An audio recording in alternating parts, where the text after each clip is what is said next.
Local TV stations across the country, WNEM. They reminded viewers this past Saturday to turn back their clocks 1 hour for daylight savings time.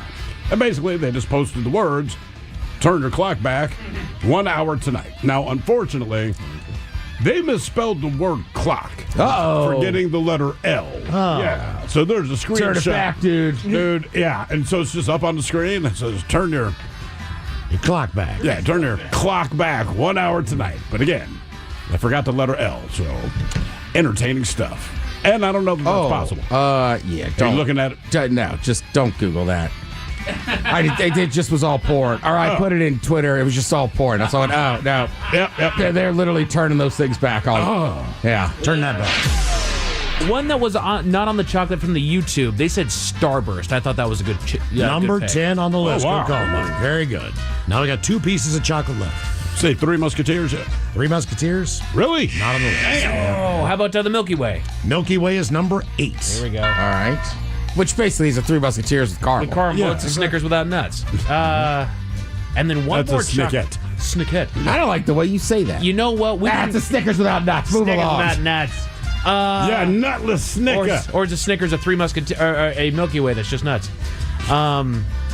We didn't go Butterfinger. Ooh, Butterfinger. Damn, good. You know what? Butterfinger is overrated for me.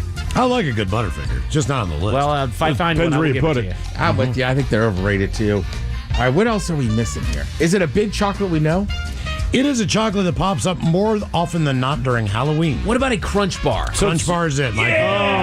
What Love was a that? Crunch Bar. Or the Crackle. Yeah, baby. Love a Crunch. So Now, see, you're the Crunch Bar, I feel like you could buy in the store. Again, I just don't know that I see Crackle bars Correct. out there hanging out. I It's feel the like same one, if though. you want to find Crackle, it's like either wait for Halloween or go to a movie theater. Yeah, I went through a quick 6 months phase where I would get sandwiches and always put Sprouts on them. Mm-hmm. So extra way to kind of just get some. And then you read about all the recalls and then how much is in Sprouts, and it's really not worth it to even. I bother. think Sprouts and spinach, man, I would just steer clear. I do like spinach though. Spinach salad's top notch. Okay. Get those little cranberries in there. Really? Yeah. Spinach and cranberry. You're telling me these flavors work together? You never had a spinach salad Bro. with goat Come cheese and some walnuts? You and the know who you're cranberries? talking Is it to, cold? right? Yeah. Come down off the hill, Ted. And a vinaigrette. No, come down off the hill, It's bud. delicious. All right. Well, let's dive Damn in. it. God forbid you guys had some class. Come on, bud. No, I am not classy enough to eat that. Yeah. Well, Mike, I like to look down on people when I eat my spinach salad. Yeah, that's fair. I'll But tell you even what, if I right. go to Evergreens, whatever salad I get, I will almost always get a spinach base. I have never been to Evergreen. It's Shocking. Right. There's literally nothing on that menu that appeals to me. No, and there's nothing that they could make you either because they got a bunch of wraps and they're all fantastic. I love them. I get the wraps all the time. For people that like vegetables, my understanding is that Evergreens is a great spot. And I'm like, cool. They don't have any ingredients for me to eat. Do you like quinoa? No. Okay. I mean, look, I don't hate quinoa. I was going to throw you a curveball here. You like some of the pickled vegetables. That's about it. Maybe. Yeah, that'd be about it. What food do you think got you sick, or what should you have never eaten? 206-803. And I don't know why. If you have pickled onions, I'm like, oh, this place is fancy. I love pickled onions. I know. It's like, oh, they're doing it right. Pickled onions. Tell you what, man, one of the juiciest baked turkeys I've had. Ted, I believe you were part of this. Oh, the upside down world. We cooked it upside down. Not on purpose, mind you. All right, so we're looking at the turkey like, what the F, man? And they were like, okay, it's upside down. So when we pull it out and flip it right side up, it was... A little Turkey. wet, but moist. It's got to be moist. But it looked more white than brown, right? And we're like, I don't know. But there's no backup plan. But we cut into this turkey. It was some of the best turkey ever. Yeah. So at this point, I'm like, cook it upside down, man. Good news Trust is I go back to West Virginia for Thanksgiving. My sister is picking up a turkey from Popeye. Oh! I've never had one. Is she really? I've never had one. They're awesome. She sometimes goes to a Whole Foods and gets most of the meal. Yeah. Kind of like the turkey's already cooked, a breast or whatever the Yeah. deal is. and Does she sides. already have it, being reserved? Apparently, they're making a lot more this year. Okay, because I It's a know lot- those things. It's easier. fly off It's the easier. shelf. I don't know if she's done it yet, but I mean, there's 3 Popeyes en route. That she can stop and get them if Nice. it doesn't work out. So apparently, when she picks me up from the airport, there's going to be a smell of the Popeyes turkey in the car. Let me know how good that is. Pretty good. You definitely got to influence. I had one girl. That was our thing. We went to dinner on Friday nights, right? Yeah. But she worked on Saturday. So I knew those leftovers for mine on Saturday. Hell so yeah. I had to strategically influence what she was going to order. The problem is you play a fun game with the leftovers. Because they always keep the leftovers with the intent that they're going to eat them again. they're However, not. there's about a 30% chance that they actually will eat them. Agreed. There's a 70% chance that they will let it rot in there, Yeah. and then I get mad. However, if you eat it the next day, there is a 100% chance that that is what she was going to have for lunch, and now her entire day screwed up. Yep. That's what they're going to tell you. It's like, man, we've been together long enough. We both know you weren't going to eat those leftovers. Right. Or we should say, we both know I'm going to eat those I was leftovers. thinking about it all day. Like, Well, you tell me every thought that enters your brain. What do you mean you were thinking about it all day? I never heard that once. Love you. New York City has a fleet of quote-unquote... Unless it's curry, then like, don't worry, honey, I'm not tired. I'm all good. Did you guys know that male bees die after having sex? Male bees die after having sex. Yeah, I did. no. Like Honey Nut Cheerio. And protein is Whoops. Sorry. That's not Walking bad. a line, Miles. It's a delicious cereal. I thought it was because they're scared of all the boobies. Yeah, I was waiting for boobies to show up somehow. Who serves you when you visit a sandwich shop in Tibet? Who visited you? The Deli Deli Lama. The Deli Lama, very good. What did the ranch say to the fridge? What did the ranch say to the fridge? I like your Hidden Valley. Close the door, I'm dressing. Why did Adele cross the road? Why did Adele... To see the other side. To say hello from the other side. Very good, Mike. Very good. Hello. I made a mistake and accidentally took my cat's medicine yesterday. Oh, yeah? You're not feeling well? Don't ask me. Feeling well? Don't ask me, meow. They said money doesn't buy happiness. Have you ever seen a sad person on a yacht? No. And finally, I named the printer at work here Bob Marley. Oh, yeah? It's always jamming. I don't know if I've ever had. There's always a food recall. Like every day in the news, something is being recalled, or something's gonna, make your ass explode or kill you or whatever. I don't think I've ever had a food or a food product that's been recalled. Yeah. Well, good. Unpopular Bad opinion, salads. but I'll tell you this right now. I think string cheese sucks. Really? I like string I cheese. think it's just the worst. I like the little ones that are in the little... But Bluebell or yeah, whatever I it's just called. don't like That's the... a Baby Bell. Baby I Bell. don't like the string part of the cheese. Well, those are two different cheeses. We'll just Well, I eat know. it as a Yeah. cheese stick. Like, I don't rip it apart. Some people actually rip it apart. I just eat it like That can't, a be Slim that Jim. can't be the same cheese that's in a mozzarella stick. I believe It so. basically is. Is yeah. it? Yeah. Well, yeah, because string cheese is mozzarella, and the Baby Bells, I believe, are Gouda. So Are I mean, they like, Gouda? they're two different. Maybe you just don't like mozzarella. Oh, I like mozzarella. I just don't like it in the string form. I like it in a ball every time. Do you I'll ever cut it just up. munch on it like a Slim Jim like Steve's talking about? No, I've never. That's the way to go. Yeah. If I'm at home, like eating a string cheese, then I take my time and I pull it apart. Do you actually pull it apart? Yeah, but if I'm just like hammering down a quick snack because I want something, then Yeah. you just eat it like a sausage stick. Yeah. Actually, the highest I got was here. We were doing Weed Week, and Robin brought in a brownie that someone had provided. I don't remember who. Oh And yeah, she says, that's "Hey, my guy. Weed Week. Your name got pulled out of the hat. It's your damn what? Cool. Like, I have no problem with it. So I ate the brownie. And Robin comes back like 5 minutes later and says, "Where's the brownie?" I said, "I ate the brownie." She was like, "Dude, that was supposed to be cut into four smaller pieces." I'm like, "Oh no, I have never been that high in my life." I mean, the guessing game was. Would you highlight the next day? I was high for 2.5 Those were days. 100 a piece each square. Right. Yeah. So I was high for 2.5 days. Like, I got home, I was still laughing my ass off. My wife's like, "Are you seriously that high?" And I explained the situation. She's like, "All right, whatever, man. We're watching TV. Everything's funny." I wake up the next morning. I start laughing. And she's like, "You cannot possibly still be high." I'm like, "I am so high, babe." Like, and I'm just laughing my ass off. But it got to the point I wanted to not be high. Yes. I rarely say that, but it's like we start the show the next day. Someone else's name gets pulled out of the hat. Like, I'm still high. I remember I drove you home that day. They do. You were entertaining as hell in the back of my car. Oh, I bet I was, man. And now, the Men's Room legacy continues. Unfortunately, what you're about to hear is real. The members of this radio program are simply not that bright, or what some people would call educated. They are merely stupid. They're not trying to offend anyone on purpose. And all have played doctors on TV. You have been warned. and are cordially invited to join the party. This is the men's room. Forget it, man, and get with the countdown. Get with the countdown. Shake this square world and blast off for Kicksville. The trippers, the grasshoppers, the hip ones, all gathered in secrecy and flying high as a kite. This is the men's room with Miles and Thrill. You know what they say, shake your radio more than 3 times, and you're playing with it. You're listening to the men's room.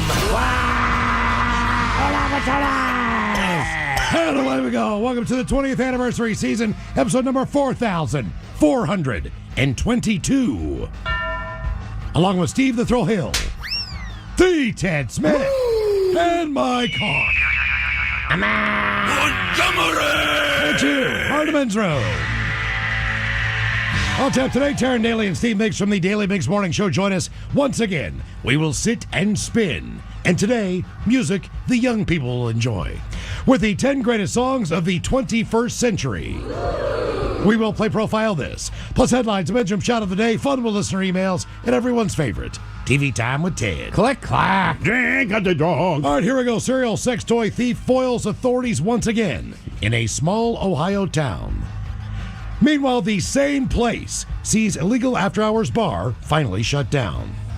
We stay in the same Ohio town with a bank robber asking cops if he can keep the cash. A sex offender fakes death so he can put on a graduation sash. And a couple save a raccoon drowning in the Atlantic Ocean. Yep. That is all coming on today's very special episode of The Men's Room. And now, here's the question. Hola, bitches. Good day to you and yours. All right, on yesterday's award-winning show, our very own Mike Hawk, he presented us with 10 weird laws in Washington State. One of those was that it is illegal to bite off another person's leg. And we agree that is fair. But we all agree that we're not sure how one person could successfully bite off another person's leg. But then we moved on to fingers. Mike was rather confident that he could, in fact, bite off Ted's finger. Well, Mike, it turns out, is correct. Yeah. Because Seattle police are asking for the public's help identifying a man who robbed an 88-year-old woman and bit her finger off. Yeah, naturally, she required hospitalization, and that is a horrible way to be injured. But equally as horrible, it's the story of a father and son duo. They're visiting the country of Laos, and they decided they wanted to go ziplining at the Green Jungle Park. And so they did. And then they were stung hundreds of times by Asian giant hornets as they ziplined. Let's just say their story does not have a happy ending. And neither does the story of a man in Malaysia. Now, in a nutshell, wild elephants broke his legs in a sudden attack. All right? Now, that is bad. A few hours later, these same elephants came back to the same camp and finished him off. All we know is, the elephants clearly just did not like this dude. Oh, and then there's the woman who's suing SeaWorld because while she was riding a roller coaster, she was hit in the face by a duck, which makes me wonder, did anyone scream, "Duck"? Doggone it. Hey, man, it's just one of those questions out there for the ages. We'll never know. We'll see how her lawsuit goes. Now, the thing about all these injuries and or deaths is, and I think we can all agree, unexpected. These are not the things that you think are going to go wrong in your day, but every once in a while, something goes wrong in your day, and you end up in bad shape. And that's what today's question is all about. Today, we want to know, what is the most ridiculous way that your body has been damaged? To be a part of the big show, call 206-803-ROCK. Like the Men's Room on Facebook, follow us on X and Instagram at Men's Room Live. Send your emails to the Men's Room at KISW.com. And now watch the show live on YouTube at KISW Rock.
Austin this weekend. Austin. Ted is the biggest fan that I know of Formula One, so he's down there hanging out and enjoying the races. So keep that in mind. By the way, if you're sending in a birthday request today, anything that Coach Ted would do or Coach Ted would do, just know that he's not here to do that today. But no big deal. Instead, we're going to play for you a special bonus round of every miss this year so far from Ted versus the FCC. Now, since Ted is not here, I can tell you, first and foremost, this might be one of the worst years that I've witnessed with Ted. Oh, God, yeah. It's been a bad year. And Ted versus the FCC. What is his record, by the way? Do you have that? Any guesses as I'm pulling it up here? I don't So know. how many have we done? We've done, let's see. I know you got to do some quick math on that. Gonna be 29. 29. 29. I'm going to say he is I'll say- 17 and 12. I'll say 15 and 14. You guys are giving him way too much credit. He is 12 and 15 with 2 ties. Well, there's Damn. 29 altogether. With 2 of them that we went. Oh, 2 times. ties. Oh, okay. I don't know Okay, if gotcha, he won. gotcha. Okay. We're not sure if Yeah. he cussed. So every miss this year so far in Ted versus the FCC is coming up for you at 4:35. What else do we have for you today? Oh, we will drink and toast into the weekend with a shot of the day. Then it's Bad Choice Friday time. You know it's Bad Choice Friday. It's Bad Choice Friday. You know it's Bad Choice Friday. This is your fault. Here's a concept for you. Today we are going to celebrate winning. Winning. Spelled W-I-N-N-I-N-G, winning. That is when you beat your opponent, you are a winner. You are winning. So we're going to celebrate winning today for whatever reason on a Bad Choice Friday with Joe Esposito.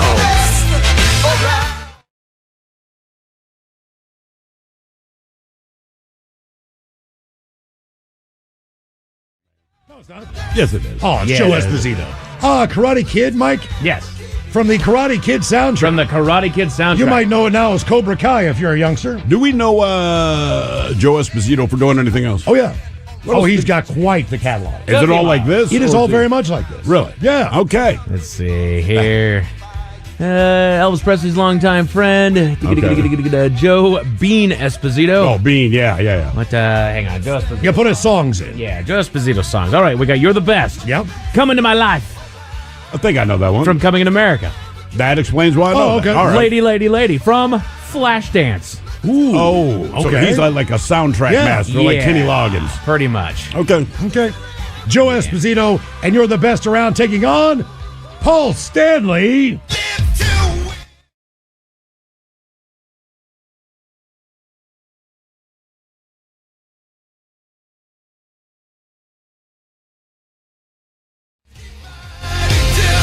I can see this in Karate Kid. That's something like it's a montage in Rocky. Yeah, this absolutely. Live Montage to song. win. You know, he's running down the beach. What was the lyric? Live to win until you die? Till you die. Okay. So the reason why this song is on my radar is because South Park, when they did their World of Warcraft episode, the kids had to train up their characters to be able to defeat basically the hacker is Was what this it was. the tune? This is what they were putting Live to on win. while they are just slowly trucking up experience points to get up there, and then you just got Paul Stanley out there. Yeah. Paul Stanley. You're the best. Yeah. Vote now if you follow us on X and Men's Room Live. One of those 2 tunes coming up right after we drink and toast with the shot of the day. God, I hope that wins. That's where we're at on a Positive Friday. That's exactly right. Speaking of Positive Friday, there's 6 people in the building this afternoon. Oh, yeah. As the Seattle Mariners getting underway at 3 o'clock. Basically, we've determined we're going to let any phone call through. Doesn't matter who you are, what a whack job you are. You know, sometimes we're like, maybe we shouldn't put that guy on. Not today. You get full access to the radio station. But what we would like to do is celebrate these 6 employees here at Odyssey Seattle with a little salute. First and foremost, we want to give it up to Afternoon Stud. Midday Stud on 107.7 The End. Christy Taylor's in the house. Look at that. Lead producer of the Men's Room, Mike Hoggenhouse, everybody. Video producer on our YouTube channel, Tim Lytell, in there. Subscribe now to YouTube at KISW Rock. Subscribe and smash the like button. Give us a thumbs up there as our subscribers keep going up every day. You forgot one guy. Steve the Thrill Hill, ladies and gentlemen. Oh, not me. Part of the Men's Room. No, not me. Miles McGovern, he's also here. And, of course, we have Luke Anderson from 105.1 The Fan in Portland. He's here doing the show live. It doesn't even work here. Oh, he's And just celebrating the Mariners. Yeah. He's broadcasting live. Let's get up to 6 people working on us. That's how you do positive. Man, oh, man. We might order pizza. Why the hell not? Pizza and chicken wings, here we go. And I want to thank all of our coworkers for contributing so much to this radio station. You guys do a bang up job. Enjoy your 6-day weekend. Yes, we've got, as they would say, some strong headwinds. As the Mariners get underway at 3 o'clock, we want them to win the game. We also want to be able to come in here and do our show for you. Yeah. So just keep in mind that... What a concept. Ted's not here. We are on a very slim staff today. So if you want to call in, man, this is your chance to get on the air and share your thoughts. So with that, our question, and it's kind of in honor of Ace passing away yesterday. Now, we talked about it with the shot of the day. It was one of those things where... as far as being a child, as a kid, there are certain people that you look up to. There are certain people that influence you, that make you like what you like and enjoy what you do, and then they imprint you for the rest of your life, whether that's watching Star Wars or, our parents' generation, when they watched either the Beatles or, the Temptations or whoever it was, Rolling Stones, whatever they were into. It inspired them on what musical path they would go down in life. And if you know anything about musicians and people who wanted to pick up the guitar, one of the reasons that they did was because of Ace Frehley. It wasn't because of John Lennon or George Harrison. No. And, you might have been inspired by Jimi Hendrix. Good luck playing like him. Right. But with Kiss, it was just one of those things where this is badass cool. It was cool. Mike McCready from Pearl Jam. He wrote a very touching piece yesterday. Just posted, the reason that he got into music was because of Ace Frehley. Now, I was a huge Kiss fan growing up. Yeah, me too. All right? But for whatever reason, my parents were not real big on Kiss. And I don't know if that was from a religious standpoint. I don't know if they thought it really was Knights in Satan's Service or whatever the deal was. I was not allowed to own or buy any Kiss records. I could not own a Kiss t-shirt, any of the things that they put out. And trust me. And they put out a lot. Even back in 1976, 77, Gene and those guys were way ahead of the curve when it comes to merchandising their product. Everything. There were dolls. There were lunchboxes. Pinball machines. There were sheets. Yeah, I mean, you could buy you name bed it. sheets. You name it. And the posters back then, they weren't the posters we see today. You could have a 6 by 4 I think they were 6 by 4 on average. huge right? ass poster of the Demon. You could have Ace. They put all this stuff out. And you walked into my friends' rooms, and they had this huge ass badass poster of Kiss. Yeah. And I just wanted that so bad. Oh, yeah. I could not put it up in my room. Now, eventually, when I turned about 10 or 11, I don't know what happened, but my parents were on vacation. We were at the beach. And do you guys remember the kind of paint that had the glitter in it? Sometimes they would put it in old everything. motorcycle In the helmets. 70s, it was all glitter. If there was a decal, it was sparkly. All your rides at the fair, if you got into a car, it had the sparkly paint on it. Yeah. Okay, that was the logo that Kiss had on a T-shirt. And my parents said, you know what? They finally broke down, and they let me have a Kiss T-shirt. Now, that was all fine and dandy until I believe myself or my mom put that T-shirt in the dryer. Because this was basically a plastic, and it started to peel the F off. Yeah. And so, eventually, it said, is. It was just, Right. It didn't have a long shelf life. But it was one of those things that just, I could not, no matter how hard I tried, I could not convince my mom that they weren't a satanic band. So hotter than hell. A religious thing. My parents. 99.9 KISW. Oh, but y'all, away we go. Welcome to the 20th anniversary season, episode number 4,422. What a large and a charge program we have for you today. Once again, we'll be joined by Taryn Daly, Steve Miggs from the Daily Miggs Morning Show. We're going to sit and spin. Today, I like to say, as Joe Piscopo said on SNL many years back, today, music the young people will enjoy. All right, what do you got? The 10 greatest songs of the 21st century. So far, 25 years in. These are the greatest. The greatest songs so far of Mike, the 21st century. We're a quarter of a way through the century. Yes. You have access to the list. Yes. Do you agree with No. the 25 greatest songs? No. Do you think they're even close? I mean, anyone can debate anything, but I mean, are they even? Who is this from? Is this Rolling Stone. never mind. Rolling Stone Okay. magazine. So no. Yeah, okay. I still get a subscription. Do you? No, they don't do that anymore.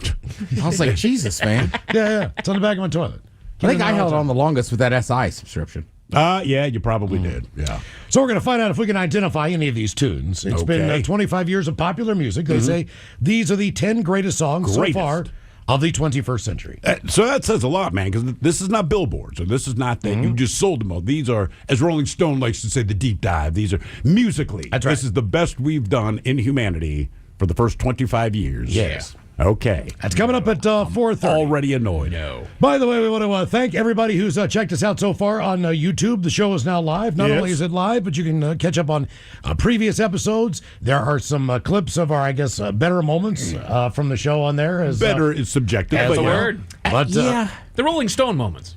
Yes. The Rolling Stone has determined these were the best moments from the It is movie. odd to see those replays. Yeah, you forget half of it. Right, because you're just in the moment saying stuff. It sounds funny. And then when you see it 2 days later, I'm like, oh, God, that sounds and awful. just so you know, we're not allowed to play the music that we play Right. on YouTube. So we've got some highlights from previous years on there, old videos, some highlights from the show since we've been on YouTube are on there as well. Yep. In Action News. is In on there. Action News, That's yes. all part of the YouTube channel. So when you get there, it's KISW Rock. And be sure to subscribe. Give us a thumbs up, or as we like to say, smash the like burger. Yeah, smash that like burger. And Smash it. and hook it up. Also Because say that in the bedroom. You'd be surprised what happens. we're trying to impress the people at YouTube. Hey, I'm here trying to smash that like Yeah, I burger. feel like everyone's like burger might be a little different than everyone else. you But know? they're all good burgers. I'm still going to enjoy it. Yeah. Yeah. But we'd appreciate that. You can check out the show live, and if you missed it, you can watch the show anytime you want, right there That easy. on the new YouTube channel. And today we're going to talk about injuries and just ridiculous ways that your body has been damaged throughout the years. Surely you've got one or two of just incidences where you're like, I cannot believe that this is the reason that I'm in this predicament. And we even go back to the lovely Robin, who was a producer here on the show for many years when we were syndicated. Yeah. Robin came in one day and her entire hand and arm were bandaged. She looked like she was getting taped up for a boxing match. And so she walks in. I'm like, what in the hell happened to you? And she said, well, I was trying to open a jar of pickles. I mean, right. And I was like, well, how bad was it? And she's like, it's pretty bad. And it's why I'm bandaged the way I am bandaged. Right. You never think when you're going to just open a jar of pickles and enjoy a pickle. No. I mean, I know you don't enjoy pickles, but But I open many a jar. It's She never apparently does. occurred to me that this is going to be a dangerous activity. you know? And sometimes you're doing activities where you think it's going to be fine. Surely it's safe for everyone else. It has been, but not always. And we start with this story. Over two 11-year-old girls that were hospitalized over the weekend in Louisiana. They fell to the ground from a Ferris wheel. Oh, Now, you get on a Ferris wheel, you figure, I'm on a Ferris wheel. This is a slow-moving thing. right. That's like the least. See, that's something you can get on with your skittish child. And you're like, Exactly. we're No fine. matter what your fear is, even if it's a fear of heights or whatever, for some reason, you feel comfortable when you're on a Ferris. Look at carousel. You know, you're just getting on a horse. It's going up and down. Ferris wheels, though, can be a little bit different. Surely you're not going to Sometime- fall off. Yeah, but sometimes, like, I mean, we're they used to, like, the swing great a wheel little- down here, but Right. sometimes it's just like a bench and there's just like a. There is A but, bar. But a lot of times, you make your safety assessment based on the lack of protocols. So you look at a Ferris wheel and you're right, it's just a bench. It's got one bar. And you you think get in there. And it moves slow. They don't need more than that, is what you think. Like, Authorities it's that simple. are still trying to figure out what caused their seat to tip them out. Oh, Now- I see. Yep. Yes, maybe a bolt broke or something, but it just kind of threw them forward. A third girl in the seat managed to cling to the overturned basket long enough to be rescued. She was holding on for a while there. The incident happened just before noon at the Harvest Festival in New Roads, which is near Baton Rouge. As it was going around, it was just like stuck at an angle, then flipped out of it. According to a witness, both girls were taken to Children's Hospital in Baton Rouge. They were recovering from unspecified injuries, not thought to be life-threatening, but the cause of the accident, again, remains unclear. Video evidence does point to a possible failure in the mechanism that secures riders in their seat, according to the Ferris wheel operator, which is not saying much, but they're trying to figure out what happened first before they make a statement. Did you read Either way. the story today about the little girl on the roller coaster somewhere in Kansas, somewhere outside of Kansas City? I don't remember the park. So there was a couple on this roller coaster. It's called the Mamba. Gets up to 75 miles an hour. Okay, and it kind of tracks with this Ferris wheel story. So the couple, they are season ticket holders to the amusement park, so they're very familiar. They know all the big hills, they know when it turns, blah, blah, blah. They said when they started going down the first hill, the little girl behind them did not give an age, but like blood-curdling scream, more than you would scream just because you're scared. So they turned around. Basically, long story short, her seatbelt had given way. So they spent this entire ride, this couple holding. So keep in mind, they have to reach behind themselves. God. And held her in place. And they said, look, man, if we let go of her, she'd have flown out of here on every turn, every loop, every freaking thing. Oh, yeah. So the ride ends after, 90 seconds, 2 minutes. Sadly, the girl ended up being okay, but sadly for this couple, so they held this girl, prevented her from flying off of this roller coaster. But so many people were waiting to meet them all at the bottom. They said it was kind of chaotic. They never got to see the girl again. Damn. Jesus. Just to say to the family, like, hey, man, we had your kids back. Yeah, I just read that this morning. I'm like, That's God damn. tough to do, to like turn around. Think and about hold it, especially because you have all those harnesses You're on strapped you. in. Yeah, I guess you kind of rise to the occasion when a kid's life is extended. Now, this one, fair warning, does not have a happy ending. An American father and son have died after reportedly being stung by a swarm of hornets. They were ziplining in Laos. Daniel Owen and his son were at the Green Jungle Park. Earlier this month, the incident occurred, both from Ohio. He died on or just before his 47th birthday. The pair were taken to a hospital to be treated, and it was confirmed that it was a very brief and rushed attack. They said they did not have much more evidence or any more information to provide. They were stung by hundreds of what appeared to be Asian giant hornets as they were descending from a tree with their guide at the adventure resort. Father and son were initially conscious when they arrived at the clinic, showed no signs of anaphylactic shock. However, they died a few hours later after being taken to the provincial hospital, according to the outlet. I can tell you this firsthand from just ziplining this December in Africa. First of all, the harness is unbelievably tight. For good reason. If you're a guy, it is incredibly painful on your junk. Mm-hmm. When I went down one of the slides, or about 7 different slides, my ass. Is it consistent? Like you can't stop it, it goes from one to the next? You go from one platform to another. All right. And then you get on another line. You clip back in, then you go over another canyon, then you get on a platform down there, you clip in, you go on another canyon, right? For someone who's scared of heights, what was that experience like for you? Well, it was over a crocodile-infested river. Jesus Christ, so when you're looking down that makes at it worse. That adds to But you don't worry about the heights all of a sudden. That's kind of part of the thing. Zip line over a crocodile-infested river. Don't worry about your heights. God That's the forbid crocodile. something happened down there. But Could you see them? Oh God, yes. They're just laying there. They're everywhere. They look like logs. Are they looking up at you like, ooh, air snack? No, but they're conveniently under these lines. That's where they kind of hang out and sit around in this cove. I wonder why. But at any rate, one of these platforms, I dropped down. The back of my tailbone hit that platform as I was dropping down, and I mean, this shock just went up through I basically just bruised my tailbone to the point where I had a moon-sized bruise for the rest of the trip on my ass, which did not fare well, as Ted, you can attest, on an airline flight, in my case, that lasted over 21 hours. Ugh. This is the worst place to be injured. I get bleacher butt after about 3 or 4 hours. Yeah. So I just want to say this about this incident, which is a little bit strange. But every time you get on a different line, you have guides with you. All right. There's one that goes down in front of you. They go to that platform in front of you. So they're waiting to kind of catch you. If you have a problem braking, you got a glove. Sure. If you don't brake, they'll catch you. And then there's a guy that comes down, and he is the last guide. So each individual group has 2 guides with him. I don't know what the scenario is, but whatever these 2 got into or did, the other guides, they were not injured. That's the one thing I noticed in the story. I'm wondering exactly what happened on this because they're all in the same group. Right. So I don't know. I don't know how this happened. Maybe they're eating bananas? Yeah. Bodies were covered in red spots when they were taken to the clinic. Well, yeah. It's very, very painful. A lot of stings, maybe more than 100 over the whole body. Jesus. I thought already it's a very dangerous situation because I've never seen anything that bad, according to the doctor. By the way, the Asian giant hornet is an invasive hornet native to Asia. Yeah, I like how they pointed that out. I'm like, is that why you call it an Asian? Yeah. Because it's from Asia. They're It's the not, world's... it's not invasive in Asia. well, It's not, but it's just the way they phrased it. they're native to Asia. Native to Right. Asia, but it's different than the other Asian hornets that you keep hearing about, like in England and stuff. Right.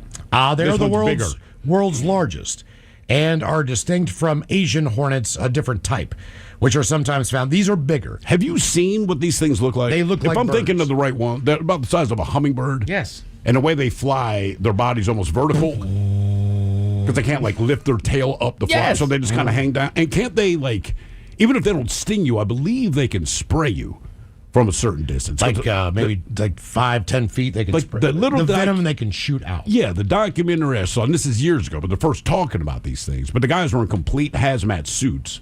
And they're like, look, we're not worried about getting stung. It's that when you get close to them, the way they explained it, they had like 2 guards basically outside of the nest. And these things are spraying these dudes at Yes, distance. they can spray venom. Look at the size of those doggone things. dude. Then this story from last week. yeah. We all know that when you're drinking and having a good time, often bad things can happen. Oh, yeah. And you can injure yourself quite a bit that way. A drunk young man called emergency services shortly before 11 o'clock on the evening of a Wednesday night in Germany, telling the operator that he did not know where he was. He also said that he was injured, and officers launched a search operation. 28-year-old man was located shortly thereafter on the shop floor of a butcher's shop, which was next to a bar that he was frequenting. So based on the investigation, police said the man appeared to have fallen out of a pub window, possibly as a result of his alcohol intake. Possibly. And into the interior yard of the butcher's next door. I love this story. He subsequently gained entrance into the store as he was on the back side of it. After that, he consumed several sausages and then alerted police. Wait, he ate the sausages first? Oh, yeah. This guy knows what he's doing. I thought it was the other way Let around. me put down a couple sausages and then call and be like, That hey, is I need great. help. The man was taken to a nearby clinic in an ambulance for treatment. You got to be pretty drunk to not recognize you're next door to the pub you're in. that you frequent. But he fell into a butcher shop that made sausage. Now, the butcher shop's brand, so I'm assuming he had a Landjaeger. Probably. Probably. Had to be cured or smoked, right? Not going to eat the raw ones. Exactly. The branch manager was alerted by police just before 1 a.m. The person was just lying there in our shop. She reported that a pigeon net on the building had been torn and the door to the butcher shop damaged. And 2 sausages had been taken out of cold storage. That's it. Police did not mention whether or not the butcher was compensated for their wares. The authorities also did not provide details about the man's injuries. He was not able to respond to questions, according to police, so he was pretty messed up. Oh, yeah. He was being investigated on suspicion of a property crime, basically the damage that he did to the pigeon net, the door, and the taking of the 2 sausages. That's the worst thing he could have done. I mean, every country has its own laws, but like, I don't know, you get them for like damaging the pigeon. Like, I fell out of a window, man. There was no intent here. Yeah. You can give me No. on the sausages. Yes, I did. I did make the sausages before I even called. But the pigeon net, like, dude, I fell out of a window. But you still got to pay for it. Fine. Because he's drunk. He shouldn't have fell out of the window. That is a strong point. You know what I Actually, mean? Like, if I'm walking home and stumble into your car and dent it, like, it's still on me that I dented your car. that is fair. I remember a couple of months ago, Castle was reading me the riot act, so I got just absolutely plowed, right? But so he's kind of done with his spiel. So I don't remember everything, but I do know the next morning, after dealing with the wife, she also explained the reason your face hurts is because you did a face plant on the front steps of the house. I'm like, okay, good to know, right? That's all I know. So Castle's like reading me the riot act, and then at one point he just kind of stops and he looks at me and he goes, "And what the F happened to your face?" I just shrugged. I'm like, I don't know. He's like, oh my God. Good times. Yeah. Our question, what is the most ridiculous way that your body has been damaged? 206-803-ROD. Yeah, I didn't really notice like your glasses at first. I'm just, it's awfully quiet in here today. Oh, yeah, yeah. And then, I think it was later in the day, somebody was like, did you notice this? And I was like, and I think I was like, dude, what happened to your note? You're like, I don't know. I was like, oh, yep. I don't like, you know. didn't even have to say anything. I was like, I can put 2 and 2 together. That marks 2 injuries that you don't know how in the hell it happened, dude. What's the other one? You broke your hand. You broke your wrist. That I do know how it happened. It's that the doctor didn't believe me. That was, we had launched the Men's Room Black, all right? And that was a much heavier alcohol content than it tasted. So we had a big party down at Elysian. I drank however many I drank. I don't remember. But when I left, I ended up doing a face plant, but tried to catch myself with my left hand. Broke my wrist. No big deal. The only problem was that next day, we were taking my daughter to Disney on Ice for her 2nd birthday, right? So my wife's like, "You need to go to the hospital." I said, "I know that, but I'm not in danger of dying, and I'm not going to ruin her birthday, right? It's your kid. That's what kids do to you." So it's her 2nd birthday. It's Disney on frickin' Ice, and it's not like I'm dying to go, but I got to go. It's her birthday, Brad. My daughter had the time of her life, and the whole time I'm there, I'm just holding my left wrist in my right hand. So the following day, I finally go to the doctor.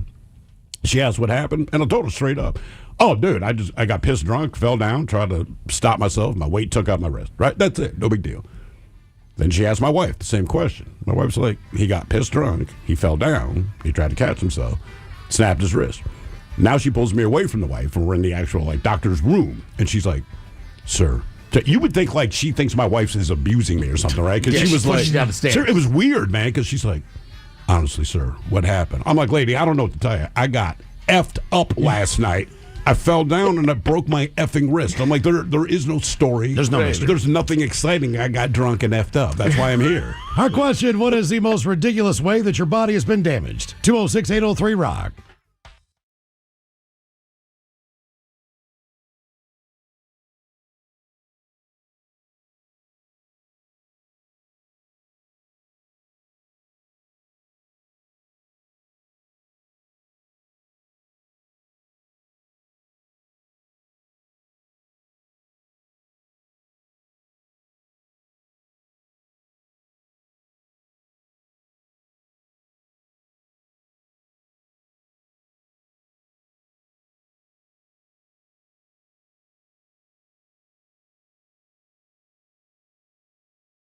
Plumbing Studio. You're in the men's room. Text the guys at 206-803-ROCK. Our question, what food do you think got you sick or what should you have never eaten? 206-803-ROCK. Hello, Nicole. Welcome to the men's room.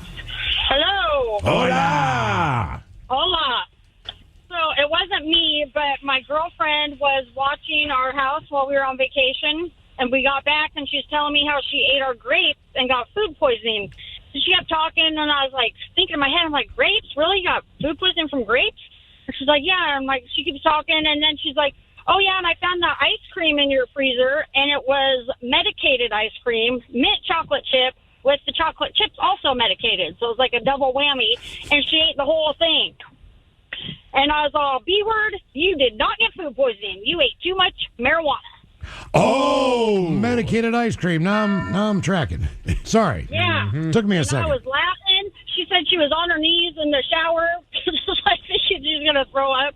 It was super funny. She didn't realize. Had she ever been high before? Well, yeah, and she knew it was medicated, but it was like extra medicated because the ice cream was medicated and the chocolate chips were medicated. I got to ask you this. Let's get it done. Where did you buy that at a weed shop? A friend of mine had it made. Full Tilt was making it for a while. Oh, okay. Yeah. So I've never seen a frozen section at a weed store, so I didn't even know that was a possibility. Some of them have he it. sold it out of his house or whatever, but he's been in High Times magazine, I think, for the recipe, I believe. Okay, all right. I bought a sorbet once at a weed shop. Really? It was delicious. What flavor? It was like raspberry or something. Could you taste the weed at all or no? No. She was just like, hey, this is on sale. Like, eat this much of it, and it's worth this many milligrams. And me and my buddy were like, all right. Did you get high? Oh, yeah. It was one of those, like, just rainy, crappy, like, February Saturdays. Like, we didn't have anything going on. I think we were watching college hoops. Like, let's eat it. Ted and I went down to a weed farmer's market, so to speak. Yeah. Now, I don't know if this was the exact moment where everything kind of hit me at one time, but because we tried a lot of different stuff. But I walk up to this one guy, and he's got 2 huge jars of just what looked to be the most pristine bud in the world. All right. Because it was like a medical thing. This is before recreation. Yeah. Right. So High Times magazine was a thing back then. And he's got a High Times magazine, and it's opened up right in front of these 2 big jars. And it's strain of the year. He won strain of the year at the Cannabis Cup or whatever the hell the deal is. There's a gold medal there or whatever. And so I'm like, oh, this is probably pretty good weed, And I look at it. It's the guy in the picture, and there's the 2 jars. And I'm right there, and I'm like, yeah, man, let me try that. And, man, I hit that, and I lost my mind for about 5 minutes. I just sat there just like, one hit. Oh, my God. And so, of course, I bought it. Yeah, because I'm like, Jesus, man. What food do you think got you sick, or what should you have never eaten? 206-803-ROCK. My early days of experimenting with the green stuff. The wife and I, one Sunday, I remember it was a Sunday. I had nothing to do. There was football that was on. So, all right, here we go. Here's our opportunity. Take a 10 milligram edible just because I'm experimenting with this new thing. I'm gonna dial in these edibles. I didn't. Side note, I cannot do those things. 10 milligrams is all that it took, but it started setting me off. Like I'm starting to panic just a little bit. But as it's starting to set off, I'm just going to sit down and watch football. All of a sudden, my phone rings. It's my dad. Oh. She says, just ignore it. I was like, I can't. He's going to text and he's going to ask me what's going on. So I have to answer the phone. So I answer the phone. What's going on, Dad? And I'm talking way too doggone much. She says, hey, I'm just letting you know I'm on my way. I wanted to watch a little football with you guys. So I'm wondering if I can stop on by on my way up. And I was like, yeah, come on by. No problem. She says, why did you say that he could come over? I said, because I'm high. I can't lie right now. I don't think when I'm on this, I can't think of a good reason why he can't. Because he's going to ask why not. And I'm going to have nothing. So really, really high. I can't. It's my dad. He can't. You just shouldn't have answered that phone call. I know. I shouldn't have, but I did. So he's about to come over. And so the wife leaves me so she can pick up toilet paper because we had none left. So I'm just sitting there just trying not to panic. My old man finally comes over. And I'm freaking out. I'm like, he can't know that I'm this bad high. He just can't know. Finally get him in there. We watch the Seahawks game. It's all fine. And I have just been sitting there staring at the screen. I don't even know what happened with the doggone game. I am fighting for my life. Soon as it's over, he gets up and says, well, I think I'm going to head on out. You both look like you kind of have 1,000-yard stairs going on there. I can tell you guys are tired, so I'll just leave you guys to nap. It's like, yeah, that's what it is, Dad. Have a good one. One of the worst experiences I've had, dude. It was awful. Being with family when you're stoned sucks, man. Yes. Actually, the highest I got was here. We were doing Weed Week, and Robin brought in a brownie that someone had provided. I don't remember who. Oh, yeah, she says, that's hey, my guy. Weed Week. Your name got pulled out of the hat. It's your damn what? Cool. Like, I have no problem with it. Yeah. So I ate the brownie. And Robin comes back like 5 minutes later and says, where's the brownie? I said, I ate the brownie. She was like, dude, that was supposed to be cut into four smaller pieces. I'm like, oh, no. I have never been that high in my life. I mean, the guessing game was... Would you high like the next day? I was high for 2.5 days. Those were 100 a piece, each square. Right. Yeah. So I was high for 2.5 days. Like, I got home, I was still laughing my ass off. My wife's like, are you seriously that high? And I explained the situation. She's like, all right, whatever, man. We're watching TV. Everything's funny. I wake up the next morning. I start laughing. And she's like, you cannot possibly still be high. I'm like, I am so high, babe. Like, and I'm just laughing my ass off. But it got to the point I wanted to not be high. Yes. I rarely say that, but it's like we start the show the next day. Someone else's name gets pulled out of the hat. Like, I'm still high. I remember I drove you home that day. They do. You were entertaining as hell in the back of my car. Oh, I bet I was, man. What food do you think got you sick, or what should you have never eaten? 206-803-ROCK. Hello, Jersey. Welcome to the men's room. Oh, my goodness, that's not their name. That was supposed to be down further. My bad. What was your name one more time? Hello. Jeremy? You. Yeah. What's your name? Jeremy. Oh, it's Jeremy. Hola. Not Jersey. I thought Jersey was a strange name, but there we go. My bad. So, Jeremy, what should you have not eaten? What had happened was, went down to New Orleans with the wife. We're going to look at, like, some houses and stuff. And like you do in New Orleans, we went out for drinks.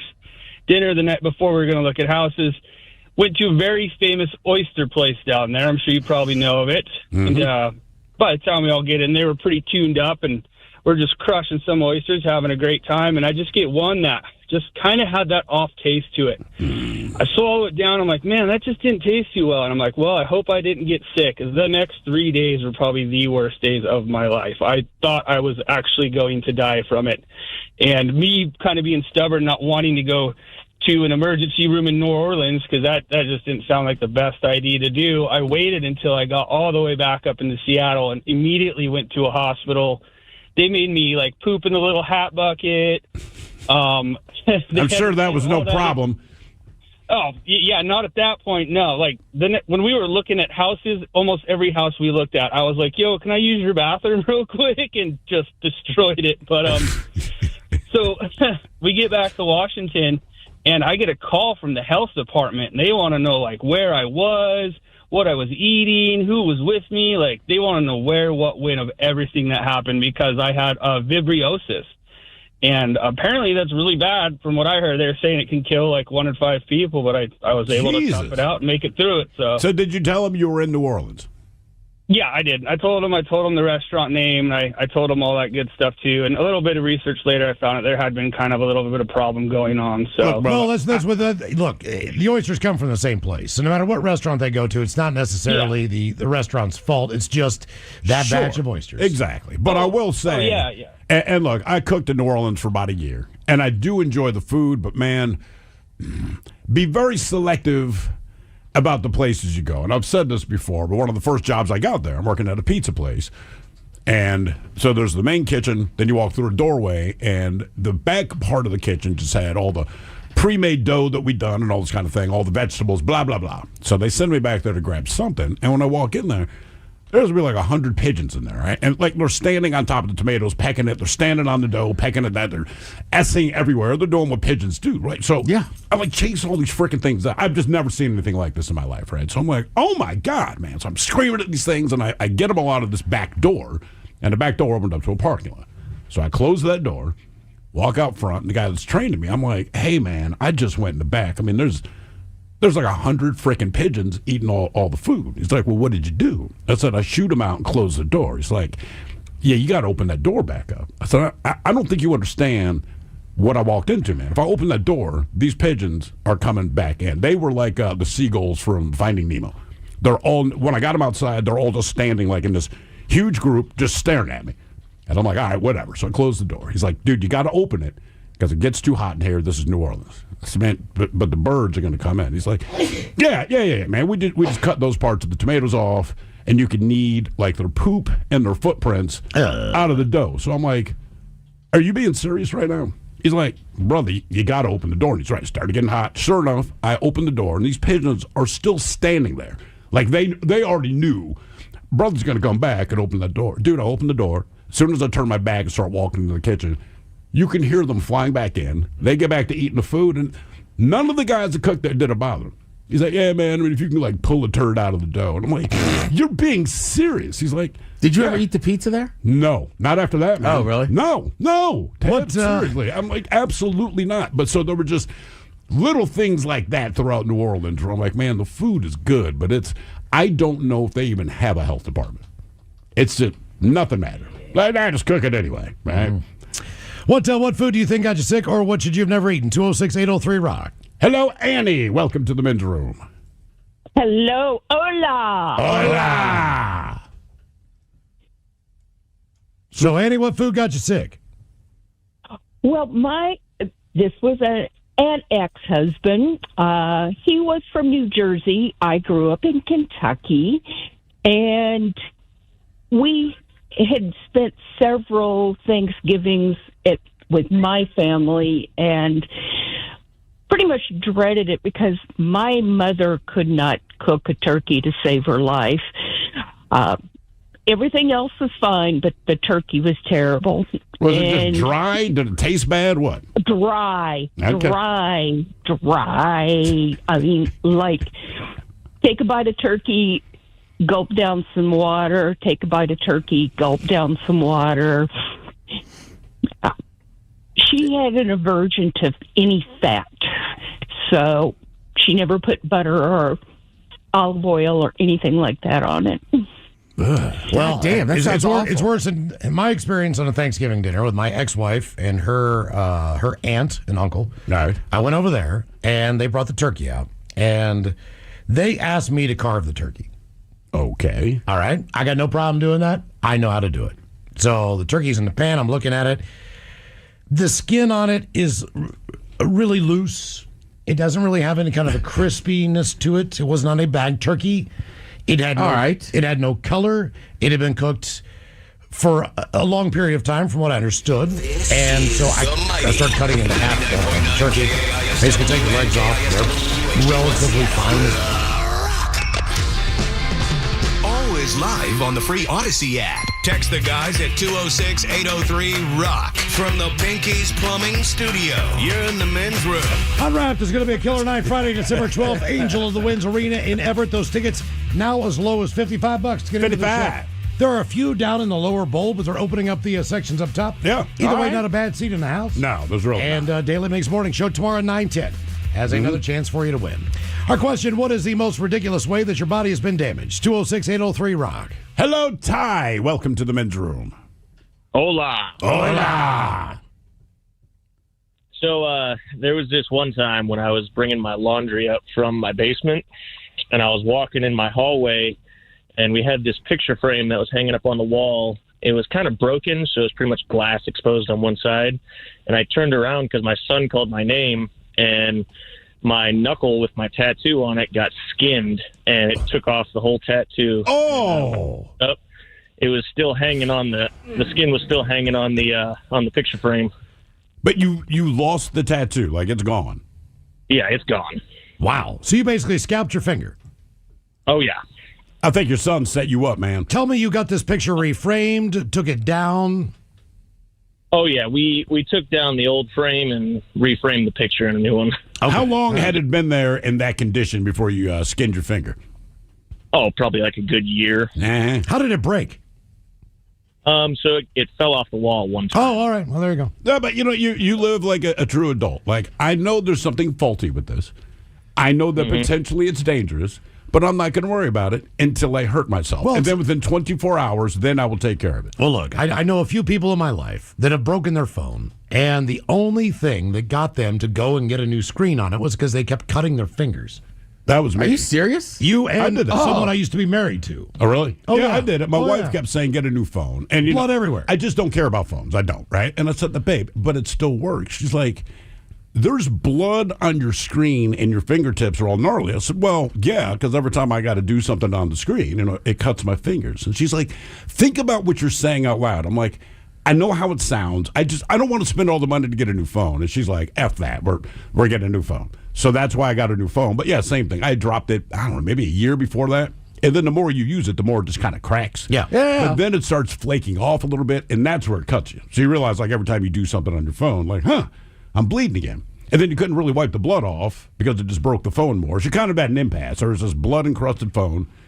I didn't care, Like I said, I tried not to use the phone, but she's like, dude, this is ridiculous. You're a grown-ass adult. We have children who look up to you, so why don't you try to make the right decision here? I'm like, fine. So now I have a new phone. But yeah, I just would want to keep cutting my finger. No. It doesn't I don't really like glass hurt. shards going into my fingers. Everything you're saying makes sense, but it's one of those cuts that it doesn't hurt. You ever cut yourself shaving and not realize that you cut yourself shaving until you look in the mirror? Yeah, or you're like, right, you rinse off, you see the blood. Yeah, it was kind of like that. So you didn't really feel it at the time, but by the time you were done with the phone, you realize that is fresh blood on this screen. What is the most ridiculous way that your body has been damaged? 206-803-ROCK. I know. Saying it out loud, it sounds ridiculous. Right. I mean, I'm just like, you're walking through it, but I'm just like, you could get just the screen replaced too. Oh, really? Yes. Yeah. Yes. I did not know that. You just take it into a phone repair shop. I had no idea. It's like I ended 30 a whole new 30 phone. seconds. Okay, yeah, this took longer. You have It your cost phone more. in a case? Yeah, I do now. Okay. But yeah, it was just the screen, man. Yeah. I did not realize they could just repair the screen. My bad. Hello, Brian. Welcome to the men's room. Hola! So the story here is this is a couple of winters ago. Me and the wife and a friend went over to Leavenworth and was having ourselves a little night recap, having some good festivities at the bar.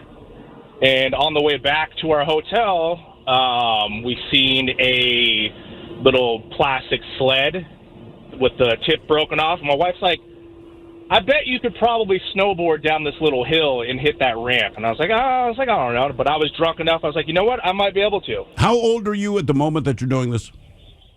I was like 25, 26. You're still in the zone. And this is the little sledding hill in the middle of town? Yeah, so yeah, right in the middle of town. All right. So I gotcha. I go to slide down. I almost hit the ramp, and I was like, you know what? I think I could do that. That didn't hurt that bad when I fell. Second time, I go down, and I fall right off into what I thought was just a pack of snow, but it had frozen over, landed on my ribs, and proceeded to fracture 2 of my ribs. Damn, man. Did not find out that I fractured my ribs until I went to the chiropractor with my wife because I was having lower back problems. And they're like, well, we need to do x-rays on you. We'll check it out. And she comes back and she goes, do you know that you have 2 broken ribs? I Well, it's said, amazing, no, but man. that would explain the pain that I've been having. How long were you in pain before you went to the chiropractor? Coughing, laughing, sneezing is the worst. Right. That is the worst. The hardest thing for me, so obviously I was drunk when it happened, so I didn't really feel much. It was when I woke up the next morning in our hotel.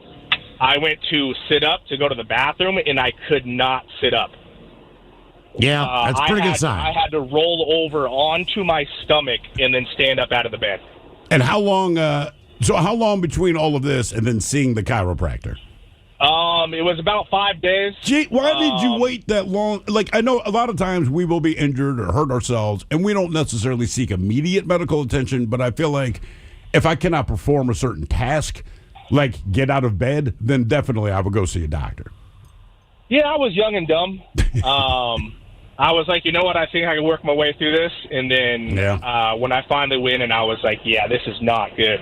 When I realized I couldn't cough, I couldn't sneeze, like breathing, all that stuff, I was like, yeah, it's time to get it looked at. And so that's when we looked at it. Me too, because, you flip over in the middle of the night, you don't really realize you're doing it. But when you have broken ribs on one side, you roll over, you're like, oh, no, not that way. But now your shoulder's hurting because you're only sleeping on that one side all night, so there's no wind. I remember my buddy Mike Ciparini. He had broken his ribs in a 3-man sledding accident that I was a part of. I just hit my ankle. He was behind me, hit his ribs on a tree stump. So that night we go to the hospital, and I remember he walked in after me, which is kind of funny. We're all just kind of smiling about it, like, kids, whatever. See him the next day in school, and it looks like there's nothing wrong with him. Because I come in, I'm on crutches. The other guy that was with us, he managed to avoid injury, so he's got a few scrapes, but he's all right. But Mike, who at the moment seemed like he got the worst of it, we're kids, so we don't get it. I'm like, dude, what the hell? Like, I've got a cast, I'm on crutches, I'm half immobilized. He just looks at me, and he sounded so sad. He's like, man, just don't make me laugh. I'm like, why can't you laugh? He's like, my ribs are broken. And within 5 seconds after that, somebody said something in the hallway, because this is between classes, that made him laugh.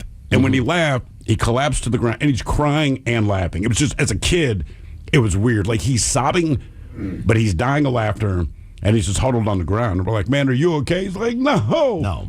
I was his ass. I was going to say, generally, skiing or snowboarding injuries, and a lot of times is ribs. Yeah. I could almost guarantee, like, was this post-lunch? Post-couple cocktails? And they're like, yeah, how'd you know? And it's like, well, because sober, you never went to the top of the mountain.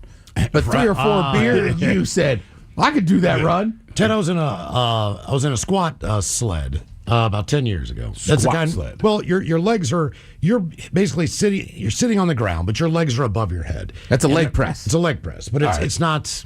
Oh, you mean at a gym? Yeah, it's Jesus. I thought you meant like you're sledding down a hill. Like no. The hell? I'm at the gym. I'm doing squats. Well, leg press. Leg press. A lot easier than squats. Yes, I got a pretty good amount of weight on there. The weights, my legs come down. I don't know if it was like the fat from my stomach or the way that my legs kind of went into my rib cage. I broke both the bottom 2 ribs I had on each side. And it went pop, pop. And a guy who was doing exercises beside me looked over and he goes, that wasn't you, was it? And I was like, I'm pretty sure I just broke 2 ribs. And he's like, oh, man. So I was having a hard time pushing it back up. So he gets behind me and tries to help me put the sled back in place. Which is much tougher for him as opposed to using and then I roll over and I'm just like, yeah, man, that's... And the weird thing about it was not the worst place to break your ribs. Those 2 on the bottom are not nearly as bad as like when I fell into the sink and broke the 2 that were higher up. The ones on the bottom, for whatever reason, just didn't matter. So my question, wasn't that bad of pain. You break ribs, you've broken the ribs. And the one thing we do know, and doctors will tell you straight up, there ain't a damn thing we can do about it, right? No, Literally, there's nothing. So is it worth going to the hospital? I mean, they can give you painkillers. They can see if your lung is punctured or something, but otherwise, they can't do anything. And I understand, but there's nothing we can do about it. That's the only issue. The only issue is, did you puncture an organ? Did you puncture a lung? Did you do anything? And a lot of times the pain's so bad, you kind of have to. Yeah. You're right. Once you get there, they're going to tell you arrest it. But nothing we can do. I feel like you got to check it. I mean, I don't know. It's like fingers and toes, right? Like I go, you can go to the hospital. I go, your foot's already black and blue. Like, you clearly broke your 2 toes. But I go, they're just going to put it in a splint. Yeah. They can put same with a broken ankle or sprained ankle. Right. There's not much you can do about it. You can do physical therapy after the fact. Sure. But if you think that you broke it, then they need to put it in a cast. And then you find out need to get an X-ray to find out, did I just sprain this thing or did I really just snap it in half? I'm just wondering what the cost difference is, right? Like, you go to the hospital, it's already expensive. Now, if I break my leg, they're going to set my leg, they're going to blah, blah, blah, all the stuff that goes along with it. I get it. With the ribs, like, I know I owe you for your time, but literally, you can't do anything. How much is this going to cost me for you to tell me that they can't do S? What is the most ridiculous way that your body has been damaged? 206-803-ROCK. I got a bad feeling about this guy. Hello, Miles. Welcome to the men's room. Hola. Hola. So, once as a minor and once as an adult, I was extremely intoxicated and got a black eye as one time, and then got my other black eye the other time. Both times you were hammered. Oh, extremely. Did you get punched or did you fall? I definitely fell. All right. What did you fall into that you blackened your eyes? Well, the first time it was nighttime, and there was a ditch that I failed to see, and it had pavement on the other side, and I just didn't see it. And went down, took half my eyebrow off, and the second time, I still to this day don't know. If you lose half your eyebrow, does the hair grow back in the same place? That's what I'm curious to know. It does. Okay, that's good to know. Are you a Miles with an I or a Y? I. Okay, you're a cool Miles. That's right. Just making sure. Have you met a Miles disposal with a Y? Oh, tons. A Most, lot of Miles most do. Garrett. Most do. Really? But they're losers. Because I can think of Miles Davis, which is the first Miles I'd ever heard of, and he's an I. I don't know that I've seen a lot of Y Miles. Yeah, there are. There's Miles They're not Garrett. really legitimate. Well, if I meet Miles Garrett, I'm going to tell him, hey, man, I'm going to introduce you to this guy because they're not. he does not think you're legit. No. You know, it's like P.H. Stephen. Well, it's stupid. That's Steph. They're not real people. What is the most ridiculous way that your body has been damaged? 206-803. Miles Turner, Miles Gaskins, Miles Garrett. All Y's? All Y's. Hello, Tim. Welcome to the men's room. Hola, guys. How's it going? Hola. Doing well, man. So when I was 12 years old, I had my best friend shoot me in my heart with a .22 long rifle. You asked him to do this? No. It was probably be funny to point a gun at me and pull the trigger. I had 3 holes in my heart, one in my lung, nicked my liver, broke some ribs. He shot you 3 times. No, shot me 1 time. Just the bullet bounced around. And explain the scenario that led up to this moment. As you said, this is your best friend. So it was right after Christmas. I was talking to his little sister about what she got for Christmas, and he was up above me. I was laying on a bed, and he just thought it'd be funny to grab his brother's long rifle and point it at me and pull the trigger.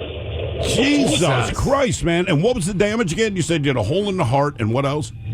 So 3 holes in my heart, 1 in my lung, nicked my liver, broke a few ribs. I'm assuming that he was just absolutely petrified by what he'd done. Yeah.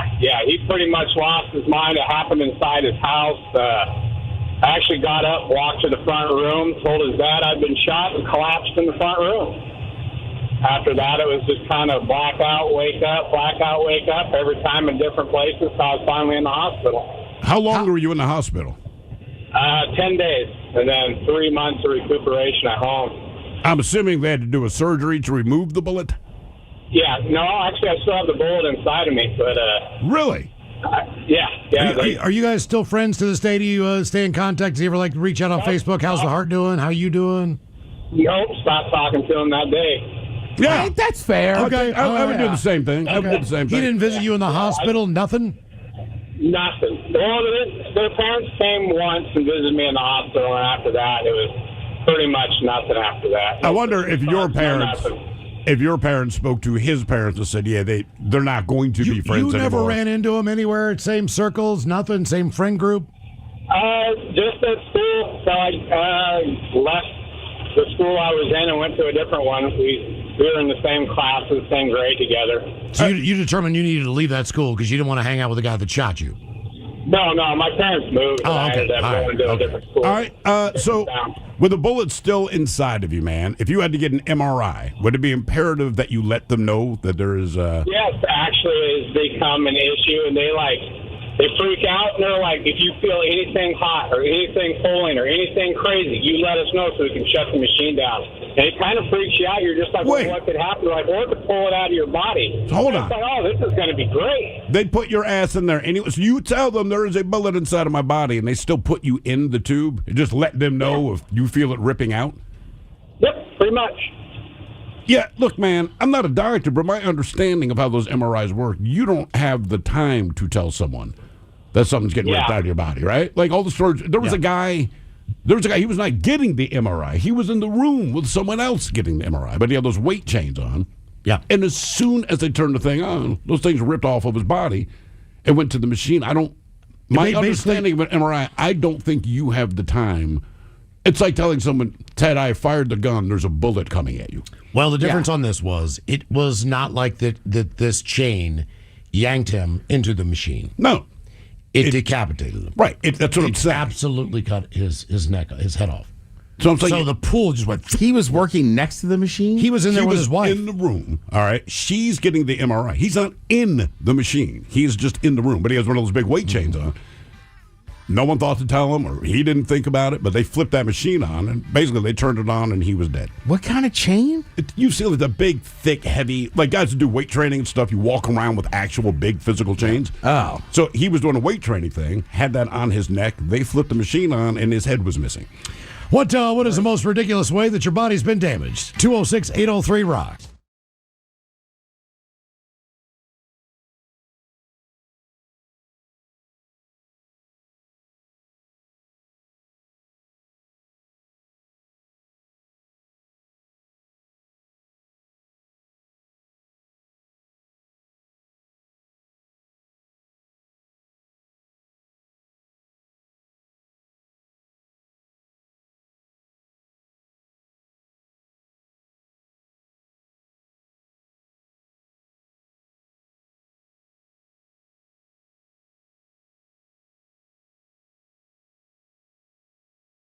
So like hotter than hell. A religious thing. To my parents' credit, man, they weren't particularly strict.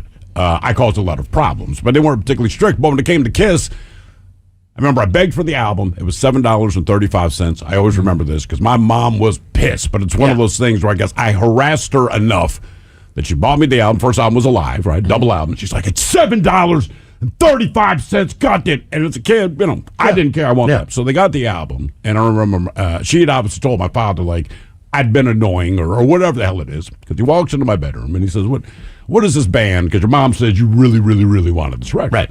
And I held it up and he looked at the cover and he started laughing.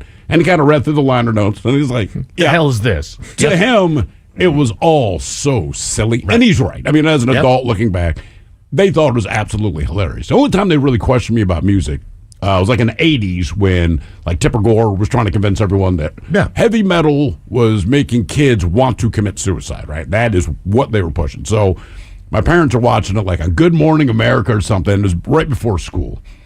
My dad's like, it was Black Sabbath specifically. He goes, hey, you own any Black Sabbath records?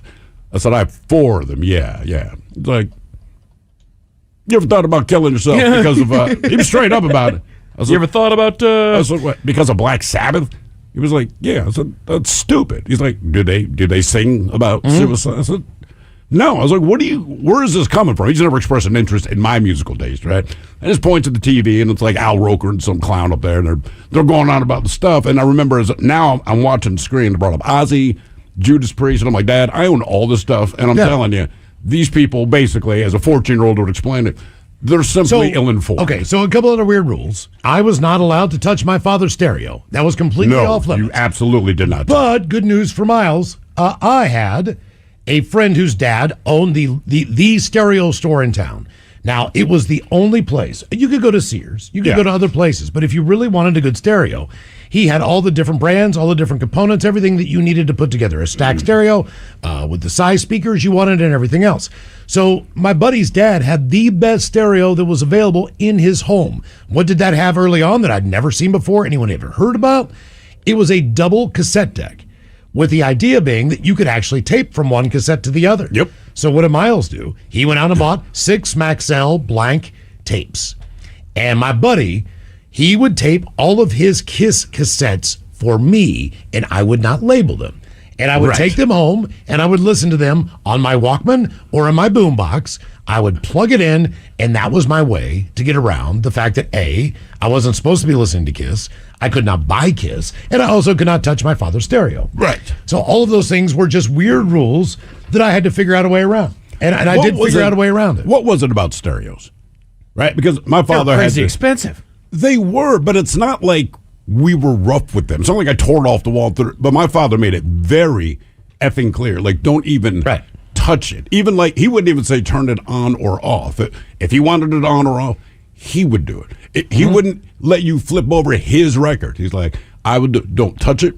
Don't look at it, man. And my buddy Brad, touched the stereo once because he lived in a normal household with a normal parent. So he went over to my father's stereo, turned it on, and then flipped the station. And I'm like, no. So my father's upstairs, and now I hear his footfalls coming, and I'm like, dude, here we go. So my buddy Brad, again, his parents being normal, he has no idea what's coming. And my father walks downstairs, looks at Brad, looks at me, says, who the F touched my stereo? So I took it on myself because Brad just I did, Dad. So he's like, you know goddamn well, you do not touch my stereo. Put it back to my radio station and turn it off. So you think he knew that you were taking the fall for your buddy? I don't know, and it didn't matter because he looked like he was going to kill. Again, we turned on the stereo. Well, Brad turned on the stereo and changed the station.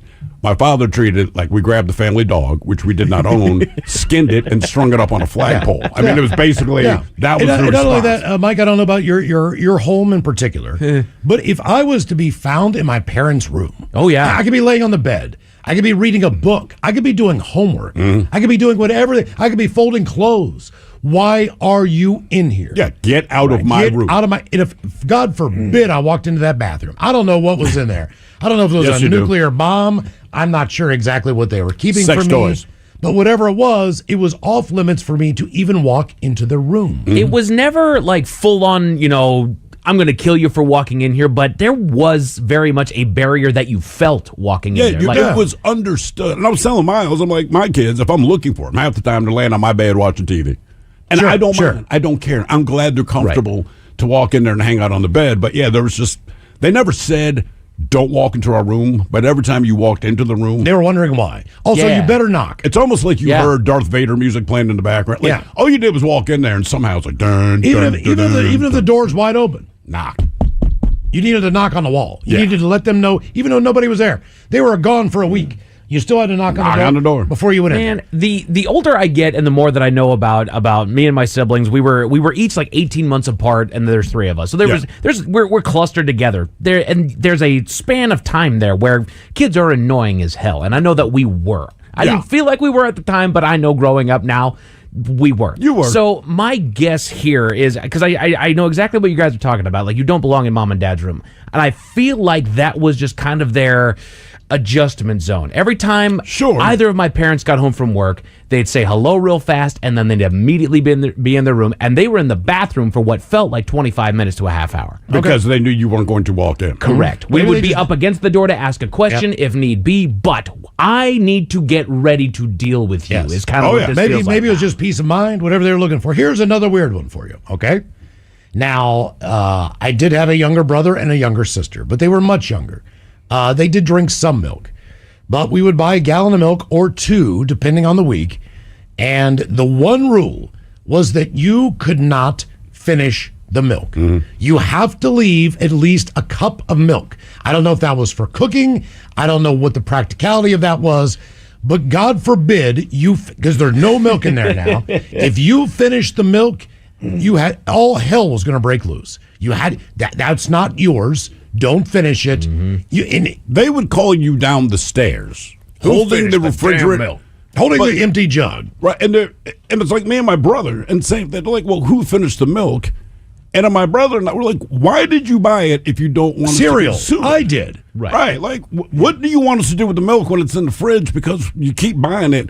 You do know we're going to drink it, right? Yeah. And it has a shelf life. It's not like we can just leave it in there for a year and a half. Like, you bought the milk. You also bought a cereal. So what we did, you see, is put the milk in a bowl of cereal. And even though, to me, that is very self-explanatory, it doesn't work with parents. Sure. You couldn't finish them. And then you try to leave a little bit of milk, and then they're equally mad. They call you right back down the stairs.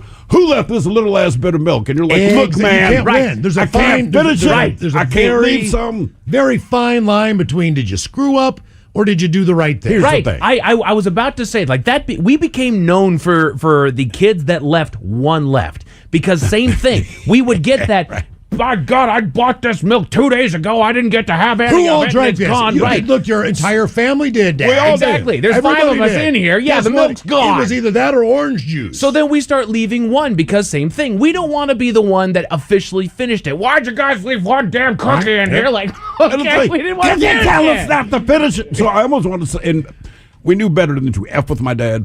But my brother and I were just like, why doesn't he get a Sharpie And every time they buy the milk, Just draw a line on it. Draw a line because we don't know how to play this game. If we drink all of the milk, you're pissed. If we don't drink all of the milk, you're pissed. Look, so put a freaking line on there. And that's not all bad.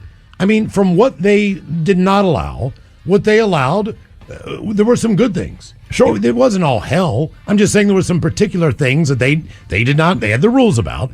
But if I was at home during the summer, why are you in the house? Get out of the house.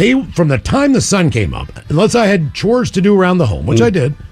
You did not come home until it started getting dark. And they didn't want to see you. It's not like they were being subtle about it. Why are you in my house? There's no way to check in on you. You could not call home unless you were at a friend's house. That's what was great about it. They didn't care if you had walked in the middle of the woods, didn't know where you were going. Nope. If you went to the lake, you could have drowned all day. They did not care. Our question, what is the most ridiculous way that your body's been damaged? 206-803-ROCK. A couple off the YouTubes, if you will, says, I got hit by a rock the size of a softball in kindergarten in my eye.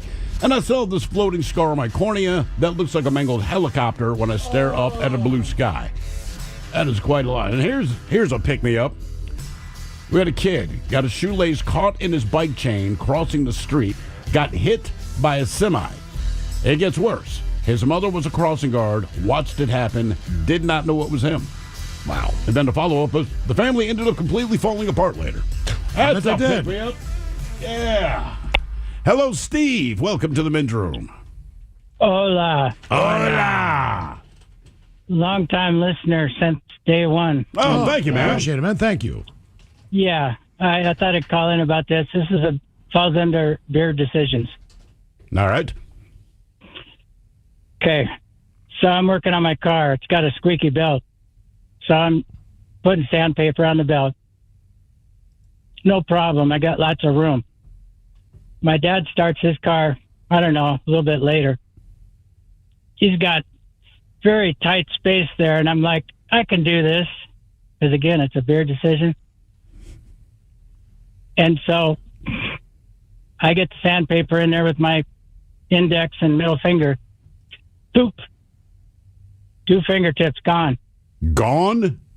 Just like that. Yeah. Split second. Twist it off. You still have 2 fingers with no tips on them. That's right. Okay. Which hand? Right hand or left hand? Well, that's the crazy part. It's the right hand, which I am right-handed, but I'm also ambidextrous, and I write with my left hand, so it really didn't have a bad effect overall. So you were already ambidextrous when these 2 fingertips got ripped off? Yes. Does that affect your phone use? Oh, yeah. Well, the other 2 fingers are good for that. All right. What if you're missing 2 fingertips, what are the more difficult things to do that most of us would not think of? Well, again, I called it the claw, the pinky and the next finger next to it, plus the thumb. I did that for months because it took me 6 months to be able to bend those 2 fingers again. And I can bowl and everything like that. Just ball slips out of your hand. I was going to say, do you bowl right-handed? And if you do, does the ball come out early? No, it's fine because, like I said, 6 months of therapy, I got them to bend back to 90 degrees. They were, like I said, twisted off, so it did some damage. God. But here's the crazy part. I had to wait 3 days to get them sewed up. And when I went to, sorry about the background noise. I went to urgent care, and I got a 90-mile-an-hour ambulance drive to Valley Medical Center. 3 days later? No, that day. Okay. I should say because they call it urgent care for a reason. Right. Not 3 days later. Yeah, Why did it take 3 days for them to get to it if you were already there? Well, they couldn't do it at urgent care, so they sent me down there. And I looked up at the board when I got to urgent care, and they were like, you're on your own, buddy. 4.5 hours. So I sat there with 106 people for 4.5 hours waiting for whatever. And then it was, an appointment 3 days later. So I don't feel like you should have to make an appointment for that. Maybe that's just me. You're in first. Would be my guess. That's what you get these days. The medical profession is in the toilet. Oh, yeah, it is. Well, how long ago did this happen? It's been 2.5 years. Okay. So not long ago. All right. Yeah, I got a good doctor. Oh, and I found one of them the next day. You found one of your fingers. Where was it? In the carburetor? No, it was in the driveway. Oh, okay. All right. Okay. Did you keep it? I picked it up and I rolled it around a little bit, and I said, "Yeah, that's my finger." And I put it back down on the driveway and posed it so I could take pictures from each angle. And so I have that for posterity. Okay. All right. But you didn't keep the tip. I really thought about it, but I was like, you know what? My daughter saved a goldfish in the freezer one time, but I can't do this. I see. How long did she keep her goldfish in the freezer? Oh my God, it was like 6 months. Yeah, it was kind of weird. Yeah. No kidding. Yeah, that's a little weird, man. What is the most ridiculous way that your body's been damaged? 206-803-ROCK. Hello, Karen. Welcome to the men's room. Hi, guys. Hola. Don't you love having your name now? No. Yeah, my son, this is no joke. So my wife's best friend's name is Karen. This is the woman that introduced us. And that's how we know her. Told our son a couple of years ago, hey, we're going to go visit our friends. You might remember them, you might not. Karen and John. And my son, like, his mouth pops open, like, Dad. I'm like, what, man? He's like, don't call her that. I said, don't call her what? I said, Karen. I said, dude, that's her name. He, honest to God, did not believe it was a real name. He just thought I was throwing out a slur. I'm like, Jesus Christ. Well, dude. there's no Karens in his class. There's none. Right. I just figured there school. was some Karen somewhere that he would recognize at least that it is an actual name. There's no 12-year-old Karens, really. No, there's really not. There's not going to be for a while. No. Hell no. So, Karen, what did you do? Well, at 5 years old, I was at my grandparents' house in California, and we were doing cardboard cutting of castles.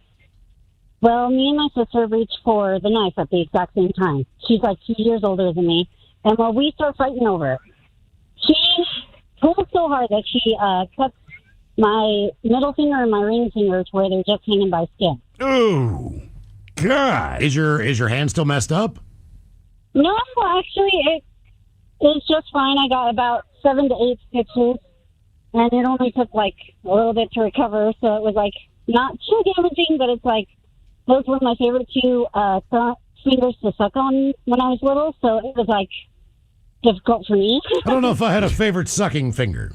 You would know if you lost it. I guess so. You know, it's probably At a certain age, this it's is like the every one, kid salty, does. delicious. Mine was my thumb. Your thumb? Yeah. And a thumb.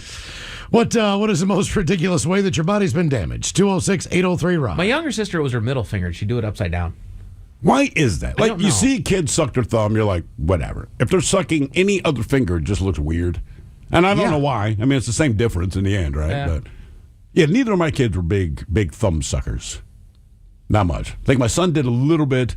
My daughter liked the pacifier, which a lot of people have a problem with. And but she was like 2.5 years old, and my wife and I are like, Jesus, man, this is getting weird. So you talk to other people that have raised kids, and my aunt said, what are you worried about? I said, well, dude, everyone's saying, like, this is about the age. She should be done with it. And she said, listen, Stephen Gregory, as she calls me, do not worry, because once that pacifier comes out of that girl's mouth, she's not going to shut up. I said, there's no way for you to know that, right? She didn't really talk to you. She was right. Yeah. I mean, just one day, she did not want the pacifier, and it's just talk all you need to. And away we go. Oh, yeah. What is the most ridiculous way that your body's been damaged? 206-803-ROCK. It's kind of like the walking, right? What do you mean? Like, just watching some of my other friends' kids. Like, it's like, man, is that kid ever going to walk? Oh, and then it's like you show back up 2 weeks later, and it's like you got to chase the kid everywhere around. That is the weird thing. You want your kids to be healthy and reach all the milestones they're supposed to reach. And, they'll start crawling and dragging themselves. My daughter takes her first steps. We're like, this is awesome. By the next day, it was annoying.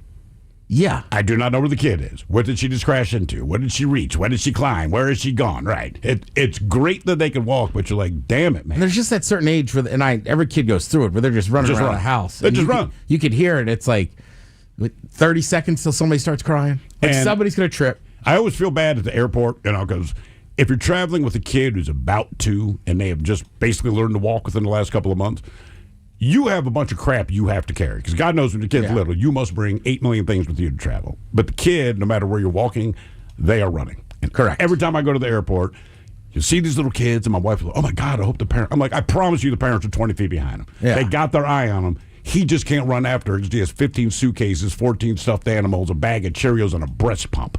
Just the kid will be fine.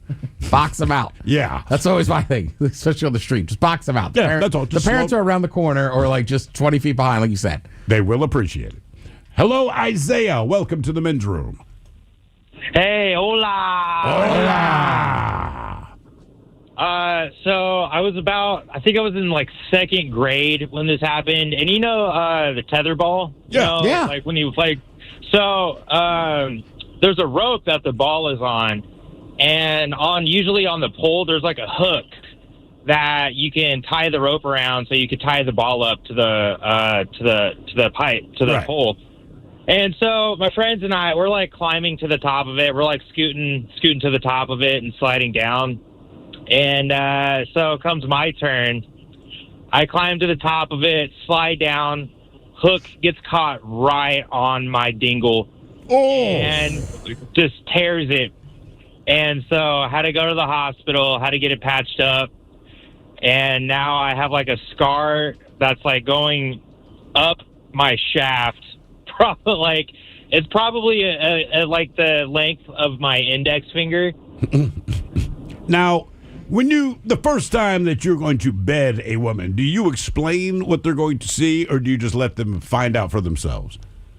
I kind of just let them find out because I think it's a funny story sometimes. So, why is your penis disfigured? Yeah, I mean, it's just, I don't know. Maybe it's just me. I just want to beat him to the punch, when it's disfigured penis. I feel like I'm going to give you a little bit of warning. Look, one's bigger than the other. Something. Yeah. There's been a couple times where I'm like, should I tell her? Depends how drunk they are. And how old were you when this happened? I was in second grade, so probably about like 5 or 6, maybe. Second grade, that's what, 7 or 8. Yeah, but at least at that point in time, you still hadn't learned about the special purpose of that thing. So I'm telling you, like, it sucks no matter what age, but you're right. As an adult, if you do that, what your concern is a lot different than it is as a kid. Yep. What is the most ridiculous way that your body's been damaged? 206-803-ROCK. Hello, Brian. Welcome to the men's room. Hey, hola. Hola. Well, I'm in my mid-60s. Just want to give you a little background. And I stopped in February to wash my work van. I got out, walked around the front of the van, and went down on the ice, and I broke 12 ribs. Jesus. That's almost all of them. That's what, half of them, Yeah. I believe? All on one side. I punctured my lung in 2 places. And so once I got up and kind of tried to shake it off, I finished washing my van. Of course. And a little adrenaline rush there. And so I got in the van, and I called my wife and my boss, and I said, I think I need to go to the hospital. I can't breathe. So long story short, got to the hospital. 5 IVs and 2 chest tubes, and they took 2.5 units of blood out of my right lung. Damn. I was off work for 3.5 months, and this fall was so great that it even gave me AFib for the rest of my life. Oh, wow, man. So now you're going to take the car through the drive-through wash, right? So why were you washing your car? You said there's ice. Why are you washing your car in the winter?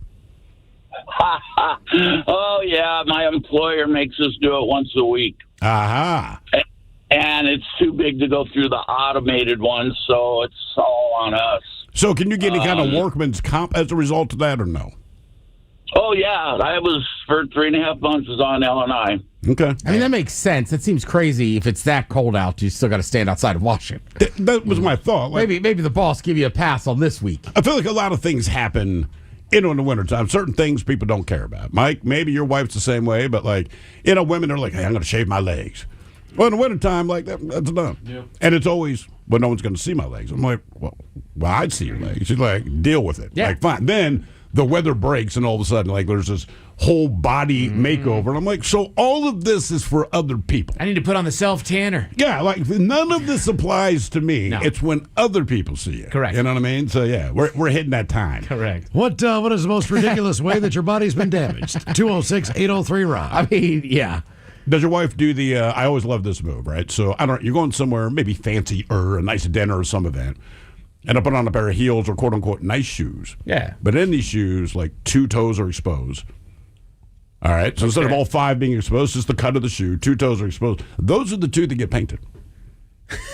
And it cracks me up every time. I'm like, are you seriously painting just these 2 toes? She's like, look, the shoes I'm wearing, these are the only toes that show. So I'm like, so you have 4 painted toes out of 10. She's like, yeah. No. Okay. Whatever you need. She has not rocked that move. Really? Give it time, brother. I swear to God. You know what? I'll tell you what you do. Gift her a pair of shoes, a nice pair of shoes, with the promise, like for an anniversary. She'll never wear them. And then, baby, but we're going to go to this restaurant. Yeah. And just make sure the perfect opportunity to wear those shoes I got a certain number of toes are exposed. I'm curious to see if those are the only ones that she paints. Yeah. That's the power move. I think the other weird one is boots.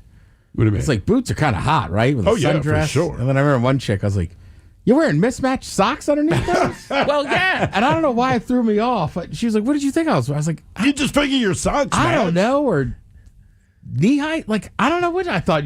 I thought they'd at least be matching. No ankle don't socks. need to be. Yeah, good point. Hello, Brandy. Welcome to the men's room. Hello. Hola. Hola. Okay, so this is a doozy. My mom was raising 6 kids in Hollywood in the 1960s, and they were all running around, and I was the youngest, little teeny me, and she always told all of us, hey, listen, don't get on the bike without your shoes, and definitely don't put little Crystal on the bike without her shoes. Let me guess, helmets never came up in this conversation. All the time. Don't do it. And then my sister is so headstrong. She's like, I'll do what I want, right? Well, so I'm jumping up and down. I wanted to ride on somebody's bike. Everybody's having fun, and I'm just this little thing. And my sister goes, fine.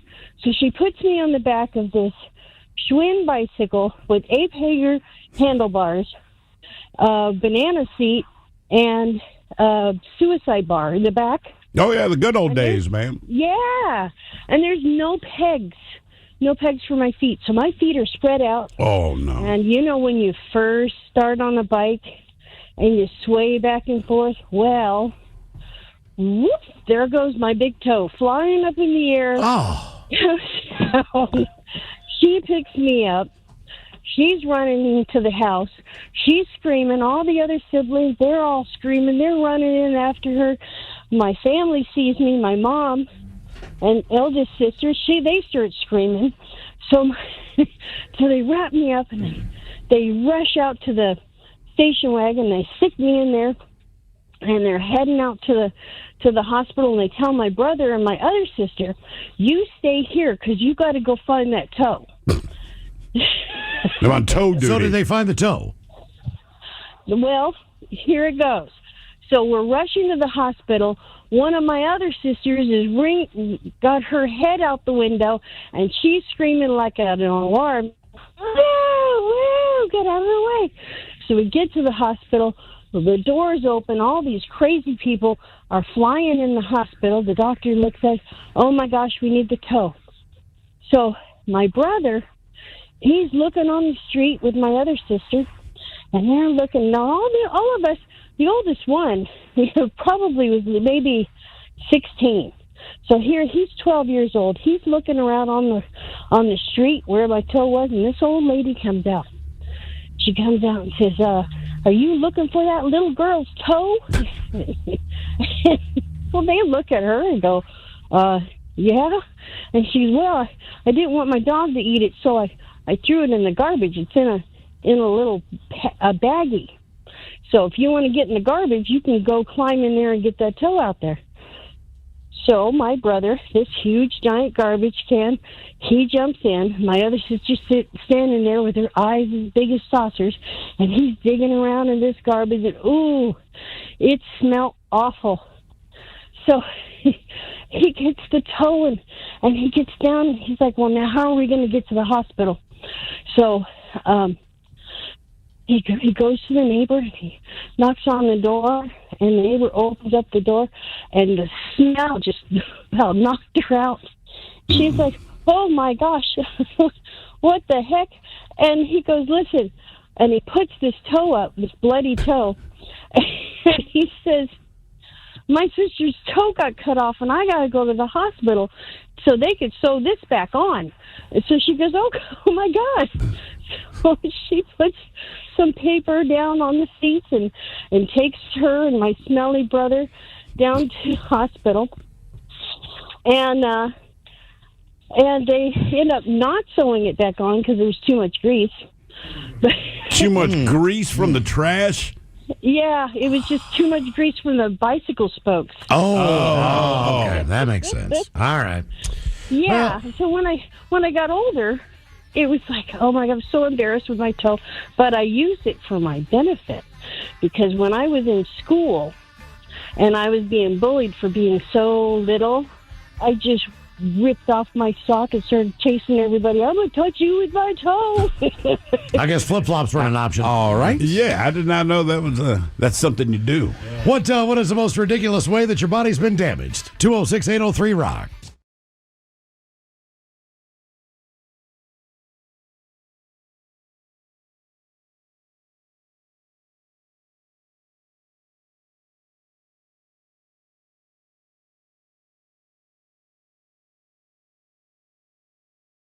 If you didn't show up later at night, they'd look for you. You could have drowned. Well, not until you then. could have drowned at noon. They were going to start looking until 8 o'clock at night. Until the sun goes down. They didn't care. So, but with that, later in life, I'm appreciative of the fact that they got me out. You're there. independent. And I You did get what to I do wanted things, to do. yeah. And I could go to the store. I could ride my bike miles into town. And they didn't ask questions. I could take the bus into town. I could go to the mall. They didn't know where I was. Mm-hmm. They didn't care. And that's why I cut grass and did all those things, was because I got $5. I'm going to the mall. Hell yeah. I'm going to the arcade. It was only 50 cents for a bus ride, So our question, it's either going to be good or bad.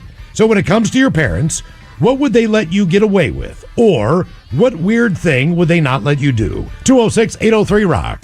And now, because your pathetic life is confined to countless hours in front of a talking box, the Men's Room presents TV Time with Ted. All right, your choices today. You got the Jimmys. Fallon and Kibble. Seth Meyers. Seth Meyers. Stephen Colbert. That guy. Or Ted Smith. Is it Ted or is it late night? And it's right there. The title. These guys have teams of talented writers helping come up with monologues each and every night. It is up to you to determine, is this an actual late night joke and from whom, or could it be a The Ted Smith original? Johnny Depp is set to return to the big screen in a major studio role, taking on the iconic part of Ebenezer Scrooge in a new adaptation of A Christmas Carol. And I, for one, cannot wait to see a spooky Scrooge in some eye black. Fallon. It's either you or Colbert. You gotta pick one. Colbert. Smith. Is it a Tim Burton deal? I am not sure. It seems like that would be I a good... immediately assumed that it was. I'm saying, for him, that movie would seem to be a pretty good casting for him as a director. This time, though, Ebenezer Scrooge poops on a bed. Oh. A woman is suing SeaWorld for $50,000, claiming she was on one of their roller coasters and a duck hit her in the face. And for everyone else, it was the most entertaining thing they saw at SeaWorld. Fallon. Yeah, Fallon. That's Fallon. Get this, a woman is suing SeaWorld for $50,000, claiming she was on one of their roller coasters. $50,000, claiming she was on one of their roller coasters, and a duck hit her in the face. And for everyone else, it was the most entertaining thing they saw at SeaWorld. You think somebody yelled, duck? I don't know. The whole thing's kind of foul. Jesus. Well, Fabio didn't sue when he got hit by a goose. I don't think you can sue. It's a duck. It's not like the park has control of ducks. Unless someone at the park physically threw the duck at her face on the roller coaster. There's an urgent search for research monkeys that escaped on a Mississippi highway. At least 6 monkeys escaped, and they might be aggressive towards people and may be infected with hepatitis C, herpes, and COVID. Hepatitis, herpes, and COVID? Who were these monkeys hanging out with? Charlie Sheen? Colbert. Colbert. Kibble. the urgent search for dangerous research monkeys that escaped from the wreckage of a crash on a Mississippi highway. At least 6 monkeys escaping. Officials warning they might be aggressive towards people and were potentially infected with hepatitis C, herpes, and COVID. Wait, hepatitis, herpes, and COVID? Who are these monkeys hanging out with? Charlie Sheen?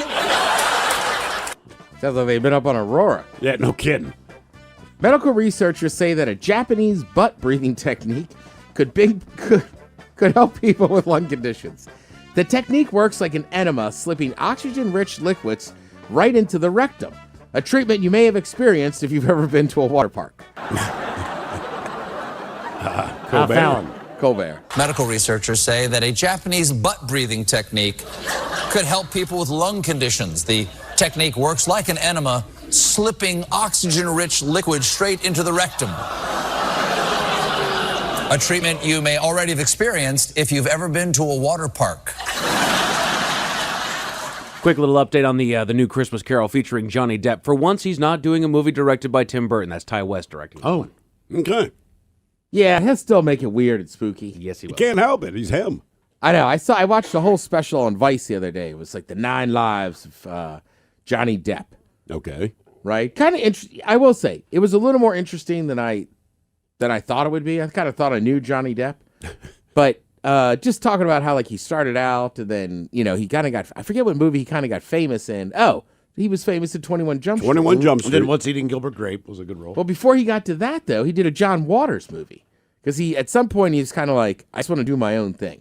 Right? And he's one of those dudes that like is a famous actor but doesn't like being famous. Yeah. So that's why they opened the Viper Room and people are dying, yada, yada, yada. So it's like, kind of that stuff. You're right, Gilbert Grape. So he did a lot of movies that he was like, I want to be an artist and kind of do them for me. And then by the time they got to like Pirates of the Caribbean and stuff, and he was like, I want to do movies my kids would watch. All right. And then what was the one where he was like the Native American with the... Lone Ranger. Yeah. And people are just like... The worst movie ever. Nobody wants to see this. No. Not even your kids. I like some of that crazy... Well, I will credit, he does go to Children's Hospital. He does all that stuff. But at Pirates of the Caribbean and Disneyland, yeah, he goes in there every once in a while dressed in costume. They pull the animatronic thing out and it's just have him do it. But he still does animatronic things, and then he'll say something. They'll start dancing and popping. That's funny. I love that would. guy. You know what's funny about What's Eating Gilbert Grape? I only saw it once, but it was a fine movie. And I remember saying, man, whoever the little kid in this, for a little kid, that Leo. is a very good actor. That's Academy Award-winning stuff. Right. I did not know it's going to be the future Leonardo DiCaprio. But just in that role, I'm like, usually kid actors suck. No offense, kid actors. I get it, right? But I'm like, man, that kid, I believe him, and I rarely believe a kid actor. Dude, obviously our age group would know it, but watch The Outsiders. Mm-hmm. Oh, yeah. People would be shocked at the talent in that movie. How many people, now that were in that movie? Somebody said, Diane Lane, that it was just testosterone raged. What, Outsiders? Because she was in that. She was like, you didn't want to be on that set, man, with those guys. Yeah, I bet you Yeah, did. I've read stories that like they would legit get into like fist fights and stuff with each other, and like, yeah, I mean it's a bunch of teenage dudes and early 20s dudes making a lot of money. And they were seriously trying to get into their role. Yeah, I also think too, if it's just guys, it's just going to be mostly guys. It's a different environment. Absolutely. You know what I mean? Like, I mean, look, yeah, we joke different. Yeah. Who do you got your money on in that brawl? I think I'm taking Swayze. He was older. But he was older, so I think he kind of was a little separate from him. Could Matt Dillon fight? He looks like he could, but I don't know. We know Ralph Macchio's doesn't have a chance in hell. I don't know. He might. I remember this from goddamn whatever it's called. I mean, Karate Kid. I don't know. Maybe Emilio Estevez? Yeah. Yeah. He's probably a little scrappy mofo. Got some MMA in him before it even existed.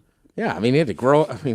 I wish we could go back in time. Not Tom Cruise. Have them. Not Tom Cruise. Tom Cruise getting his ass kicked. Or C. Thomas Howell. He's not going to play. You know what? It might be C. Thomas Howell. He might surprise us and be like, "Oh, now you pissed a bitch off." You know? Yeah, right. He's one of those dudes. You flip the switch and you're in trouble. And right, it doesn't stop.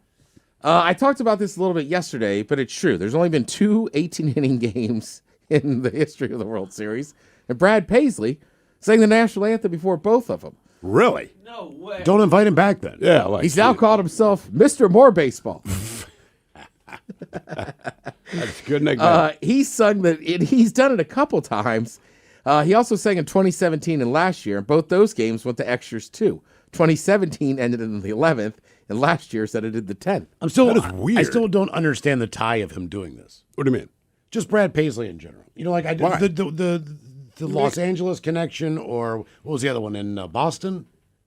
Like, if you identify as a fan, Mike McCready does the national anthem. Of the Sure, Seahawks. but I World think at the World Series, Series, you're just bringing out the biggest guy. whatever Right. schmuck has Okay. their name and All likes, right. you go like, you bring there out you go. you bring out artists that people know. Whereas sometimes, so if you go to a Seahawks game, they'll bring out somebody who's a national recording artist, but you don't always know them yet. It means they have signed a contract, but you are unaware of who they are. And that's Correct. why they usually preface it with that. I'll Like, tell if you they what. bring out Janet Jackson, they say, ladies and gentlemen, here's Janet Jackson. If you have signed but no one knows you, it's national recording. We want to right, let yes. you know they're on the upward trajectory. Yeah, they never say, like, absolute nobody. I'll From say, Squim. I'll say this: Saturday night down at the Emerald Queen before the fights, and I didn't realize it at the time, but it was two women. Turns out it was a mom and a daughter. They sang it a cappella. They crushed it. Like Really? the Judds. That was my first thought. Who's another mother-daughter Yeah. duo? Imagine the mom being much more attractive, though. Is that what happened to you down there? Yeah, I did not realize it at the time. Well, you're but that age, man. They were both so. They were the anthem was so good. I got in there and just went, God damn, that was a good national anthem. That's the response to looking for. Yeah. Goddamn America. Yeah. Right? Kick ass. Yes, later in the night as I was talking to him, I realized, I was like, oh, no kidding. But you're right. I wouldn't, I never would have guessed that. You're right. I'm at the age now where Always live on the free Odyssey app. From the Pinky's Plumbing Studio, you're in the men's room. Text the guys at 206-803-ROCK. The 10 greatest songs of the 21st century coming up. We'll sit and spin with the Daily Migs Morning Show right after emails on our question. What is the most ridiculous way your body's been damaged? 206-803-ROCK. Hello, Chris. Welcome to the men's room. Hola! Hola!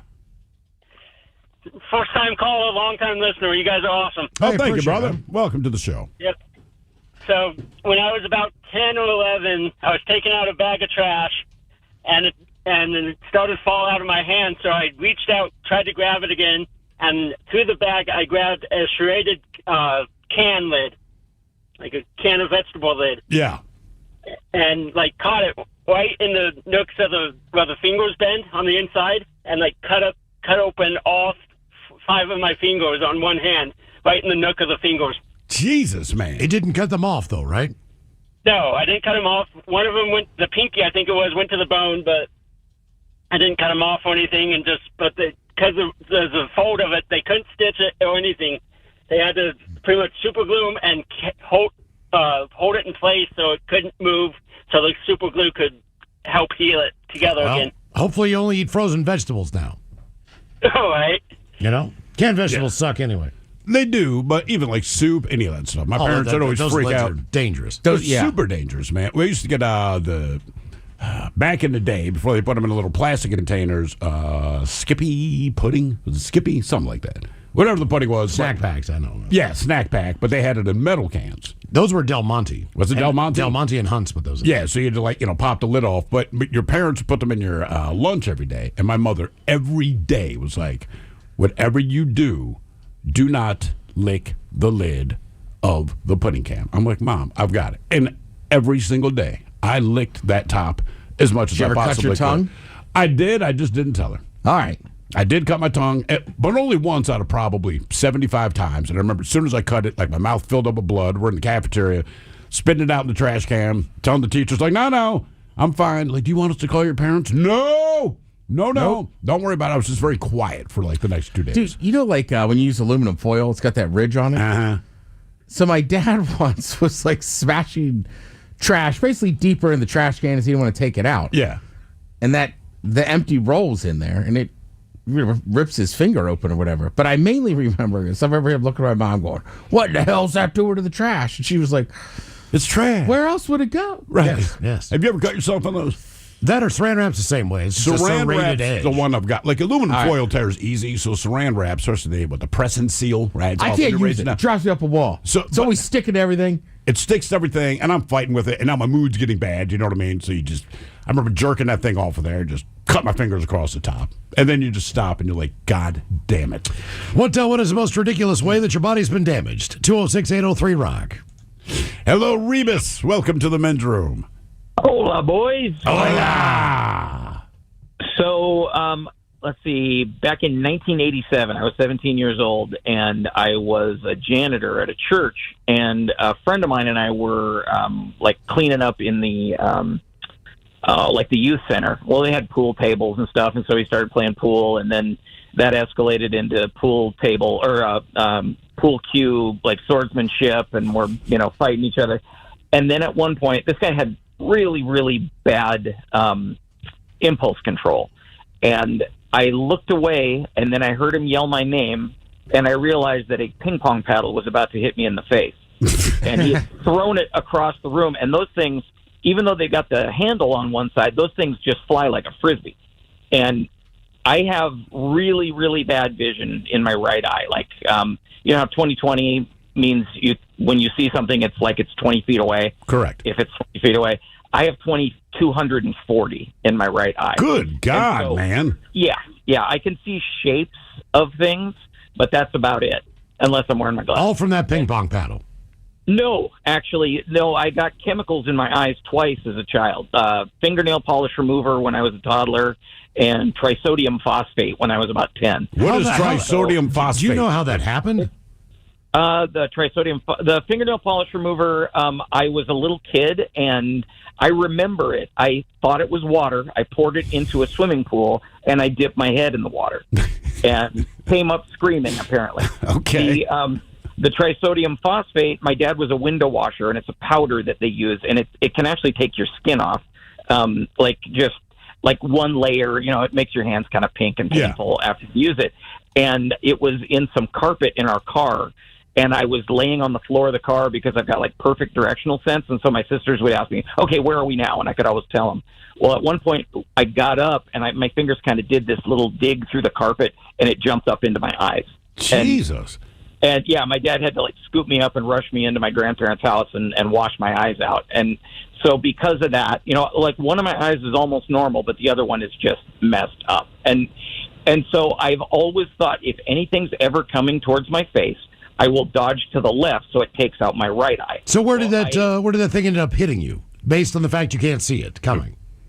Well, that was the thing, is like with this ping pong paddle coming at me, I thought I was dodging the right way, and I dodged exactly the wrong way. And so the ping pong paddle hit me in the left eyebrow. and from about 40 feet away, I mean, this guy's targeting was just impeccable. And what ended up happening was I just reached up, and he said, no, don't touch it. And I didn't know why. And it turns out that the moment that I touched my eyebrow, my finger just slid all the way across it because of the fact that it had split my eyebrow open, so you couldn't even see that I had one. Oh. It was just meat and bone and blood. And it was just gushing blood. It was pretty bad. I did get some good X-rays of my skull later on, though, when I went to the hospital. But what about making fun of me? What about the vision in your left eye? Did it come back full, or is it messed up now too? No, I never lost any vision in my left eye. My left eye is totally fine. It's just the right one is just god awful because of the chemicals. Has anything happened since that time? You're 55 years old in the medical profession, that there is maybe a potential way to bring some of your vision back in your right eye?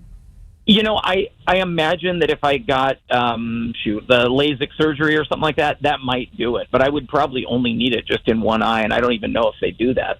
I don't know. It just depends on the severity of, right. Well, they would do one eye LASIK. Yeah, but is that going to cure the situation? I don't know because of the chemicals. Plus, after you hit a certain age, it's almost not worth it, because I get my eye exams every 2 years. I get a little worse each time. But she had brought it up. And I said, well, I'm going to be honest with you. I'm not super interested. I'll just keep getting glasses. And she goes, look, I just have to bring it up because of my profession. But she goes, at your age, there's no point to do it because like everything else in your body, it's just going to break down, slow down, etc. So if I give you LASIK, it'll clear up your vision, right? But in 2 years, you'll be back to essentially where it started from. So she's like, don't waste the money. I got it in 1997, and I was back in glasses by 2005. But you did the experimental thing, right? Right. That was still pretty early. Because I remember they started playing these commercials on the radio, and I want to say you took advantage, but they're like, hey, if anybody Well, there's it was- this new it- LASIK it- thing, it but they'll wasn't- do it for you because they're trying to promote the concept of it. And when they explained to me what it was, I was like, well, how long have they been doing this? And they said, look, we really don't know, but they just started advertising it. And I'm one of those people that said, I will wait to hear the side effects before you shoot probably laser better. beams in Now, my it eyeballs. was approved. It was just early on in the technology. Right. Because they used it to go in there with a razor blade, and they would do these crisscross things, and they would cut your cornea, or whatever it is, and do it that way. And I can't remember the name of that, but I thought, man, that sounds awful. Yes. But watching the laser go across your eye, and then they open the flap, and you don't know darkness until you've either been in a cave or you've had LASIK surgery. It's crazy watching yourself go blind. It freaks you out. Yeah. And then they put the flap back on, and all of a sudden, you can see through a little bit of a cloud. Okay. Because it takes a little while for that to clear up, because it's been cut by a laser. Then they do it to the other one. And the thing is like when they say don't move, don't blink, don't look, they mean it.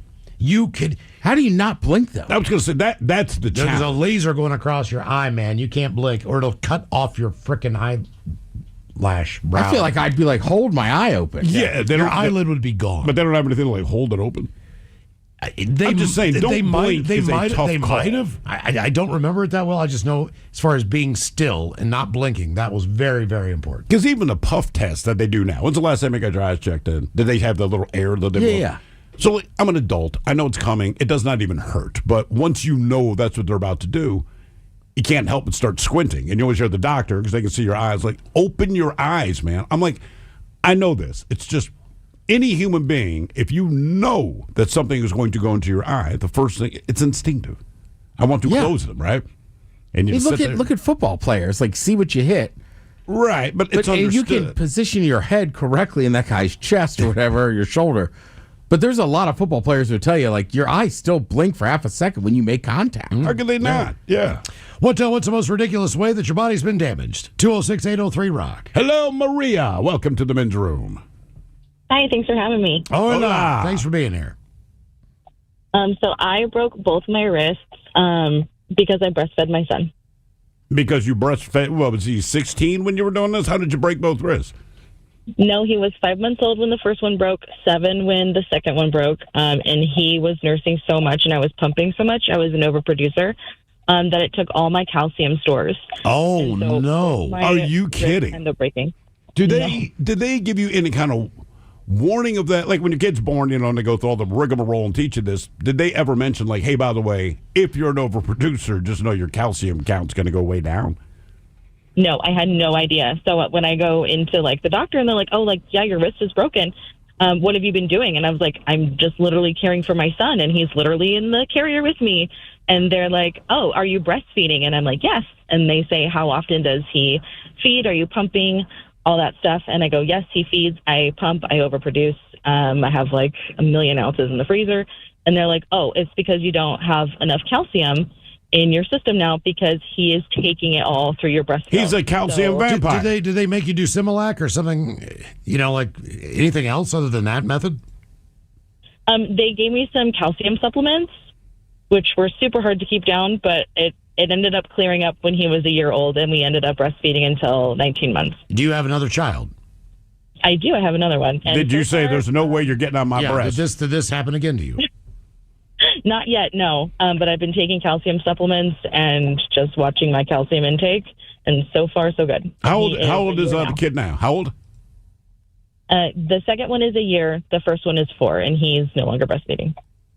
Well, I would hope not a 4, but wow, man. Don't bend over and do that. Yo, Mom, I'm going to need that. Hey, Mom, break it out. In a Red Robin. What is the most ridiculous way that your body's been damaged? 206-803-ROCK. Have you ever accidentally talked to a woman who's breastfeeding? I've done this. I did not realize she was breastfeeding because she was very covert about it, which I understand. I just did not know that that's what she was doing. She's just sitting by herself at the table at a restaurant. I recognize her. I talked to her for like 2 minutes, and it's just a regular, casual conversation. Weather, this, that kind of thing. Go back over to my wife. She's like, why were you talking to her? I'm like, oh, dude, that's so-and-so from blah, blah, blah. She's like, I know. I'm like, I just said hello. What's the problem? She's like, she was breastfeeding. I'm like, what?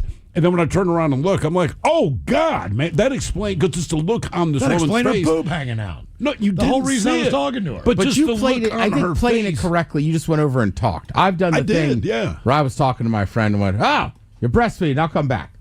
No, I did not. I did not do that. I know. Don't react that way. It explained God. the look on her face. I'm just like, it seems a little weird. Whatever. What is the most ridiculous way that your body's been damaged? 206-803-ROCK. It is awkward. It is so weird. My wife's like, dude. I'm like, babe, I honestly did not know. She's like, you didn't notice? I said, I didn't. But she did seem a little, I don't know, less social than normal. You did it with Taryn in the pump room. Dude, She was the only person that had a kid. She came on. This is what she's come on after us. You wanted something in that fridge. In the freezer. I heard you being like, "Why is this door locked?" It's like, dude. I did not know she was in there. I know, but I'm like, let's think about it. There's only one pregnant person. She's about to start her shift. Like, and I'm jiggling the door, and I'm like, what the F? Who the F locked the door? To be It's like, fair, hey. it has never been used as a nursing room ever. I know. Like, that was literally the first time that room but had ever been used for that. it did say that's what it's for. It does. But But the one time it's locked, I don't think it's out of line to think maybe Taryn's in there pumping milk. You're right.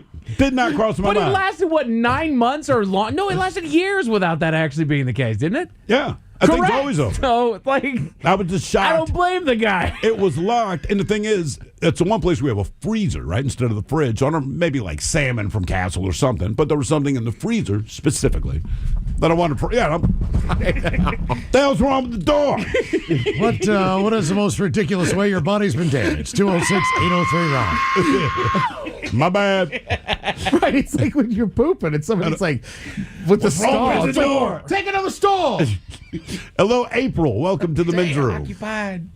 Hello. Hola. Hola. So this is not about me, but my husband. I think he's the most unlucky guy in history. So in 2005, he had a work accident. He works on tower cranes and construction elevators. And he got his first finger and his thumb cut off. And they were able to reattach the first finger, but not the thumb. Oh. So then, Did that again, add anything spicy to the bedroom? Was it weird, right? Just you're making love to your husband and you're used to, his hands grabbing you. Like, were you aware that there was one thumb difference? It's kind of hard to hold a boob without a thumb. Yeah. Because now you're just touching well, it. amazing. He actually does everything quite amazing because he's right-handed and it was his right hand. Oh. So he actually does everything great. But Except for even chopsticks. about 5 years later, oh yeah, he actually does chopsticks with his left hand now. Okay. He can do anything. I can't do them with my dominant hand. I know.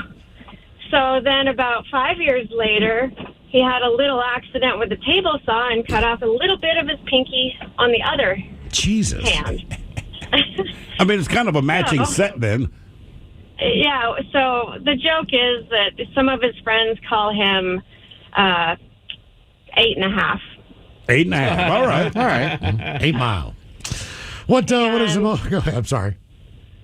Well, and then just in 2021, for a lack of better words, there was a unsavory person that was trying to steal his truck while he was working on the back of a job site. And he tried to intercept it and ran over his legs. Of course. And, yeah, and thank God. I mean, it could have been so much worse, but he has some... It was bad enough. Did they find the guy that stole his truck? They would have to look for them if you would find them. Yeah. I got you. I follow. Jesus. All right. What is the most ridiculous way that your body's been damaged? 206-803-ROCK. Hello, Rob. Welcome to the men's room.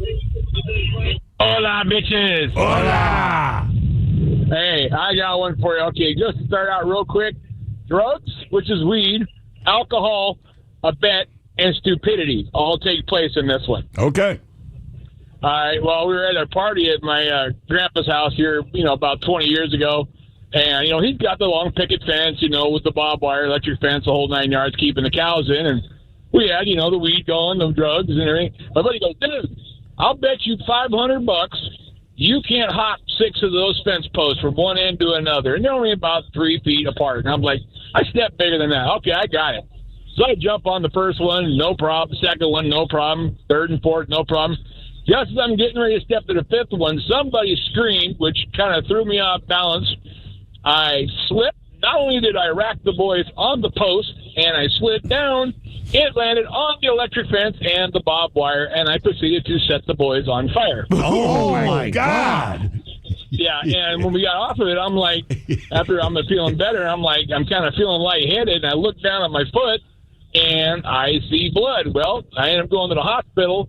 Yeah, I actually did enough damage to the scrotum sac. It required 4 stitches to close it back up. Great balls of fire. How did you put it out? Goodness gracious. Oh, yeah. And the best part about it, my buddy who bet me felt so damn bad after he'd done pretty much pissed himself laughing. He actually still gave me the $200. Goes, dude, you'd have had it if that person wouldn't have yelled. And I'm like, I appreciate that. I still wouldn't light my testicles on fire for $200.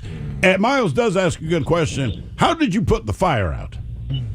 Actually, I just kind of basically, swatting the boys. I mean, it was about a 20,000 volt fence because he's got a lot of big cattle, and great balls of fire, buddy, and it was smoking. Brother, I did not see that story going that way, man. They can't stop and drop and roll on their own. Yeah, no.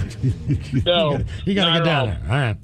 Okay. Lit his testicles on fire. That's when you know you got to do a little trim work. Wow. What is the most ridiculous way that your body's been damaged? 206-803-ROCK. Hello, Andrew. Welcome to the men's room. Top that. Hola. Hola.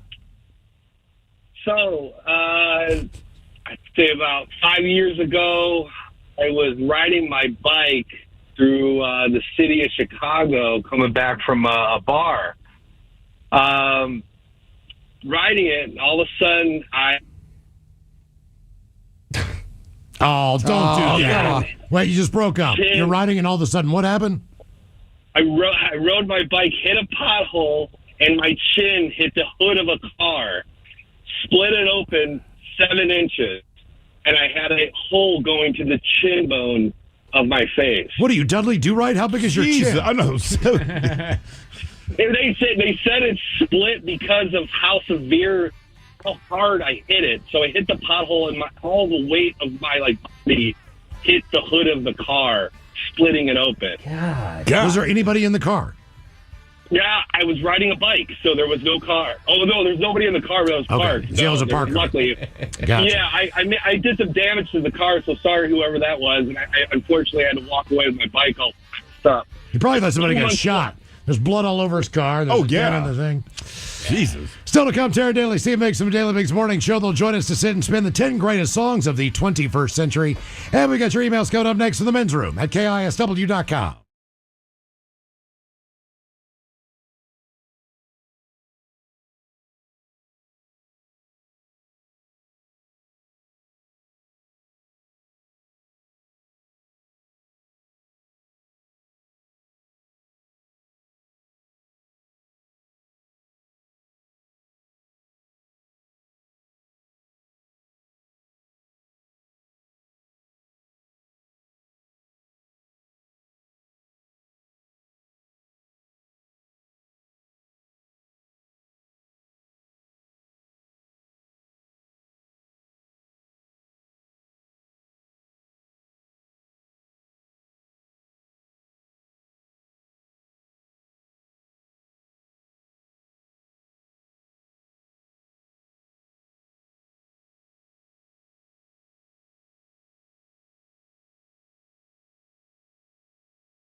From coast to coast and around the world. If it's not important, you'll hear it here, exclusively on In Action News.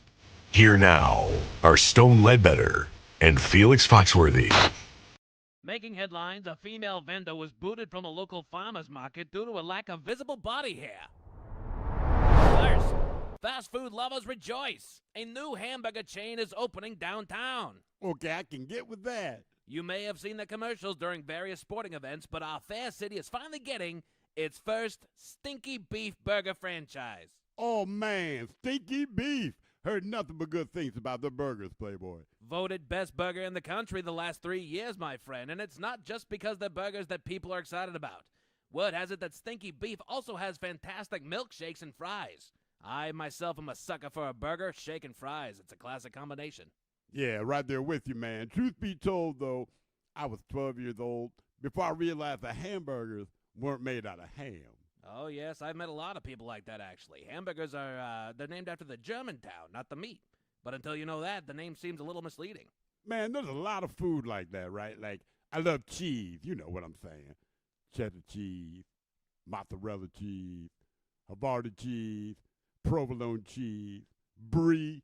If you got cheese, I'll eat it, man. I'm a cheese fan myself, Felix. Yeah, well, one time I bought head cheese, man. Oh, that's a rookie mistake right there. You ain't lying, Playboy. Head cheese ain't cheese, man. It's head. Pig's head, I believe. Exactly, and I did not know that when I bought that. That's okay. Years ago, my lovely wife and I celebrated our first Valentine's Day as a married couple at a fancy restaurant. I wanted to impress her and try to buy something exotic, so I ordered the Welsh rabbit. Okay, Playboy, I see you. I never had rabbit. Well, you see, neither have I. Welsh rabbit is actually toast, covered in cheddar cheese sauce, mustard, Worcestershire sauce, cayenne, and paprika. That's ghetto AF, man. So no rabbit in your Welsh rabbit. No, sir. Welsh rabbit is spicy toast, nothing more. Okay, talk about foods with misleading names. Black pudding. Oh, you didn't. I did, man. Black pudding sounds like light and fluffy dark chocolate. So black pudding wasn't the light and fluffy dark chocolate you were hoping for? No, Stone, it was not. Black pudding is pig's blood mixed with grape nuts. I'm sure it's a little more sophisticated than that, Felix. Read the ingredients and tell me I'm wrong. Okay, how about Rocky Mountain oysters? Okay, you ain't slick, Playboy. Everybody knows Rocky Mountain oysters is this bull testicle. The name is secret. Well, not to split hairs, Felix, but Rocky Mountain oysters are restricted to just bull testicles. Technically, Rocky Mountain oysters can be the testicles of bulls, sheep, or other animals. See, I don't like that you know that. But while we're talking about, well, food with misleading names, you ever heard of spotted dick? Oh, sure, I have. The food, Bonnie. Oh. No. Not the food, Spotted Dick, no. Damn, Bonnie. Come on, girl. Spotted dick. It's a steamed pudding or something with raisins or currants or some nonsense. It's like a sponge cake and a fruit cake had a baby. Oh, okay. They should really change the name. But one food with a misleading name is ladyfingers. Oh, okay, Bonnie, to be clear, we're talking about being disappointed by a food with a misleading name. Yeah, ladyfingers. You had an expectation of the taste of ladyfingers. Yeah, ladyfingers. The taste and the texture. That's when I realized they were just fancy cookies with a misleading name. Were you expecting they would taste more people-like, Bonnie? I didn't know what to expect. I was young and researching different diets. Diets like what kind of diets? Oh, gosh. There was the vegan diet, Atkins diet, protein diet, the kale diet, cannibalism, the caveman diet. Cannibalism? As a diet, sure, but humans aren't very nutritious to eat. We're only about 650 calories per pound in muscle. Beavers have, like, 1,800 calories per pound of muscle. Beavers are almost 3 times more nutritious than people, so I went on a beaver diet. And how long were you on this beaver diet? Until I realized that people thought I was crazy. So once again, Stinky Beef Burgers is coming to town. And the patties are 100% beef, not beaver. Or human. Come on, man. Oh, human. No, just cow. We'll be back. Ehi bro, benvenuto ragazzi, bessuto birra. Super Super fresho, super stronger, taste boom. Beer drink now, anatawa big man desa. No wait, no think. Just grab Mensurumu Raga. Say chas.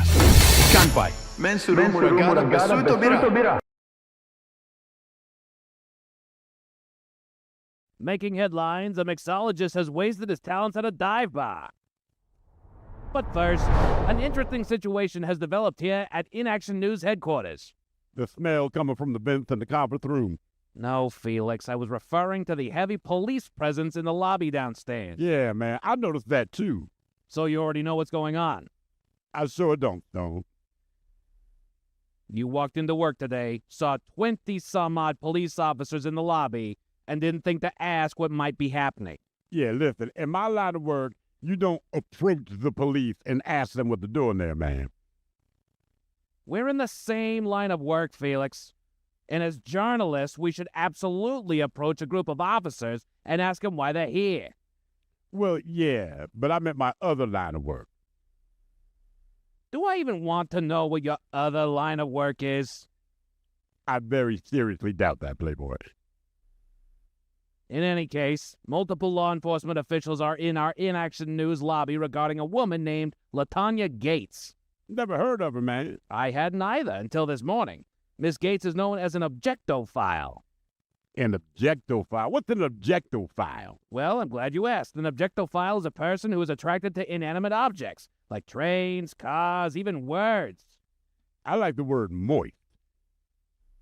No, you don't. Nobody likes the word moist. Nobody in the world likes the word moist, and nobody likes the word ointment either. What about an objectophile? Not even an objectophile. And their taste can be quite strained, by the way. For example, there was a Brazilian woman that is married to a rag doll. Then there's a woman in Germany who married 2 different roller coasters. She has 2 roller coaster husbands. Well, no, her first husband was a German roller coaster. Then she fell in love with and married a French roller coaster, as one will do. You're making this up, man. I'm doing no such thing. Her name is Gail Engel. She's 47 years old, and her current husband is the French roller coaster named Gravity. Then there's a different German woman who is not married to, but has an intimate relationship with, a specific Boeing plane. This all reminds me of a man in India who made headlines because he had relations with balloons. Okay, so you are familiar with objectophiles. Yeah, man. I just didn't know they were called objectophiles. I should tell my uncle. Your uncle? Why would he care? Uncle Darius, man. He's married to a flagpole. Wait, what? My Uncle Darius, man. He's married to a flagpole. Your Uncle Darius married a flagpole? Yeah, man. It'll be 38 years this month. And now Darius is all excited because he just had his first grandbaby. Wait, he had a grandchild? Yeah, little Douglas. How is that even possible? It's pretty basic, Stone. Uncle Darius and Ophelia. Ophelia? Yeah, Ophelia. That's my uncle's wife, man. Ophelia the flagpole. Yes, Stone. So Darius and Ophelia, they had 2 kids, Dennis and Eugene. And Eugene's wife just gave birth to little Douglas. Come on, Stone. I know you know how grandkids are made, man. Yes, Felix. I know how grandkids are made. Just in a more traditional sense. I'm not sure how it works with flagpoles. It's the birds and the bees, Playboy. Don't make it weird, man. I'm not making this weird, Felix. I'm just trying to do the mental math on how a man impregnates a flagpole. You having dirty thoughts, Playboy? No, I absolutely am not. Yeah, okay.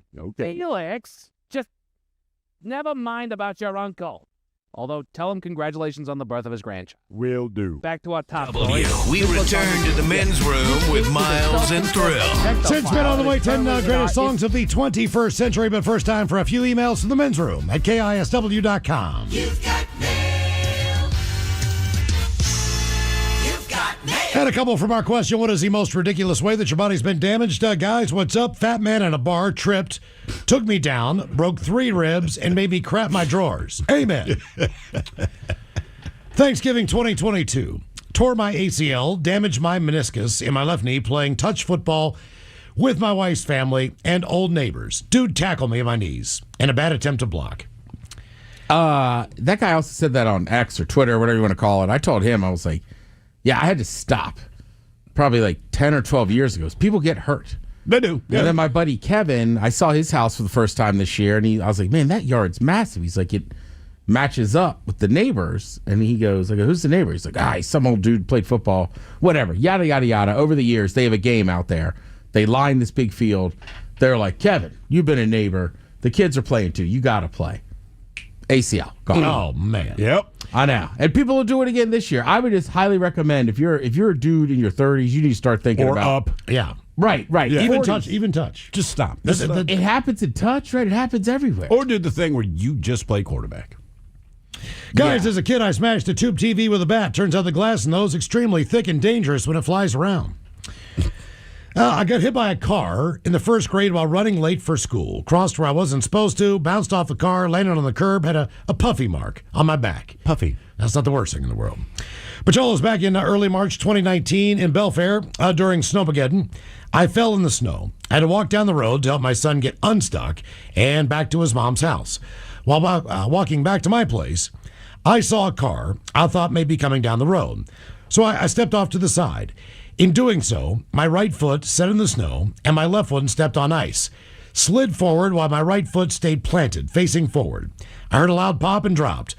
Got EMT to help me in to my place. Finally, got to go see a doctor a week later. Jesus. EMTs were certain I just tore my meniscus, but after an MRI, it was discovered I had torn my tendon and quad off the bone. Ooh. Required immediate surgery, followed by 6 weeks recovery, then 5 months of physical therapy. I'm now the official old person that can get when the weather is about to feel bad. Rock on, bitches. That from Carl, the truck in the South. That's a brutal one. Yeah. This one's worse. Used to be a skydiving instructor. I was doing a tandem one time. Had the parachute collapse about 30 feet off the ground. Elevator ride, straight down with a passenger in my lap. Crushed a couple of vertebrae. Passenger was fine. A couple more. Well, good job as the instructor. Yeah, I guess. Dad was mowing the lawn with in flip-flops. Brilliant. Hit a nail, like 5 inches long. Went right through the heel of his foot. It sounds about right. And finally, Ola guys, recently I was at Taekwondo, holding a pad against my chest. The instructor hit the pad right above my heart. This one punch messed with my heart so bad, I now have a pacemaker. Holy Love the show. crap. Happy 20. That from Robert. Jesus, man. That dude, it happens, right? We saw it in the NFL with the guy from the Bills. Oh, yeah. But my cousin was telling me it happens in lacrosse. That's why they finally made the pads longer. Is that ball? Oh, that ball? Like somehow, if something hits you directly on your heart perfectly, it just Jesus, man. It's trouble. Time for a couple of birthdays brought to you by Men's Room Roasted Red Salsa from San Juan Salsa Company. Dip responsibly. Hola, Macholas. My good friend Lisa is having a birthday today. I'm wondering if the inaction news people can remind her how she's still smoking hot. Also, some dad jokes from Miles would be great, too. Thanks, guys. That from Brett. I'm not at liberty to talk about other women other than my beautiful wife, but I would be remiss if I didn't mention that you are indeed still very, very attractive and can find many, many fellas out there, many eligible suitors. Yeah, I'm not married, man. She got big boobs and puffy nipples. I like her, man. Lisa, you okay with me, girl? Dad jokes.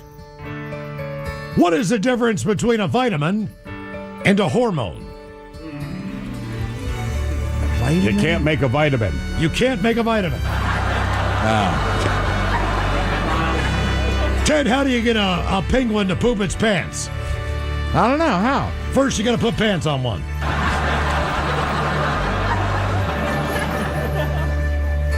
Couple more. The judge yelled, "Order in the court." It's actually my DoorDash. And finally, a good beer is like a mother-in-law. Oh, yeah? Ice cold and frothing at the mouth. Harsh. A little dark. Mother-in-laws be catching a lot of heat. Oh, yeah. I feel like overall, you hear less stories about bad ones than you do about good ones. Like the bad ones just stick out. But to me, like a bad mother-in-law, it's like watching the news. The news is never good news. It's always bad news. It's not the majority, by any means, of what has happened on this planet on any given day. But if it's bad, we're going to tell you about it. Yeah. Gentlemen, today's the start of my 37th, and since my wife lovingly refers to you guys as Hey, can we listen to something else? I figured I'd go ahead and send this in myself. If possible, can I get the jerk Sasquatch from years ago explaining why he disappeared? I think it bugged Miles, which I shouldn't find joy in, but here we are. Also, can I get you talking all over each other about who on your show would be least surprised to find out is a serial killer? Cheers, guys. That from Steve in Seattle. It disappeared because that's what I do, dumbass. I'm Bigfoot, not the frickin' Lincoln Memorial. Is he the one that drank IPAs? Yes! Who on the show would be a serial killer? Oh, man, that's got to be Miles. With his strange I have mindset. no doubt about it, man. Buried in my front yard. The best one would be Mike because he wouldn't see it coming, man. He's just too nice all the time. Do we all agree it's Mike? I got it. Actually, I started with Miles and then pivoted to Mike. How went you, Ted? Me? Yes. You're the nice guy. You're the one Ted. who watches all the dark stuff on Yeah. holidays. You're big Yeah. into mob Happy stuff. holidays, Saving Private Ryan. I am into mob stuff, but I got to have a job to do here. That's why I'm whacking this guy. I'm not crazy enough to just go kill people for fun. Man, they're always social. That's a weird defense mechanism. That is a horrible defense. That's why you don't represent yourself in court. And guys, happy as Hey, a birthday. Judge, nobody paid me any money. This guy's not even a rat. Why would I whack him? Happy as a birthday to my sister-in-law, Erin, 50 years around the big yellow ball. Could you please give her some shotgun gets and some dad jokes? That from the lovely Lori. Get.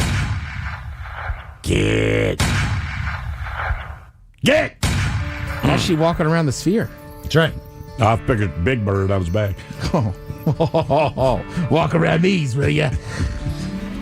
Couple dad jokes. Guys, Mike Tyson is so religious Oh, yeah? that he punches people in the faith. My girl asked me, Ted, to join her at yoga class. All right. I said, nah, I'm going to stay home. I like it. I'm gonna stay in bed. My girl asked me if I'd seen the dog bowl. No. I said no, but I've seen him play poker. He never hits that 7-10 split. Why are bigger balloons more expensive? Why? Because they're bigger. Inflation. What do you call a rabbit with fleas? What? Bugs Bunny. And what do you call someone that can sew real fast? Someone that can sew real fast. What? Taylor Swift. All right, guys, here you go. Happy, happy, happy birthday. Happy, happy, happy birthday. Happy, happy, happy birthday to you, to you, to you. How long did it take to sit Taylor in? Swift took a second, all right? Ya's a Dirty Germans brought to you by Men's Room Original Sausage. Available through Uli's world famous sausage, mensroomlive.com, and other fine retailers. Schweinefleisch. Yes, friends, it's time once again for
from coast to coast and around the world. If it's not important, you'll hear it here, exclusively on In Action News. Here now are Stone Ledbetter and Felix Foxworthy. Making headlines, a female vendor was booted from a local farmer's market due to a lack of visible body hair. First, fast food lovers rejoice. A new hamburger chain is opening downtown. Okay, I can get with that. You may have seen the commercials during various sporting events, but our fair city is finally getting its first Stinky Beef Burger franchise. Oh, man, Stinky Beef. Heard nothing but good things about the burgers, Playboy. Voted best burger in the country the last 3 years, my friend, and it's not just because they're burgers that people are excited about. Word has it that Stinky Beef also has fantastic milkshakes and fries. I myself am a sucker for a burger, shake, and fries. It's a classic combination. Yeah, right there with you, man. Truth be told, though, I was 12 years old before I realized that hamburgers weren't made out of ham. Oh, yes, I've met a lot of people like that, actually. Hamburgers are, they're named after the German town, not the meat. But until you know that, the name seems a little misleading. Man, there's a lot of food like that, right? Like, I love cheese. You know what I'm saying. Cheddar cheese, mozzarella cheese, Havarti cheese, provolone cheese, brie. If you got cheese, I'll eat it, man. I'm a cheese fan myself, Felix. Yeah, well, one time I bought head cheese, man. Oh, that's a rookie mistake right there. You ain't lying, Playboy. Head cheese ain't cheese, man. It's head. Pig's head, I believe. Exactly, and I did not know that when I bought that. That's okay. Years ago, my lovely wife and I celebrated our first Valentine's Day as a married couple at a fancy restaurant. I wanted to impress her and try to buy something exotic, so I ordered the Welsh rabbit. Okay, Playboy, I see you. I never had rabbit. Well, you see, neither have I. Welsh rabbit is actually toast, covered in cheddar cheese sauce, mustard, Worcestershire sauce, cayenne, and paprika. That's ghetto AF, man. So no rabbit in your Welsh rabbit. No, sir. Welsh rabbit is spicy toast, nothing more. Okay, talk about foods with misleading names. Black pudding. Oh, you didn't. I did, man. Black pudding sounds like light and fluffy dark chocolate. So black pudding wasn't the light and fluffy dark chocolate you were hoping for? No, Stone, it was not. Black pudding is pig's blood mixed with grape nuts. I'm sure it's a little more sophisticated than that, Felix. Read the ingredients and tell me I'm wrong. Okay, how about Rocky Mountain oysters? Okay, you ain't slick, Playboy. Everybody knows Rocky Mountain oysters is this bull testicle. That ain't a secret. Well, not to split hairs, Felix, but Rocky Mountain oysters are restricted to just bull testicles. Technically, Rocky Mountain oysters can be the testicles of bulls, sheep, or other animals. See, I don't like that you know that. But while we're talking about, well, food with misleading names, you ever heard of spotted dick? Oh, sure, I have. The food, Bonnie. Oh. No. Not the food, Spotted Dick, no. Damn, Bonnie, come on, girl. Spotted dick. It's a steamed pudding or something with raisins or currants or some nonsense. It's like a sponge cake and a fruit cake had a baby. Oh, okay. They should really change the name. But one food with a misleading name is ladyfingers. Oh, okay, Bonnie, to be clear, we're talking about being disappointed by a food with a misleading name. Yeah, ladyfingers. You had an expectation of the taste of ladyfingers. Yeah, ladyfingers. The taste and the texture. That's when I realized they were just fancy cookies with a misleading name. Were you expecting they would taste more people-like, Bonnie? I didn't know what to expect. I was young and researching different diets. Diets like what kind of diets? Oh, gosh. There was the vegan diet, Atkins diet, protein diet, the kale diet, cannibalism, the caveman diet. Cannibalism? As a diet, sure, but humans aren't very nutritious to eat. We're only about 650 calories per pound in muscle. Beavers have, like, 1,800 calories per pound of muscle. Beavers are almost 3 times more nutritious than people, so I went on a beaver diet. And how long were you on this beaver diet? Until I realized that people thought I was crazy. So once again, Stinky Beef Burgers is coming to town. And the patties are 100% beef, not beaver. Or human. Come on, man. Oh, human. No, just cow. We'll be back. Making headlines, a mixologist has wasted his talents at a dive bar.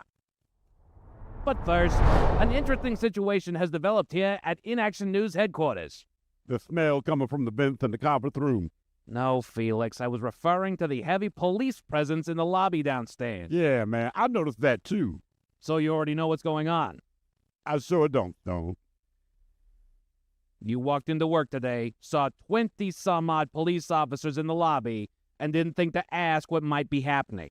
Yeah, listen, in my line of work, you don't approach the police and ask them what they're doing there, man. We're in the same line of work, Felix. And as journalists, we should absolutely approach a group of officers and ask them why they're here. Well, yeah, but I meant my other line of work. Do I even want to know what your other line of work is? I very seriously doubt that, Playboy. In any case, multiple law enforcement officials are in our Inaction News lobby regarding a woman named LaTanya Gates. Never heard of her, man. I hadn't either until this morning. Miss Gates is known as an objectophile. An objectophile? What's an objectophile? Well, I'm glad you asked. An objectophile is a person who is attracted to inanimate objects, like trains, cars, even words. I like the word moist. No, you don't. Nobody likes the word moist. Nobody in the world likes the word moist, and nobody likes the word ointment either. What about an objectophile? Not even an objectophile. And their taste can be quite strained, by the way. For example, there was a Brazilian woman that is married to a rag doll. Then there's a woman in Germany who married 2 different roller coasters. She has 2 roller coaster husbands. Well, no, her first husband was a German roller coaster. Then she fell in love with and married a French roller coaster, as one will do. You're making this up, man. I'm doing no such thing. Her name is Gail Engel. She's 47 years old, and her current husband is the French roller coaster named Gravity.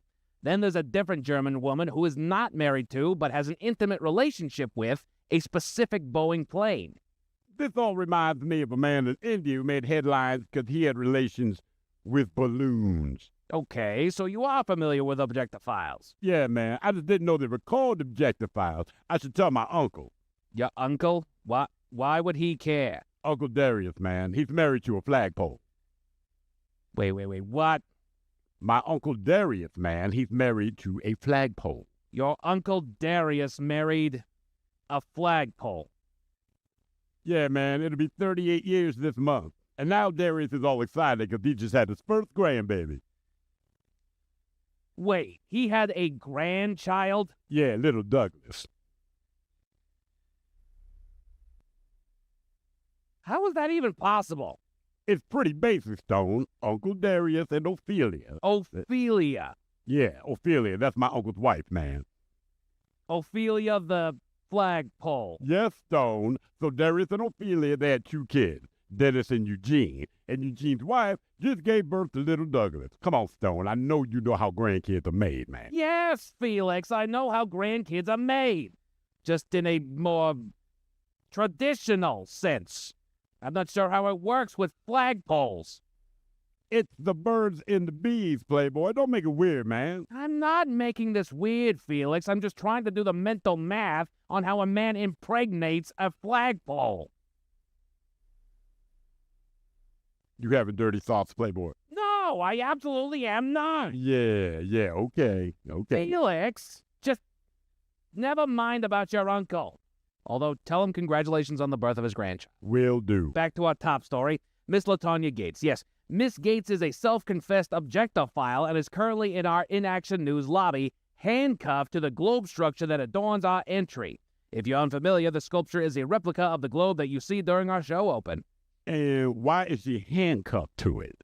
Well, as I stated, Miss Gates is an objectophile, and the globe in our lobby is seemingly the object of her affection. So the cops handcuffed her to it?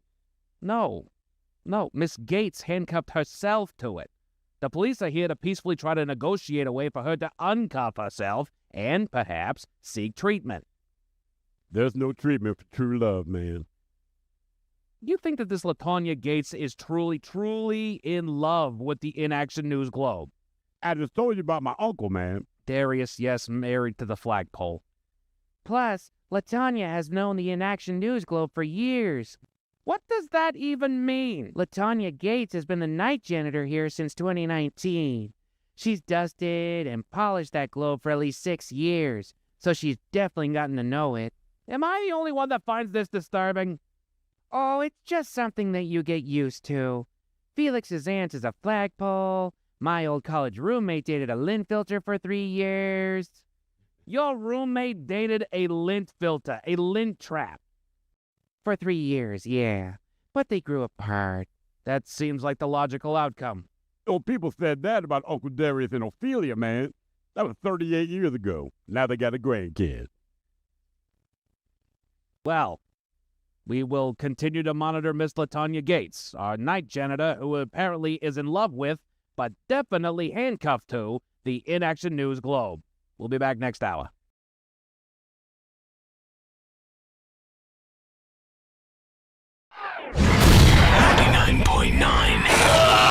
KISW.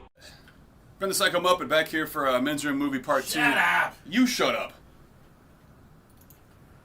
So last week we asked for some ideas, and frankly your ideas all suck. They're terrible. So we're not going to do any of those. But luckily, like manna from the heaven, rained down upon us, the Men's Room was a gift from one of our faithful listeners. And this is it right here. He actually hand-delivered it. No farting. This is some sort of a fart crate. See what you've done? See what his ass has done? I think people take this all wrong, although I do appreciate the handy self-made no farting on. This is one, all right, but it's not universal yet. This one, I think, says it a little better. It's not really for you, though, is it? It's not for me. That's the thing. I might be the inspiration. Yeah. And I'm a little offended. Let's see what we got here. It's from our friend the Harry Trucker. It says, "Boo, bitches. I've been a big fan of your show for a long time. As far as I can tell, you fellas are the only good show left on the air anywhere in Seattle.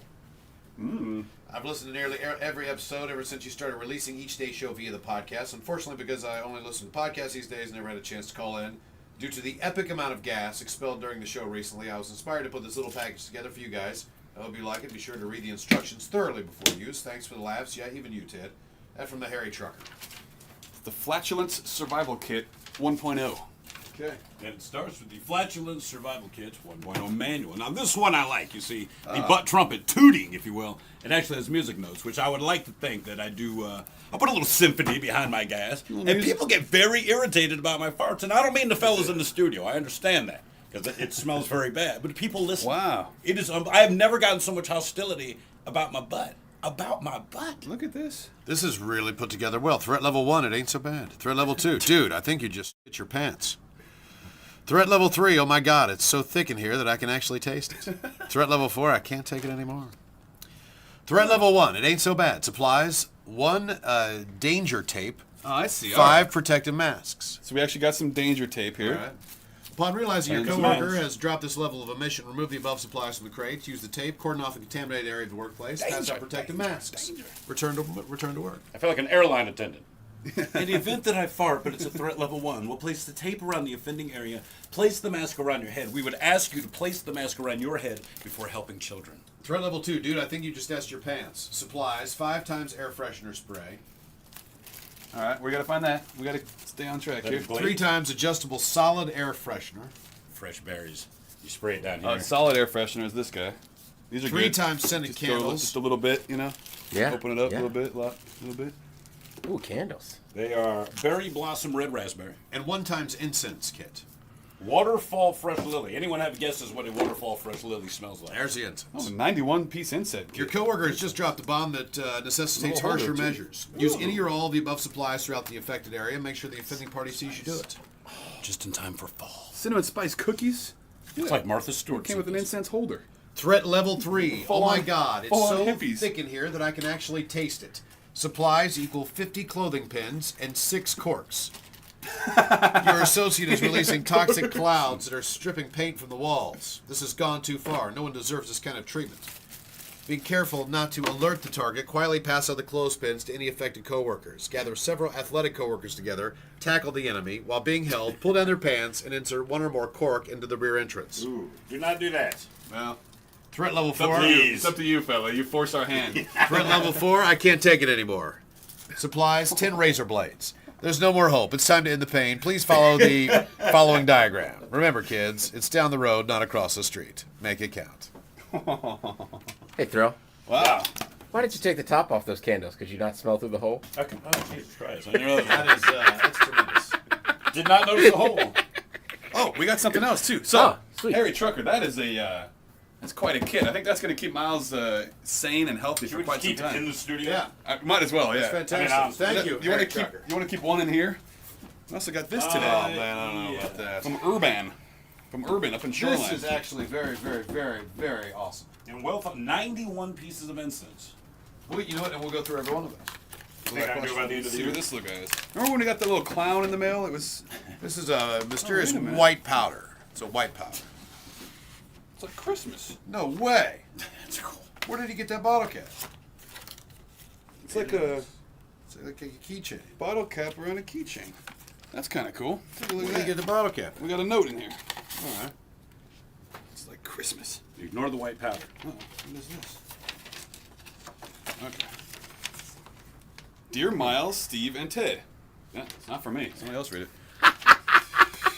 Sucks. Dear Miles, Steve, and Ted. That's great. Recently, I began making chainmail products from stainless steel, copper, and galvanized steel. One of my first ideas, Ben, was to turn a beer cap into a keychain. Wow. Everyone has a favorite brew, and I thought it'd be a great way to show it off. While purchasing a bottle of Minstrom Original Red, I noticed the caps are plain and don't have a logo, Ben. Oh, man. Since it doesn't I'm sorry, I'm not talking. I My barely bad. care.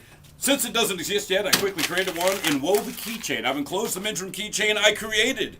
If ever you create a beer, if ever you do create beer caps with the Minstrom logo, I would be glad to make a few for you all. Sincerely, Greg Urban. What a deal. Greg Urban. If you're not black, that's the greatest last name ever. It's like a black dude with the last name White. Like Keith Urban. Right. Keith Urban. I'm a white dude who plays country music. All right.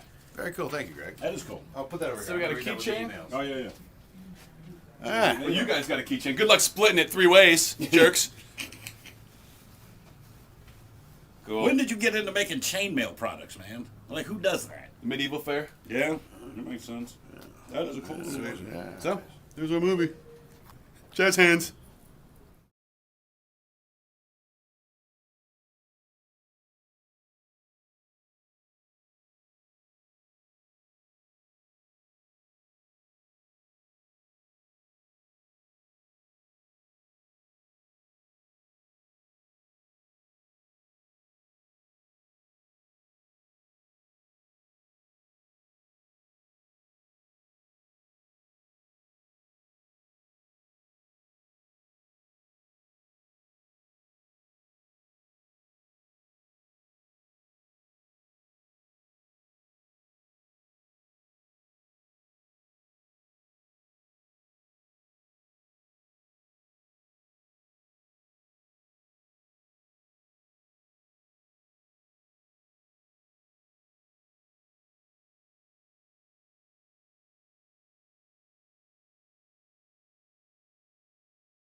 KSW. The Men's Room returns with Miles and Thrill. All right, coming up here until 5:08, we'll drink and toast with the shot of the day. And we do have your headlines on the way at 5:50. But first, quick check on Mike Hogg and some of the stories and headlines he is not working on. Well, thank you, Miles. The UK is banning pornography that depicts strangulation. Yeah, I read that today. All right. They don't want to see it anymore. It's illegal. Or rather, they want to. I was like, they say, like, who is the they that say they don't want to see it? Is this the public crying out, going, "Hey, ban this," or is it a couple guys, as is usually the case? Like, I don't like I'd be this. willing to bet. If I'm a betting man, I'm going to say it's people that like that don't want to like that. That's fair, but like most porn sites, man, you don't have to click on that tab, right? Or maybe somebody. Right? There's a lot of things that you can look down to the tab and say, "Hey, man, I'm not into that," and then what you do is don't click on that. You know, because it does fall into one of those dangerous kinks, as they were. Sure, but that's also kind of the point of it. But it's fiction, right? So my point is just like if you put out a movie, Ted, you like Goodfellas, love it, Godfather. Like, people get killed pretty graphically. Right. You know what I'm saying? Like, dude, again, but we accept it because it's make-believe. Exactly. So is porn. Right. It's make-believe. And people, unfortunately, when it comes to pornography, they have a hard time drawing that line, is where we're having a problem in society, too. Look, man, I will say well, this. Well, if you look at it too much, people just keep getting into weirder and darker stuff. Yes. Sure. And I mean, look, fiction can have an absolute impact on people's decision making. I remember seeing the movie Karate Kid at the theater. I'm like 13, 14, whatever it was. But as my mother and I are leaving the movie theater, there's two kids about my age standing on the sidewalk waiting for their parents to pick them up. And the one kid was standing in that crane pose. His buddy standing in front of him, and the kid kicked him in the face and dropped him to the ground. And then we pulled off. But I thought, like, well, yeah, you kicked your buddy in the face. So I understand these things can bleed over, but also relax. Right. You know what? Speaking of banning, folks in London want to impose a ban on making out in the tube before 10 a.m. Before 10 a.m. Afterwards, have at it. 10:01, let's go. When does it start? What do you mean? It's gotta start when can you? So when does it like? When have we crossed into nighttime into morning time? My guess is 6 a.m. to 10 a.m. 5 a.m. My guess would be 4 or 5 a.m. Really, that early? Yes. Because I mean, it's hard to fathom here in Seattle, but like in Europe, like the last call's a little bit later. People actually stay out and go to nightclubs and stuff. Like I could see people in their early 20s making it on a train at absolutely 5 or 6 a.m. Yeah, I'm with them. Okay, but also it's gross. It is, but you never know. You might get to see some boob. Yeah, I don't know. Like, you figure they're either in a new relationship or they're younger people. Correct. Yeah, older people, they're not really into that type of gratuity. No, at least not publicly. Half of young adults admit to faking wealth, according to a new study. Don't. Why? How does that benefit? Right, there's 0 point. It can only go bad for you. They're going to find out that you lied. And then You'd be there's really better off lying that you're poor and having a lot of money than it going the other way. Right. Don't ever lie to somebody to make yourself look better. No. Because that always comes to the Well, surface. if you're trying to pick up a chick at the bar, I get it. Right. I'm actually 6'6". But even then, all you're trying to do is just score real fast. You know, that is correct. As soon as you Mike. score the touchdown, you don't care what happens afterwards, right? You're fine. But the thing is, like, if you're actually trying to make something happen, just don't. Yeah. There's but zero I mean, they're young people. They get intimidated. They do. They do. Yeah, generally that's going to be younger people. You're also, 20, 21. It's okay that you don't make six figures. I know that they say it's not. Don't worry. It's okay that you don't make six figures. You're fine. I think it's tough, too, is a lot of the stuff they take in is just, there's some of those streamers that have ridiculous wealth. Yes. A lot of them don't. But they it give still off that looks image. like it. Yeah. They do. Well, and everything online is hyperbole. Because that's how you get the views. That's how you get the reactions. That's how you get the eyes. But not everyone recognizes that. Correct. Right? Especially not in that age demographic. Yeah. Everything needs to be that extreme. No, it's not. Here in the real world, none of it is. No. Put on your thinking caps, boys. Time for the Merriam-Webster word of the day. It is an S word that I give you 80% chance to get it right. It's an adjective that describes something that is done or said in a natural and often sudden way without a lot of thought or planning. An S word, meaning something that is done or said in a natural or often sudden way and without a lot of thought or planning. Spontaneity? You're very close, Miles. Spontaneous. Yes, spontaneous. Well done. Well done. Cancer. Funky butt loving. Did he say funky butt loving? Cancer rates are rising in people of all ages and demographics, and it sounds like obesity might be fueling it. Oh, great. Yay. Obesity leading to cancer as well. Yes. Well, it's an unhealthy way to be, and so unhealthy things happen to those that are unhealthy. Well, thank you, Ozempic. Yeah, no kidding. I was going to say, yeah. Have at it. As a drug advertising loophole, simply searching weight can bring up Ozempic in the search results. Mm-hmm. So I read that headline and I didn't quite understand what they were getting at. Did you read the article? I kind of thumbed through it as it were. So the thing is that you can't advertise a drug to cure something or be a treatment for something unless it is FDA approved for that purpose. To be a treatment for that. Ozempic is not a weight loss treatment. And FDA is not approved. But they don't advertise on TV as a weight loss drug. No, they do not. They advertise for whatever its purposes, which honestly... Anti-diabetic, if I'm not mistaken? I don't remember. It's a dynamic. What they can do, though, what is it, Noro, whatever the hell the name of the company is, you can pay Google to say, look, just put us toward the top of the search. But more than that, this is where they got clever, I thought. Right. It's dirty, but it's clever. They said, look, we can pay to bump us up in the search engine, but they started basically kind of like buying the rights or paying money for Kelly Clarkson weight loss because she's very popular.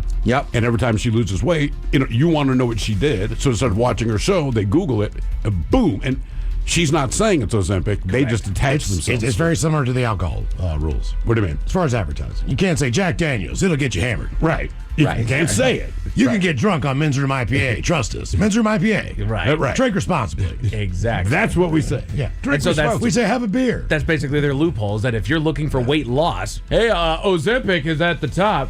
Yeah. Doesn't actually mean that they are advertising it as that. So that's they are not advertising it. No. Correct. When it comes to blood sugar control, it turns out that weightlifting does more than cardio. Huh. Yeah. Because your body takes longer to repair the muscles you've torn down than cardio. We have a quicker response to just your body goes back to normal. Yeah. Okay. Well, your muscles are trying to repair themselves for hours and hours and hours. Correct. Which increases your blood flow. In a new study, athletes showed better mental toughness when they were more mastery focused as opposed to comparison focused. And again, that's one that I did a little bit of a deep dive into to really kind of hammer home what it was that they were getting at, and what they got at there was just if you stop comparing yourself to I'm better than this person, I'm not as good as this person, quit putting yourself in a lineup and instead just try to master your craft. You have a better overall mental output. You have better mental toughness. You have a better time. I suggest that to anyone in any capacity. Do not worry about anybody else. Be very selfish about your pursuit. And then in some moment where you, quote unquote, have to be compared to them, chances are you leave them in the dust. Yeah. Right. Just worry about what it is you're trying to do. Most coaches would probably have told you that over the years. Yeah. Exactly. Right? Like you never say, hey, you got to be as good as the starter in front of you. You got to get 1% better today. Exactly. But you know what? That got me thinking. The Men's Room Top 10. The Men's Room Top 10. That got me thinking because that is a mentality change. That is changing your brain in a very profound and foundational way into where it needs to, that can actually greatly change your life. Not just in the world of sports, but changing your life in the world of where it is that you're working, where you're at in your relationship, where you're at doing this, that, or the other thing. Having that kind of a foundational mind change could have a great effect on your life there. So I looked up the 10 mental tweaks that can greatly change your life, and this is the AI overview here, and they break it down into 2 different sets. Isn't it amazing that the word tweak generally is something that contributes to something positive? Hey, let me just tweak this. Unless you tweak your knee. Tweaker, not so good. Right. And Miles is right, though. You can tweak your knee. And yeah. That's not good. So they start with mindset shifts. And they start by saying, develop a growth mindset, which is kind of what we were just talking about here. Believe that your abilities and intelligence can be developed through dedication and hard work rather than being fixed traits. Mm-hmm. You don't look at where you're at and say, this is who I am. No. Again, look at where you can refine it. Absolutely. You have a marble stone that is carved there, and it's a very rough thing. Okay, well, one scrape of the sanding paper at a time, and you can get those edges refined. Very true. You can put the detail on it. You can do whatever it is that you need to do on that. Practice gratitude. Fully agree with this one. Regularly think about or write down the things that you're grateful for to improve your outlook and the well-being. And I know that's a very flowery way of putting that, but I've tried to steer a lot of people that I've known in my life into the direction of stop looking at everything that's wrong with your life. Because if you do, if you look at the things that you don't have, the things that you haven't accomplished, the things that you're not good at, it gets dark outside. Sure. You start looking at the things that you're good with, the things that you have, and the things that you just have to be grateful for. Everything else that comes into your life is a blessing. It really is. And probably in the last 2 or 3 years, it really hit me. Some people, man, how are you? Or how have you been if you haven't seen them? I'm like, man, honestly, I have nothing to complain about. I am very busy all the time, but I have a good life. I love my family, and everything else I don't care about. Right. It's people bugging me, but that I can ignore. Exactly. Actually, I had a buddy that used the phrase that I have adopted ever since. Blessed to be stressed. Yeah, there you go. You know what? I'm very happy to be in a position where I am concerned about what's going on in all these different places. Yeah. Embracing self-compassion. Again, these are mental tweaks that can greatly change your life. Treat yourself with kindness, especially during difficult times, and speak to yourself with the same compassion that you would offer a friend. You wouldn't go to a friend and tell him, you fat SOB, you're good for nothing, you're not doing right by your kids, you're not doing right by your family and your spouse, and da-da-da-da. So don't do it to yourself. Sure. That's fair. Make it constructive. No matter what it is that you're looking at yourself, make it constructive. If you're just dogging on yourself, you're not doing anything. Nah, you're not. Nothing positive.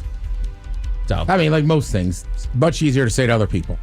Oh, yeah. Oh, absolutely. Yeah. That's why this is an effort. This is why you got to put that effort forward. Right? And I'm going to screw this up, but it's actually a deal with therapy, if I'm not mistaken. That it's mental health is not an attribute. It is an exercise. Yeah, I would agree with that. You have to constantly work on it.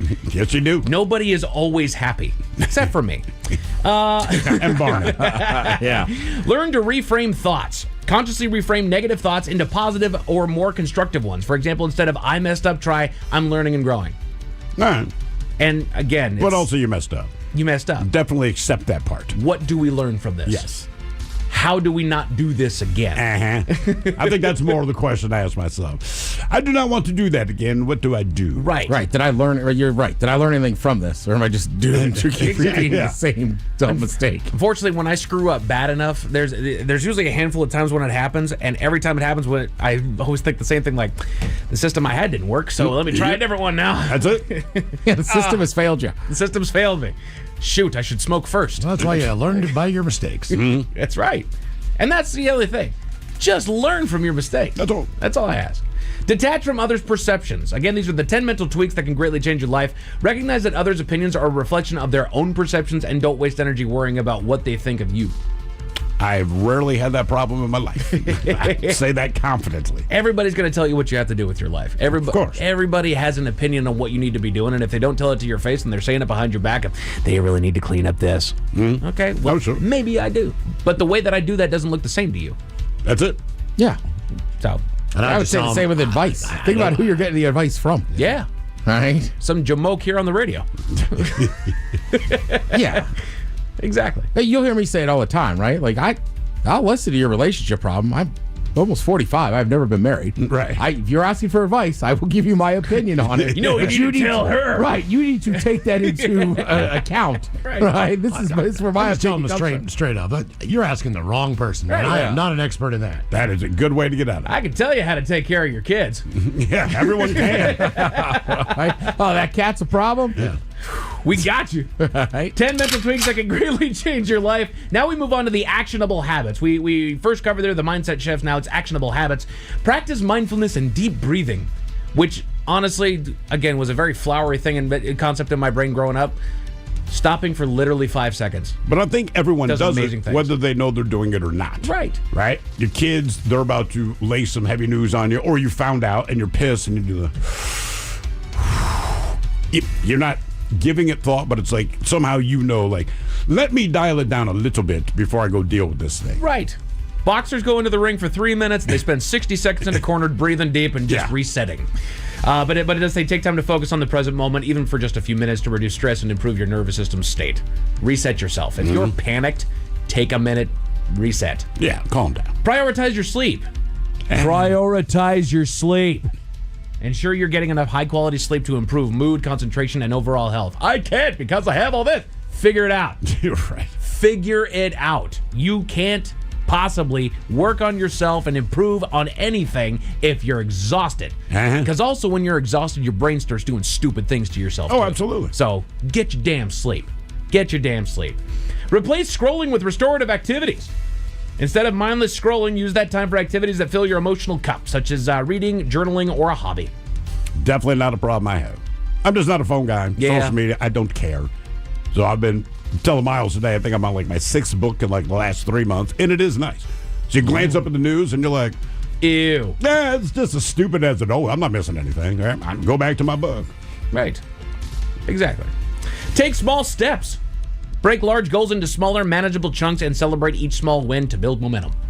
That is true. That's hard to do. Yard by yard. Exactly. Yeah. You don't stare at Mount Rainier and take one step and go, I'm not there yet. Of course not. Go easy. One step at a time.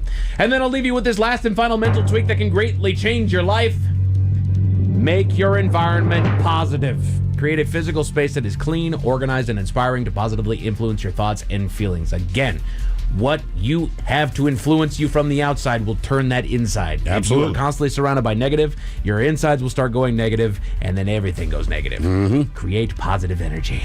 A bank robber in Ohio was tracked down and arrested, but he had an unusual request when they took him to jail, Miles. What was the request? I'll bet it at 5:50. Thank you, sir. Headlines are coming up at 5:50. In the meantime, have we made it to drinking time? Somebody out there deserves to be recognized. And the men's room knows just who it is. So to you, we say, bottoms up, sailor. You're the toast of our shot of the day. Drink time it is, and as usual, we head to the drink desk and Steve Thrill Hill to find out who we're toasting. Yes, indeed. And today we toast Maine Health. That's a nonprofit system that includes hospitals, healthcare facilities, and clinics in both Maine and the lovely New Hampshire. Now, late last month, Maine Health had the very unenviable task of having to inform 531 different families that a loved one was dead. And the letters, they were directed to the next of kin with instructions on how to handle their very unfortunate demise. They call it an estate vendor letter. And as you can imagine, it was a very tough and emotional read for 531 different families. Now, the only thing that brought any comfort to these families was that in all 531 cases, the deceased were all very much alive. Oh. Yeah, it turns out it was a little computer glitch. 531 people get these things like, hey, they are dead. These are the next steps you have to take. As you would imagine, a lot of phone calls were made. Like, Ted, oh my God, I'm sorry to hear about your brother. Like, what are you talking about, man? Like, my brother's alive. Yeah, they said a small computer glitch. They say that they were hacked. No one's quite sure, but either way, yeah. So the good news is they're all still alive. You just had the scare of a lifetime. So we pour this booze and we drink this booze because we think it's yummy. Yummy. So over the tongue and down the throat to party in our tummies. Down the hole, bitchola. All right, it's going to get tested on the line now for Profile This, 206-803-ROCK. Profile This is Nick.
From coast to coast and around the world. If it's not important, you'll hear it here, exclusively on In Action News.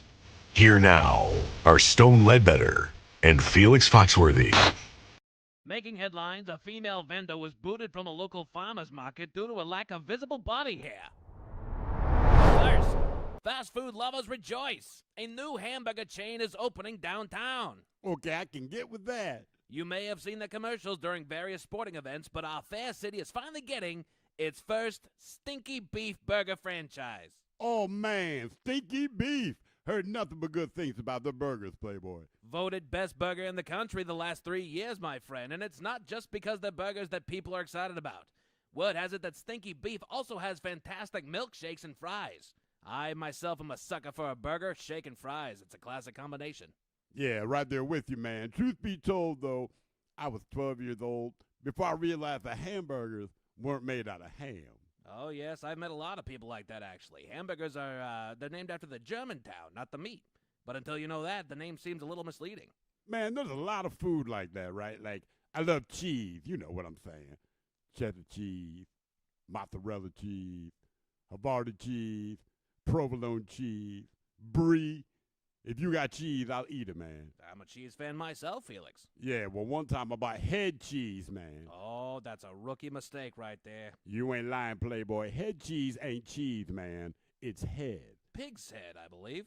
Exactly, and I did not know that when I bought that. That's okay. Years ago, my lovely wife and I celebrated our first Valentine's Day as a married couple at a fancy restaurant. I wanted to impress her and try to buy something exotic, so I ordered the Welsh Rabbit. Okay, Playboy, I see you. I never had rabbit. Well, you see, neither have I. Welsh Rabbit is actually toast, covered in cheddar cheese sauce, mustard, Worcestershire sauce, cayenne, and paprika. That's ghetto AF, man. So no rabbit in your Welsh Rabbit. No, sir. Welsh Rabbit is spicy toast, nothing more. Okay, talk about foods with misleading names. Black pudding. Oh, you didn't. I did, man. Black pudding sounds like light and fluffy dark chocolate. So black pudding wasn't the light and fluffy dark chocolate you were hoping for? No, Stone, it was not. Black pudding is pig's blood mixed with grape nuts. I'm sure it's a little more sophisticated than that, Felix. Read the ingredients and tell me I'm wrong. Okay, how about Rocky Mountain oysters? Okay, you ain't slick, Playboy. Everybody knows Rocky Mountain oysters is this bull testicle. That ain't a secret. Well, not to split hairs, Felix, but Rocky Mountain oysters are restricted to just bull testicles. Technically, Rocky Mountain oysters can be the testicles of bulls, sheep, or other animals. See, I don't like that you know that. But while we're talking about, well, food with misleading names, you ever heard of spotted dick? Oh, sure, I have. The food, Bonnie. Oh. No. Not the food, Spotted Dick, no. Damn, Bonnie, come on, girl. Spotted dick. It's a steamed pudding or something with raisins or currants or some nonsense. It's like a sponge cake and a fruit cake had a baby. Oh, okay. They should really change the name. But one food with a misleading name is Ladyfingers. Oh, okay, Bonnie, to be clear, we're talking about being disappointed by a food with a misleading name. Yeah, Ladyfingers. You had an expectation of the taste of Ladyfingers. Yeah, Ladyfingers. The taste and the texture. That's when I realized they were just fancy cookies with a misleading name. Were you expecting they would taste more people-like, Bonnie? I didn't know what to expect. I was young and researching different diets. Diets like what kind of diets? Oh, gosh. There was the vegan diet, Atkins diet, protein diet, the kale diet, cannibalism, the caveman diet. Cannibalism? As a diet, sure, but humans aren't very nutritious to eat. We're only about 650 calories per pound in muscle. Beavers have, like, 1,800 calories per pound of muscle. Beavers are almost 3 times more nutritious than people, so I went on a beaver diet. And how long were you on this beaver diet? Until I realized that people thought I was crazy. So once again, Stinky Beef Burgers is coming to town. And the patties are 100% beef, not beaver. Or human. Come on, man. Oh, human. No, just cow. TV Time with Ted brought to you by Xfinity. Give them a call, 1-800-XFINITY. The Men's Room presents Profile This. And Stephen throw hooks to please everyone on Profile This is played. Oh, sure can, Miles. It's a simple game where we share with you a real-life news story. Something that happened right here on planet Earth. Earth. And as you listen to the story, based on the stereotypes you believe to be true of people and the decisions that people make, we'll ask you what it is you think makes the story a story.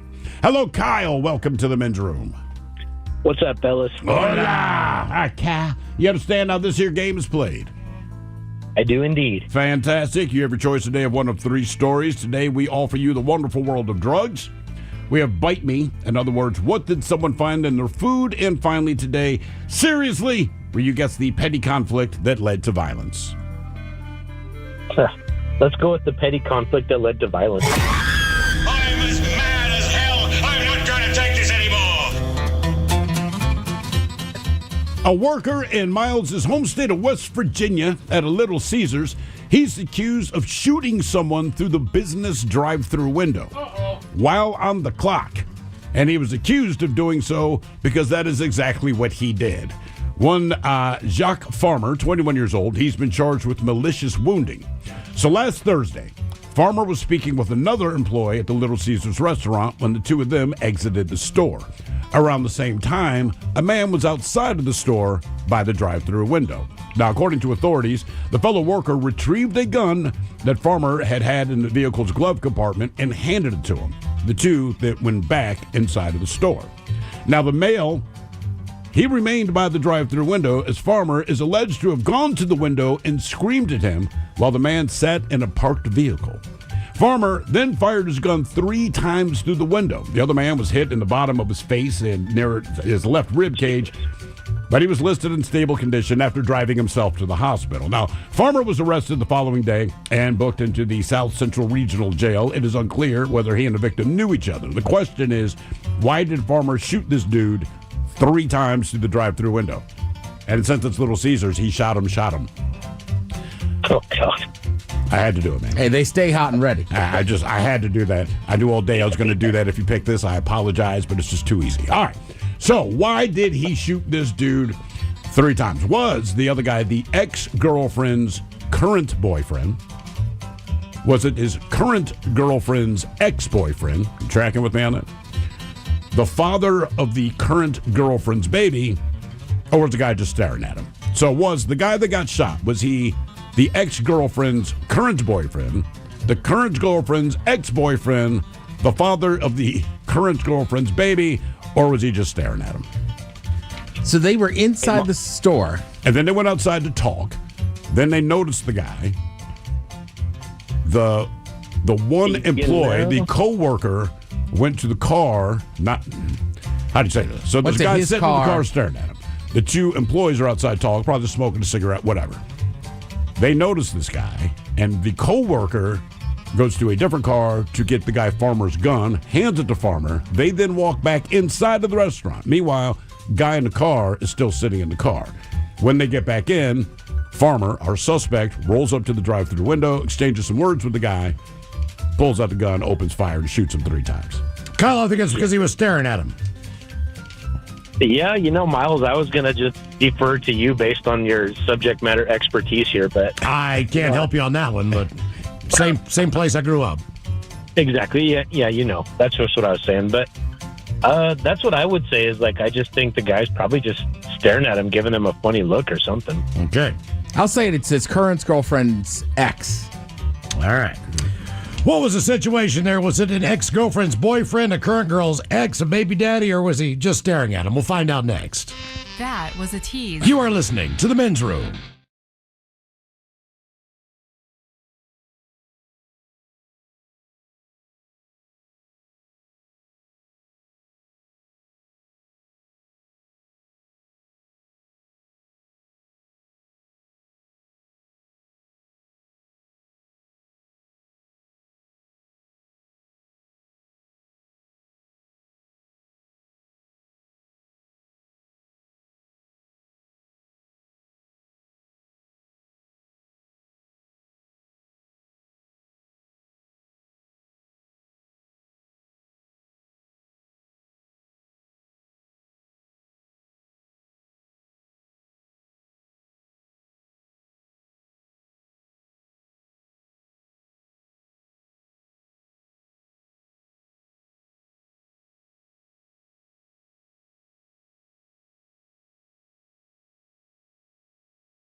You're listening to The Men's Room with Miles and Thrill. 99.9 KISW. Category is seriously on profile. Let's get Little Caesars in West Virginia. Employee shot a customer through a window, maybe 2 or 3 times, hit him in the face.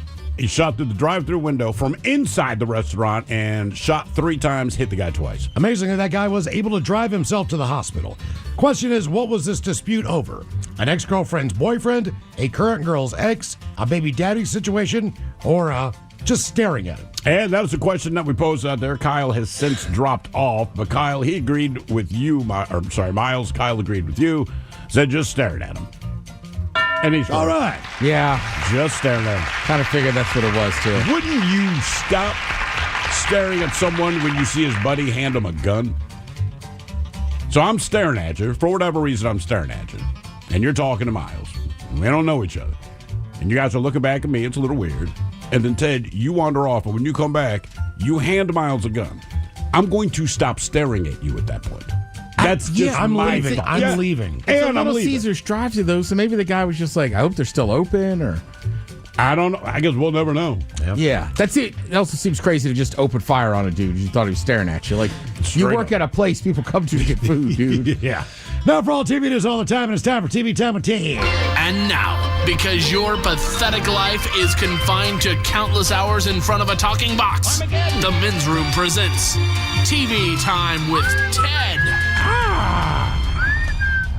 All right, your choices today. You got Seth Meyers, Stephen Colbert, the Jimmies, Fallon and Kimmel, or Ted Smith. Is it Ted or is it late night? It is right there. The title is guys have teams of talents and writers help them come up with the monologues each and every night. It is up to you to determine. Is this an actual late night joke and from whom, or could it be a The Ted Smith original? This week we'll have the closest supermoon of the year. How close will the moon be? Well, let's just say it's closer than your head of HR at a Coldplay concert with your CEO. The Ted Smith. Yes. Yeah, that was me. That's a good one, though, man. Yeah, I felt pretty good about that one. I do like it. I was dropping heat. Apparently not. Congrats to the LA Dodgers, who won the World Series this weekend in a thrilling 11-inning Game 7. If you're in LA, get ready to meet a whole bunch of babies named Shohei in about 9 months. Fallon? Fallon. Hey, I want to say congrats to the LA Dodgers, who won the World Series this weekend in a thrilling Game 7. If you're in LA, get ready to meet a whole bunch of babies named Shohei in exactly 9 months. That'd be kind of a fun name. Yeah, Shohei. Shohei Smith. Shohei Hill. I'd have to go by Shohei. It's hard to argue that this year's World Series wasn't one of the best, if not the greatest World Series of all time, including a crazy tense 11th inning Game 7. The Dodgers became the worst thing to happen to Toronto since Kendrick Lamar. Jesus. Seth. Kimmel. Kimmel. If you miss it, it's hard to argue that this World Series wasn't one of the, if not the greatest World Series of all time, including a crazy, tense 11-inning Game 7. The Dodgers became the worst thing to happen to Toronto since Kendrick Lamar. And I know, man. I like it, though. If you're looking for some help around the house, a company called X1 recently announced a new robot named Neo that does chores around the house, including loading your laundry. Nice try, robots. But humans know the correct way to do laundry is to put a load in the washer, then forget about it for about 24 hours till it gets the stank. Colbert. Fallon. Colbert. If you're looking for some help around the house, a company called X1 recently announced a new robot named Neo that does chores around the house, including loading your laundry. Nice try, robot, but humans know the correct way to do laundry is to put a load in the washer, then forget about it for 24 hours until it gets the stank. You just got to redo it at that point. You do. God, Yeah. that is the worst smell, man. I don't know why it is, but like it just smells so bad. Yeah. I feel like I had that experience more in my 20s than I do now. Just like, I'll worry about it when I get home from work. Like My new don't do technique that. is wake up, put the laundry in the washing machine. By the Nice. time I take a shower, do all my crap, Yeah. it's ready to throw in the dryer. There you go. So when I'm walking out the door, I throw in the dryer. Tonight I'll get home and I'll fold it. Yeah. It's the only way I can remember. I did I'll sit on the couch, start watching TV at night. No, you're right. It has to Totally be forget. like a landmark in something else you're walking doing. around, I can hear it stop. I know I need to change it. Seems to work out better for me. I did some last night, but you're right. The last time I left it in there too long was same thing. I just forgot about it. And then it wasn't the next morning. It was like halfway through work here. I was like, oh, crap. Damn, that laundry's still in the washing machine. Here's my daughter's method of doing laundry, but we've mastered this. She loads up the washing machine, she starts it, and then I will put it in the dryer knowing that she forgot. Yeah. Every time. I don't get mad about it. I'm like, I'm just going to put it in the dryer. That's why I'm so happy that I am not cohabitating with anyone anymore. Yeah. You put that in the dryer? Yeah. I do ask. In the washer, so then I moved it to the dryer. I'm guilty of it too, though. I generally hang most of my T-shirts. Yeah. And I've definitely left shirts at somebody's house. Like, hey, I washed it and dried it for you. Like, you didn't hang it, did you? It's all right. What does better with the hang? No wrinkles? No wrinkles, and it keeps its size a little bit. Right, I was going to say, depending on the shirt, because some of those soft feel shirts will just shrink up. They will. Okay. Gotcha. Right? Gotcha. So, like, generally, it stays truer, in my opinion, it's truer to the size. It absolutely does, yeah. All right, it's funny, you sent me part of this story last week, and I kind of was like, it's not a big deal, I'm not going to talk about it. Now it's getting bigger news. I'm ahead of the curve. You are. So a Family Values group, basically they're upset with Wheel of Fortune. Oh, yeah. Right. 1 Million Moms, a division of the American Family Association, launched this petition urging producers to return the show to its family-friendly roots. Why? Because earlier this year, they started using the phrase, what the fun? Yeah, what the fun? Right. Oh, my God. That's dude, all you have to do? It's the Million Moms. You have to. Everything's a trigger. God. They're going to piss and moan about everything. Yeah, what the fun? Right. That's it. That's what you got going on? That's what you got going. So, luckily, today, though, we have some... and listen, people just say what they're thinking. Sure. You don't have to think about Randy Marsh. But these are some of the... but if you know, you know. Okay. I know what it is, but I don't want to say it. Okay. If you say so. You're that guy. But this is some of the more classic kind of adult answers that are wrong for Wheel of Fortune. Tavares, right in the butt? What? No. No. I'd like to solve Okay. bridal and gold shower. Sorry. P. That. There is a P. A group of pill pushers? This is Wheel of Fortune, Joe! Back to its roots. And you got to be careful. Mike, I'm going to take you on a little journey. Don't worry, it's fine. Okay. But one time playing Pictionary, and I was definitely a teenager, probably like 19 or something, it looked as if somebody had a gun in their hand. And there was two dudes. Okay. So I said, they're gangbangers. And people jumped in my family, were like, I can't believe you said that. And it's like, hey, pervs, you guys didn't hear the full word I said. Right. And what have you guys been looking at? Uh-huh. No, Ted, I got in trouble. I think I was 14 or 15 playing Trivial Pursuit. And I'm on a team with my mother and some other adult. All right, I'm the youngest one there.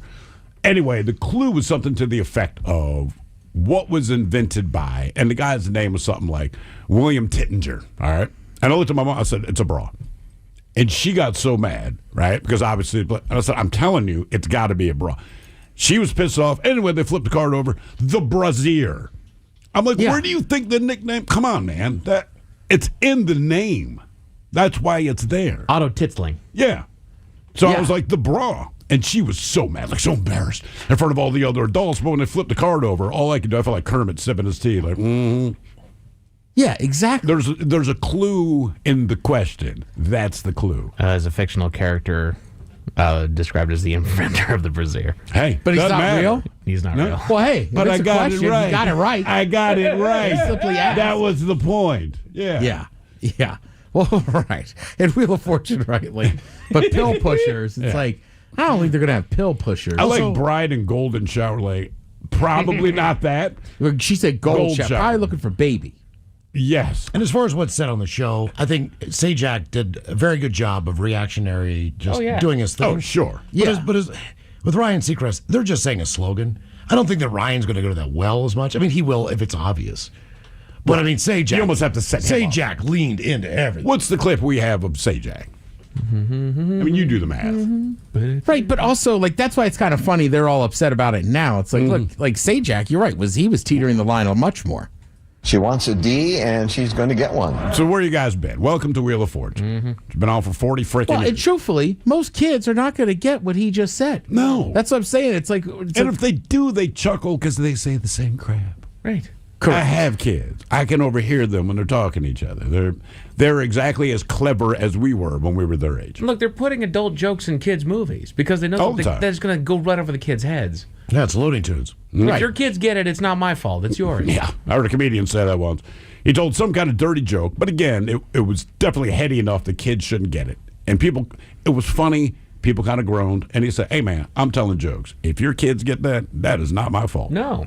Correct. Yeah. And they get it. Or they're not kids anymore. I was going to say, it's like the F word, right? Like, if you're just sitting around and just, your buddy and his kid, let's ease up on the F words. Sure. Right, but if you're at a sporting event and something bad happens and somebody lets one, you go, all right. You know what I mean? Yeah, Or my you son's walk down learning the street, Sounders like chants. you talking about, he stubbed his toe and he said it. It's Yeah. like, all right, you used it kind of correctly, so we'll let it go. Don't smoke weed in my living room. What if you go to a concert with your kid? There's going to be weed everywhere. Let's see. I know you guys have been waiting. The wait is over. People has announced the sexiest man alive. Oh, man. It's Jonathan Bailey. I don't know who that is. Damn, I lost the bet.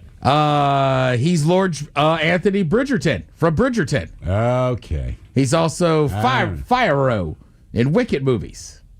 What's his name again? I got to look. Fierro? I don't know, Mike. What was the guy's name? Jonathan Bailey. I guess if you look at the demographic for Sexiest Man Alive, yeah. Bridgerton, Wicked. That makes sense. Yeah. Yeah, I mean, it's standard looking. He's not a thing. male gaze guy, he's a female gaze guy. Right. Right, and I guess he's kind of famous too. He's the first openly gay sexiest man alive. Oh, really? I do like his quote though. He said his first crush was probably Prince Eric from The Little Mermaid. Like, dude, I gotta give him credit. Like, that's kind of funny. Man had the drip. Yep. Right. And then like, was I the only one that was like, they've been doing this for how many years? That's the first time it's been a gay dude? Openly. Oh, Yeah, I mean, keep that in mind. Right. And we all know there's one sexiest man alive, and he's still alive. And it's Ryan Gosling. Is that you still on that one? No, I'm on. I was talking about, I believe, last week the new pope, the young pope. Oh, Jude Law. Jude Law. Goddamn. Black Rabbit's a good show, but. See, these are the comments I hate that get replayed. No, I that's should- why I we're should- TikToking on YouTube at KISW Rock. I shouldn't have gone. No, you shouldn't have. Jude Law. That man. But yeah, there's some Maction football tonight. Man stuff, not just beautiful men. Thank you, Tim. We appreciate it. Turn listening to the men's room.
From coast to coast and around the world. If it's not important, you'll hear it here, exclusively on In Action News. Here now are Stone Ledbetter and Felix Foxworthy. Making headlines, a female vendor was booted from a local farmer's market due to a lack of visible body hair. First, Fast food lovers rejoice! A new hamburger chain is opening downtown. Okay, I can get with that. You may have seen the commercials during various sporting events, but our fair city is finally getting its first Stinky Beef Burger franchise. Oh, man, Stinky Beef. Heard nothing but good things about the burgers, Playboy. Voted best burger in the country the last 3 years, my friend, and it's not just because they're burgers that people are excited about. Word has it that Stinky Beef also has fantastic milkshakes and fries. I myself am a sucker for a burger, shake, and fries. It's a classic combination. Yeah, right there with you, man. Truth be told, though, I was 12 years old before I realized that hamburgers weren't made out of ham. Oh, yes, I've met a lot of people like that, actually. Hamburgers are, they're named after the German town, not the meat. But until you know that, the name seems a little misleading. Man, there's a lot of food like that, right? Like, I love cheese. You know what I'm saying. Cheddar cheese, mozzarella cheese, Havarti cheese, provolone cheese, brie. If you got cheese, I'll eat it, man. I'm a cheese fan myself, Felix. Yeah, well, one time I bought head cheese, man. Oh, that's a rookie mistake right there. You ain't lying, Playboy. Head cheese ain't cheese, man. It's head.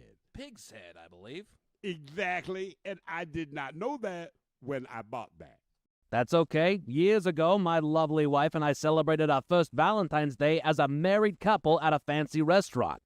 I wanted to impress her and try to buy something exotic, so I ordered the Welsh rabbit.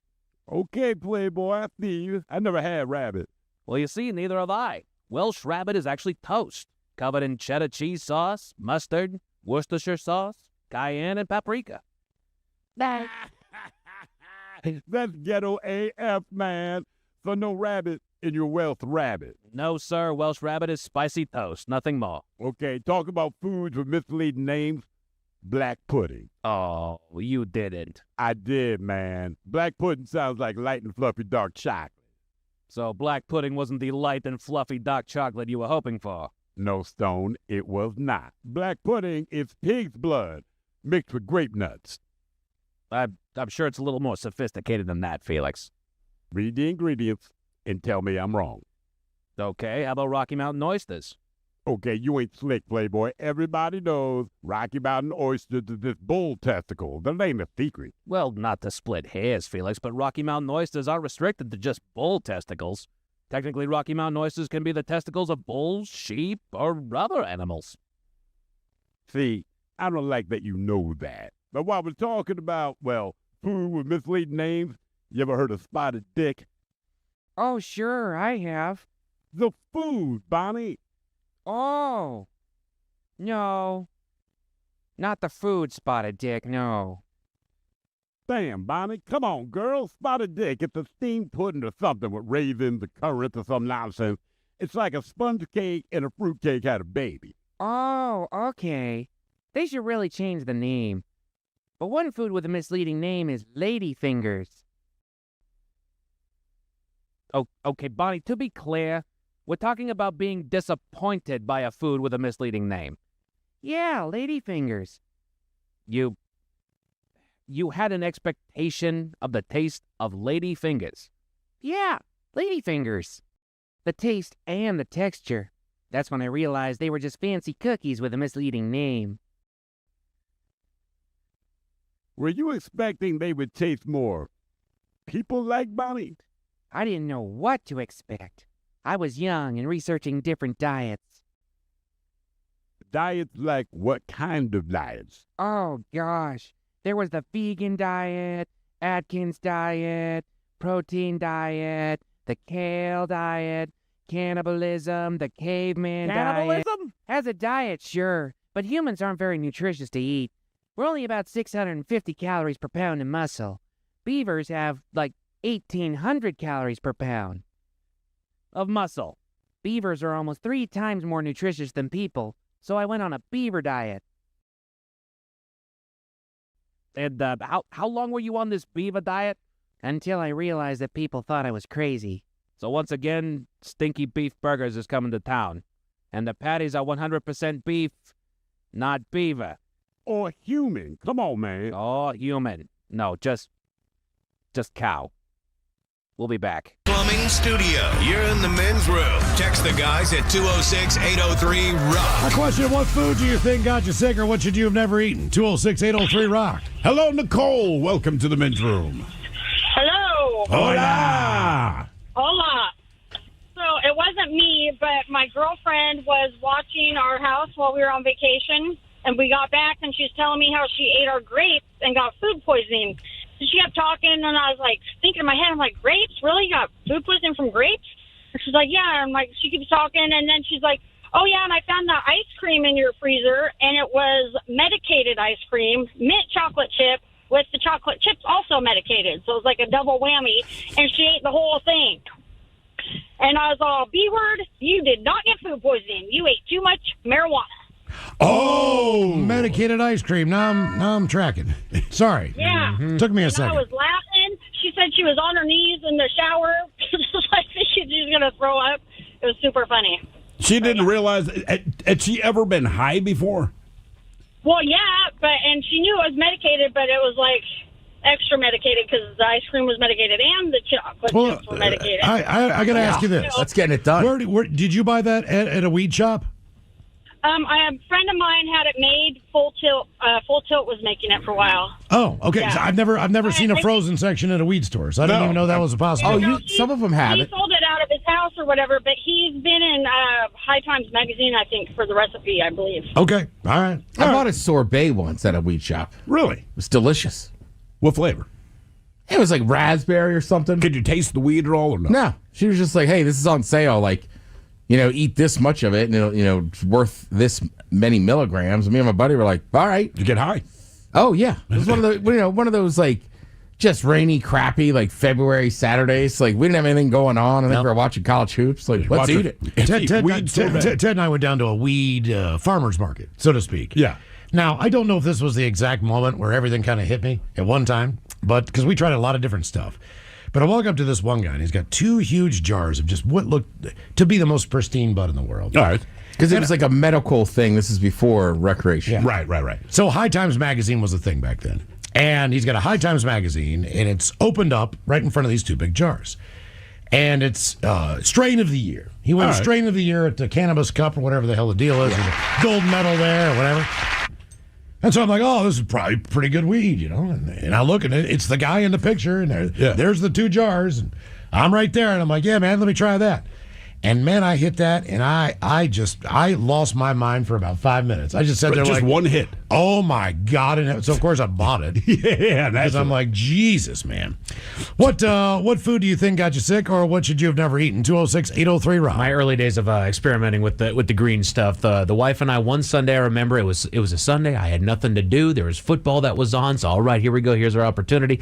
Take a 10-milligram edible just because I'm experimenting with this new thing. I'm gonna dial in these edibles. I didn't. Side note, I cannot do those things. 10 milligrams is all that it took, but it started setting me off. Like, I'm starting to panic just a little bit. But as it's starting to set off, I'm just going to sit down and watch football. Let's see what's happening in the real world. All right, here we go. A serial sex toy thief foils authorities once again in a small Ohio town. Meanwhile, the exact same place sees a legal after-hours bar to be finally shut down. The same Ohio town has a bank robber asking cops if he can keep the cash. A sex offender fakes his death so he can put on a graduation sash. And a couple save a raccoon drowning in the Atlantic Ocean. It is time for your headlines. Now, it's time to hit the headlines. Here's my cock. Side note, Miles, I am so glad that you found out that was the same exact place in all three stories as I did, too. Oh, yeah. Because how many people do you think live in this town? Not many. It's Alliance, Ohio. Right. And so, as I'm reading it, one of the stories in here is a bank got robbed, and they said that it hasn't happened here in this small town, and this town actually has can puff their chest to the fact that every bank robbery has been solved in this town. Correct. It's like Alliance, Ohio. All right, cool. And then all of a sudden, it's like, here's another one in Alliance this weekend, and the same one in Alliance this weekend. Yeah, that's a weird town, dude. What weird moon just went over Alliance, Ohio here? But our top story, we go there, where you can't blame a young man for trying. An investigation was launched after a man entered a local bank chain saying that he was armed with a weapon and demanding money. He eventually left on foot without incident, but with $400 worth of $1 bills. Which, honestly, it's laughable, but I know. $401 bills, you could do some damage with that. I just, when you picture bank robbery, that's not the whole. Give me all the ones. All of them. Go to a strip club. Officers were eventually able to track him down and arrest him, but as they took him to jail, he had an interesting request.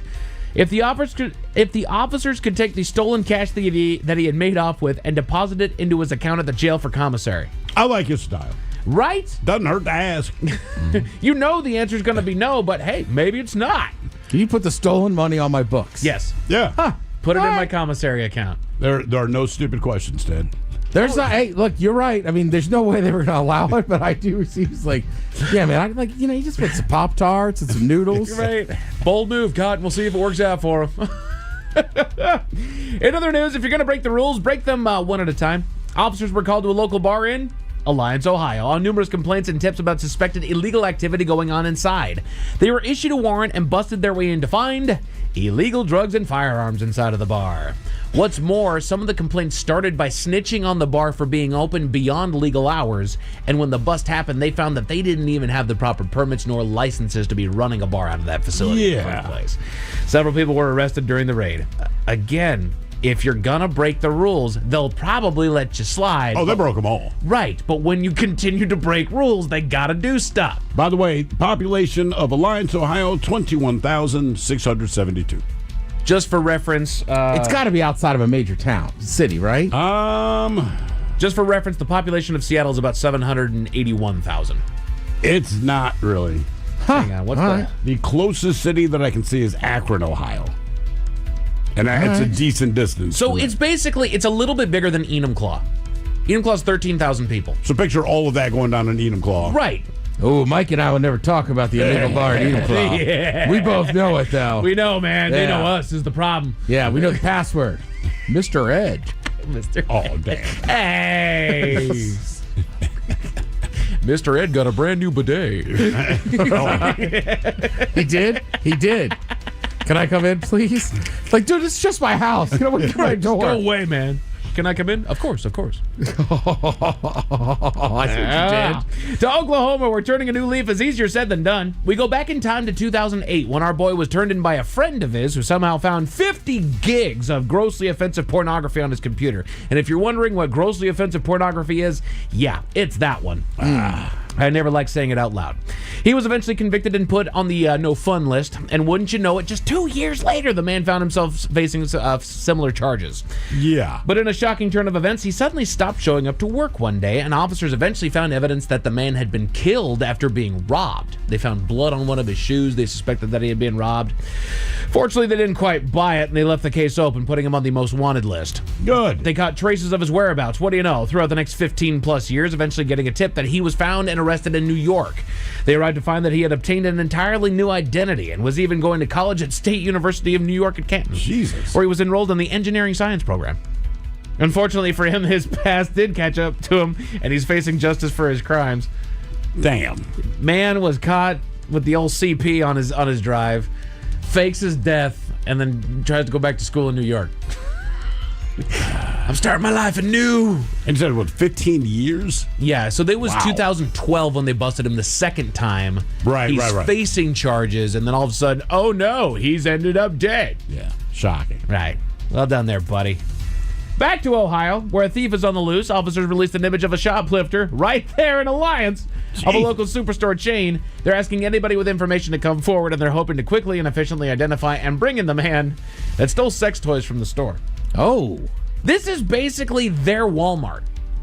Meijer, I believe is how you say that. Meijer. That's the name of the store. The name of the store. I've And heard it's a the name, store yeah. chain, right? And Yeah. it's a superstore. Like, it's got groceries in it. It's got home goods. It's got Bath and Body Works. It's got Sex toys. Sex toys. Right.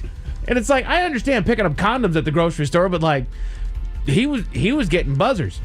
But you said this is multiple times he's done this. Yes. He is into some A stuff. serial robber of the Sex toy. of the rings that don't go on the finger. Yeah. Nobody's going to want him back. Yeah. That's a good point. Hey, can I borrow yours? You ever go in one of those shops and ask about the return policy? No. But I assume it's got to be in the original packaging and not open. Right. Sealed. But just in case those stories left a bad taste in your mouth. Thankfully, there's good news. Down to South Carolina, where man intervenes again. A couple walking along the shore noticed something struggling in the water. A raccoon that had fallen off the walkway and into the water below, unable to lift itself back up to safety. The couple thought quickly and grabbed a nearby traffic cone, which I don't know that I would call it a traffic cone, but I don't know what else to call it. Because, the cone, it's like a traffic pole. Yeah. Like the kind we have in the garage. Oh, the little, okay, yeah. It's about 3 feet high, but it's just a cylinder. Exactly. So there you go. Traffic cylinder. How about that? The couple thought quickly and grabbed the nearby traffic cylinder that they lowered down to the beat distressed him animal. with it. Pushed him down. After a couple of attempts, they were able to hoist the raccoon back up to safety, where he took a couple beats to catch his breath before scampering off. Did you see the picture? Oh, yeah. Like, the raccoon understood what was going on and literally, like, clinged to this thing. Like, all right, cool. Same thing when they saved that skunk. Yeah. Oh, yeah. Out of that canal. They did the same thing. They lowered something down and he grabbed on, like, I got you, man. They assessed the damage. They're like, I'll deal with you when I get up there, but right now I need to get out of here. So there you go. Men's Room Sports, you got college football on ESPN2 and CBS Sports, NBA basketball on CBS, and hockey on TNT. As far as your weather, periods of rain and a low of 51 tonight, mostly rain and a high of 58 tomorrow. Hooray, it's fall. Yep. And that is it for your headlines with that, Mike Hawkins out. Thank you, sir. We appreciate it. We'll see you next time for the return of Who Sucks Less. Jolene up in seconds. Yes, indeed. It is all true. But in the meantime, well, we be all about this biatch. So until tomorrow, please do what you do best. And for Letha's sake, stay beautiful. The Men's Room has been taped before a live studio audience. Wardrobe and makeup provided by Mantastic Limited. This has been a presentation of the Men's Room Radio Network. Oh, man! A Double Flush production.